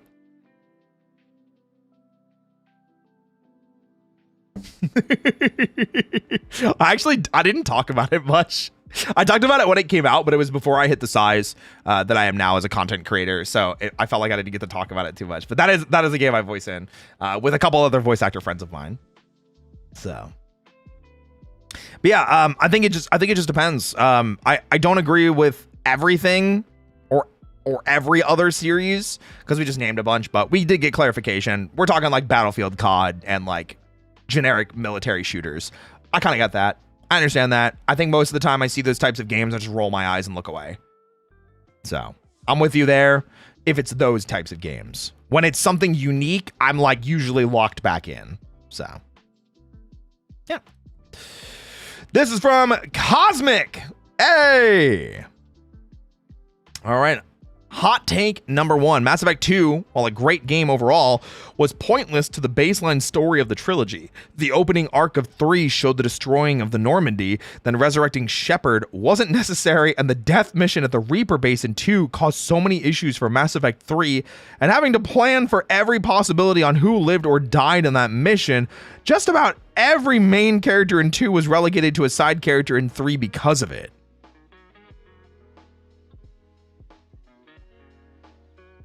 Damn. That is a hot take, but I'm trying to like...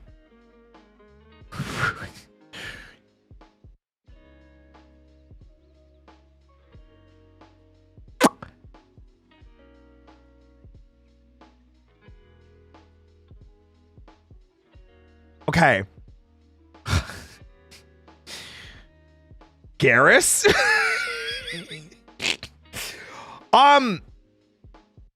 I kind of agree with this, but like, how dare you? So the issue is,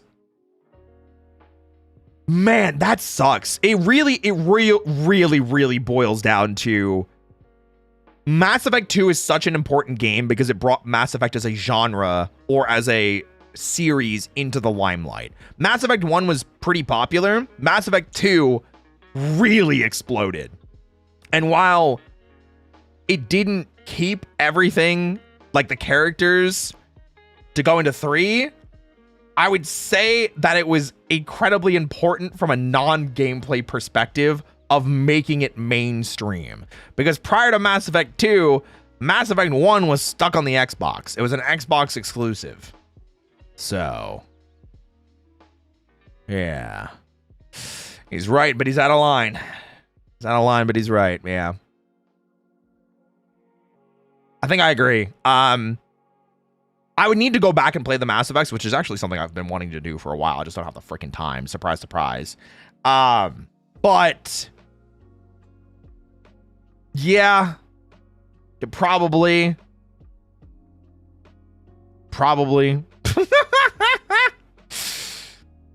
The audacity, the unmitigated gall. Okay. The other hot take is Valorant / Marvel Rivals is just CS:GO with superpowers. Valorant, yeah, but Marvel Rivals is a third-person hero shooter. What? Absolutely wrong about Marvel Rivals. Valorant, yes. Valorant, absolutely. It is absolutely Counter-Strike with powers. That's the point. That's the point, though. They wanted to make that style of shooter, and they did. You know? Yeah.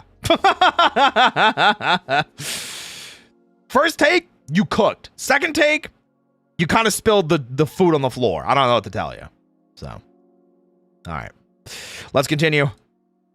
From Belmore, Nintendo's insistence that every game in a franchise needs to introduce something new and be unique is aggravating and very backwards. We have not gotten a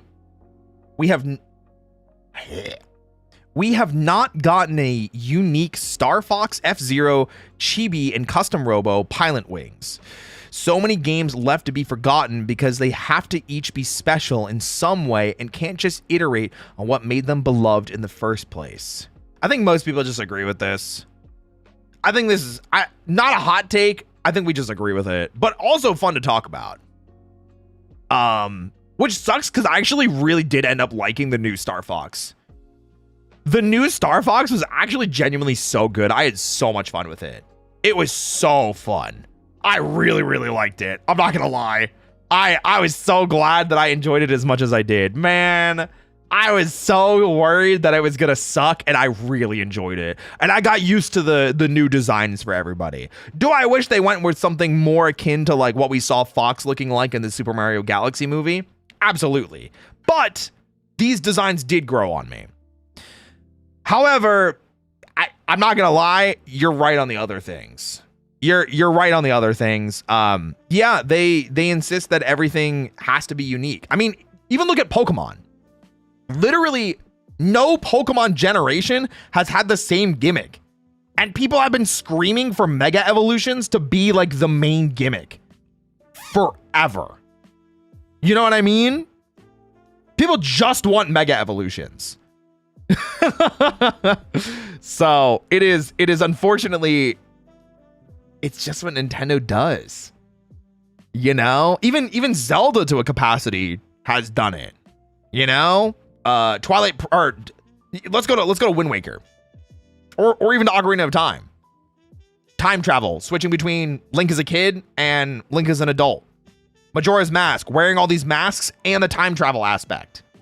Well, I guess the time travel aspect is also an Ocarina of Time, but resetting days rather than adult and kid. Wind Waker, literally sailing the world and the amount of water that has just flooded the world. Twilight Princess, the ability to change between, wolf and human Link. And is there a different world? I haven't played Twilight Princess. Can you tell? Skyward Sword, motion controls. I don't know what else is Skyward Sword. I haven't played that shit. And then everything that's going on with Breath of the Wild and Tears of the Kingdom. You can name it. You can literally point to almost every Nintendo main series franchise in the past 30 years and find things to point in that regard. Yeah, I mean, it's just true. It's true. Genuinely, it's true, and it sucks because I don't think you don't always need a new idea. You could just do another idea better. I mean, look at content creation. One of Ludwig's most popular quotes that he says is you do the yoink and twist. You see someone that does something cool and you want to do it, take that idea. Just do it a little differently. Nintendo could learn a thing or two from that. Nintendo just needs to do the yoink and twist, you know? Yoink and twist. You know what I'm saying? All right, let's continue.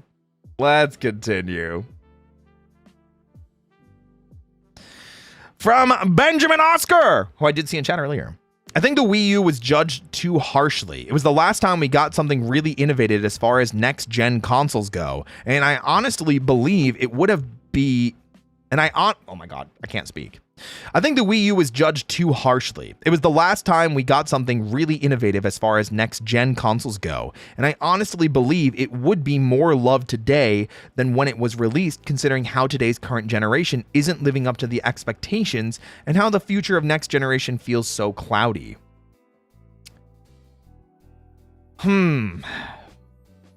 Okay, here's the thing. One of the biggest problems with the Wii U is people did kind of enjoy it when it came out. The issue with the Wii U is that Nintendo didn't give dev kits to game makers with enough time for them to actually do things with it. And because most of the time Nintendo was like, you need to make the gamepad do something with the game, most third-party developers gave Nintendo the middle finger and just didn't make games for the Wii U. And the other problem is, what a terrible name. People got so confused. At least give it like the Wii 2. That way you could actually like explain it. There are so many horror stories. I used to work in a video game store. There were so many horror stories of people like being like, hey, I bought a Wii for my kid and they actually wanted the Wii U. Can we get that instead? Yeah.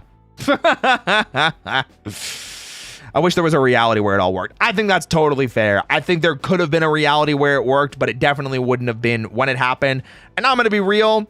Judging by how Nintendo has not changed to this day with anything else that they've done, especially with modern practices, I don't think if it released today, it would have been better because the same issues would still be prevalent.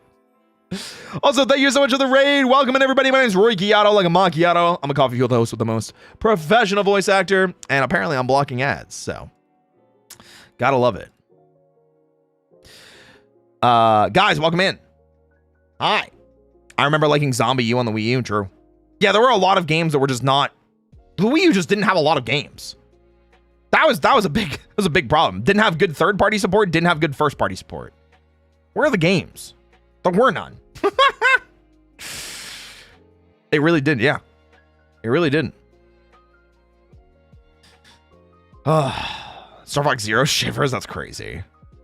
I think it was judged fairly, but it was Nintendo's fault. What up, Majestic? I've had a great time. Hyrule Warriors, I loved on there. So the other thing is like the Wii U kind of sucked hardware wise. Even when it came out, it was like drastically outdated. And the Wii U is a big reason why Breath of the Wild was bad at launch too. Had a bunch of tech and hardware issues with Breath of the Wild because they had to make it also work on the Wii U. Man. What a time. What a time. So, all right, let's continue. Next up, we've got Ninja Red. My father's hot take is that Resident Evil 7 and Village are not Resident Evil games.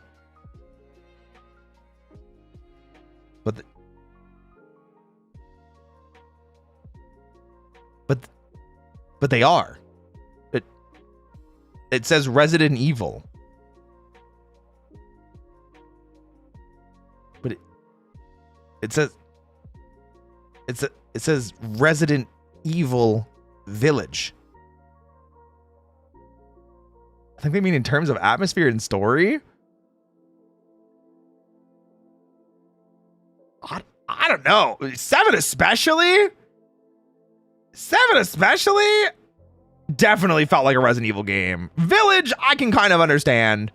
Where like maybe it doesn't feel like a Resident Evil game. 7 definitely did. I absolutely think 7 did. I don't agree with your dad. I'm a big Resident Evil nut. I think both of these games deserve to be called Resident Evil. If anything, why are we not talking about 6? What? No Umbrella, no zombies? Okay. 4 also didn't have zombies or Umbrella. They were Ganados. Huh? And 4 is widely considered one of the best Resident Evils of all time. Umbrella was mentioned in 8. I mean, technically. You don't need zombies in Umbrella to make a Resident Evil game. Resident Evil 4, one of the greatest Resident Evil games ever made. Still one of the greatest games ever made to this day. There you go. And you know what game did have Umbrella and zombies and sucked? Resident Evil 6!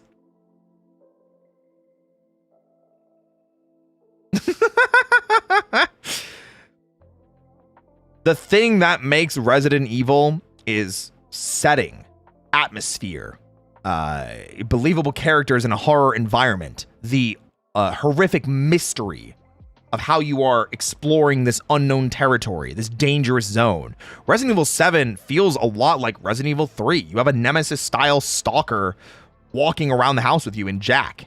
And then you finally get out of the freaking mansion, or the main house, and into the guest house, you know?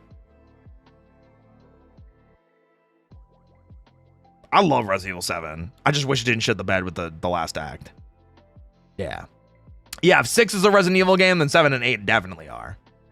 So, yeah, welcome to the family, son. Yeah, fucking great. Absolutely the Resident Evil games. No! What up, Sting? Hi! I got the no zombie problem, but in not new, that zombies is not always the enemy. Yeah, it's not new. Yeah, you're right. You're right. Belmore, Mojang as a development team don't know what to do with Minecraft. 2 new block sets, new baby models, and new mob in 1 year, really. At this point, they should just make a final stable release of Java Edition and leave it for the modders and fans to develop for and make Minecon become a mod showcase and fan festival. Perhaps even do what some developers do and pay modders to add their mods officially to the game. Ironically, we kind of talked about this already. I don't know enough about the inner workings of Minecraft. I don't play it very often. I play it maybe a couple times a year. It is something that I enjoy. I like to play it with friends, but I mostly play it modded. So it's like very hard for me to... It's very hard for me to like argue. Yeah.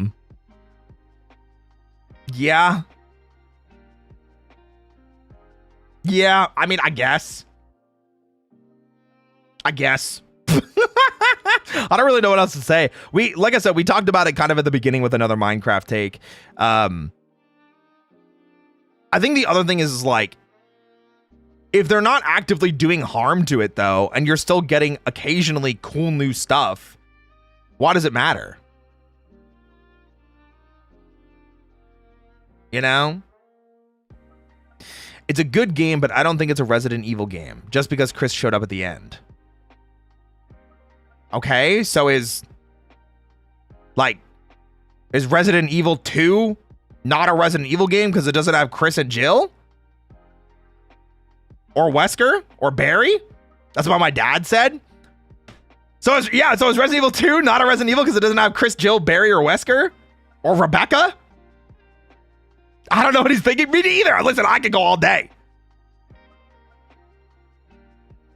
I see their point, but disagree, because in modern days, Mojang has been working with Minecraft creators to make their game better for all generations, old, new, OG. Oh. I'll take your word for it. I'll just pretend like I don't know what I'm talking about. Unfortunately, Minecraft is one of those things that I don't know enough about. I'm a very casual fan. I'm a very casual fan when it comes to Minecraft. I enjoy it when I enjoy it. I play it with friends. That's about it. So I'll have to take your guys' word on this one. He's about as old as Common Rider, so I'm not surprised. Hey, listen, they can have takes though. I think it's very fair to have takes in regards. I'll fight them and I'll argue them, but I think that's what makes fun, interesting conversations. So. Is that it? Is that the end? Oh, it's the end. We made it. Yippee! Oh my gosh. Oh, we did it, guys. Let's get and close this. Scooby-Whoop!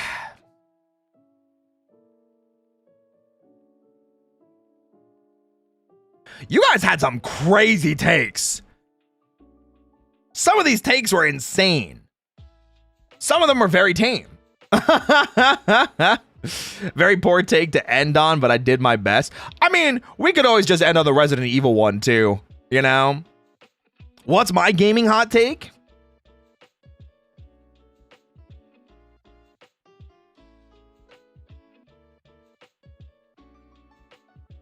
I mean, I was kind of talking about it before. It's probably that Kingdom Hearts story isn't that complicated. It's just badly released.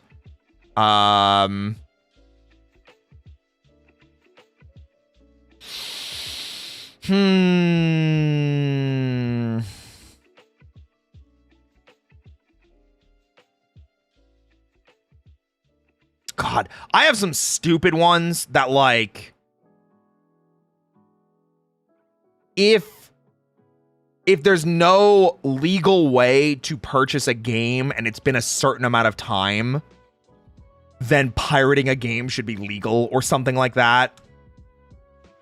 Like, or like, it's such a complicated thing because it's like, let's say you want to play an NES game and it's like, am I really gonna have to go out there and buy an NES and the cartridge to play it? Like, say it's not on the Switch store. Like, accessibility is so important. Accessibility to games is just as important as new games. And if there is a day and age where it comes that you cannot play your favorite game because it's too expensive to buy and the old hardware is no longer compatible with technology as it continues, because like most TVs nowadays don't even have AV ports on them. You don't have that yellow, white, red cable. After a certain amount of time, like how copyright expires after like 100 years in the US. That's why we got like the Steamboat Willie stuff, you know? Or the Winnie the Pooh stuff.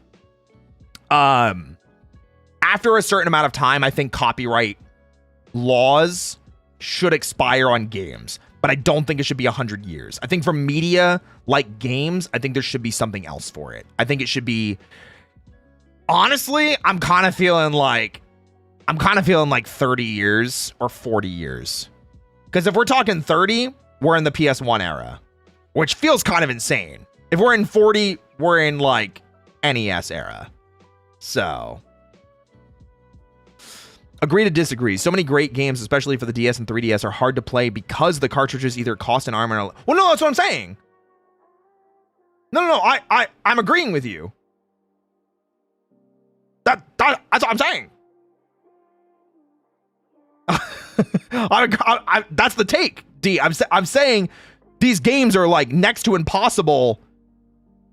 Oh, agree to a degree. Sorry. I missed that. My bad. I got so like, wait, we agree. I'm like, we agree, D, we agree. Sounds about right. Yeah, I think legislature and legality in video games is still such a weird, non-explored area and not nearly written out in black and white enough.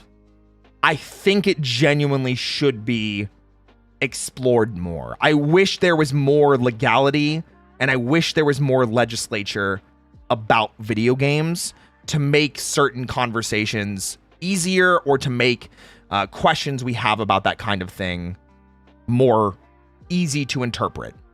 And copyright laws when it comes to games, if it's no longer accessible or meaningfully accessible or realistically accessible, whether it be cost or it's no longer in production or the console is insanely expensive or the console is no longer in production, whatever you want to call it, we need some sort of legislature that kind of starts bringing that into play. Because, man, it sucks. You know? But I don't know how that would happen, and I'm not encouraging people to break the law. I still think people should follow the law, and it's why I don't really emulate games. I try and play games legally in any capacity. I'm always very happy whenever I see HD collections, especially on Steam, or just straight up collections of games like the 3D Mario collection. So, yeah. Yippee! No, don't do crime. I do not endorse committing crimes. I cannot in good conscience endorse committing crimes. So. All right, guys. That'll do it for me tonight. Thank you so much for joining me for once wait, no, not once. All right, guys. That'll be it for this week's video. Wait, it's not even this week's video. I need a proper freaking outro. Can we figure out an outro? Guys, thank you for coming and reacting to various video game hot takes with me. I appreciate it. If you enjoyed, be sure to leave a thumbs up on whatever YouTube video this ends up on, and whatever else. I don't know. Subscribe to the channel. Come send me $100,000 because you think I'm pretty. Anyway, bye. All right, cool. We'll stop there.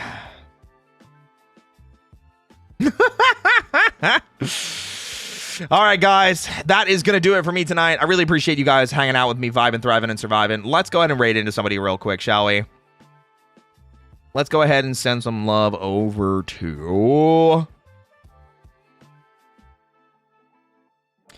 Let's send some love over to... Who can I raid? I think I might just call it a night. Maybe I'll call it a night, guys. Maybe we just call it a night. What do you think? What do we think? It was a fun night tonight. Thank you. I appreciate it. Thank you. See you later then. Yeah, of course. Guys, don't forget, I'll be back tomorrow for 2 streams back to back. We'll be doing a big walk collab with 12 people, myself included. And then, of course, on later at night, I will be playing Slay the Spire 2 with Zanny and Vanta. It's going to be really fun. So please look forward to that. Double collabs! Thank you guys for making this stream. Amazing. Very excited for the video that we'll be able to make from it. And yeah, we'll go from there. Thank you guys so much. I'll see you next time, okay? Bye-bye, everybody!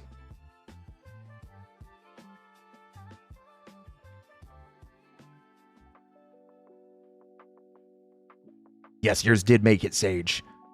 We definitely talked about it. Yes. I related what you said to Resident Evil 4. Because it's kind of the same thing that happened with Resident Evil 4, despite it being one of the best received games of all time.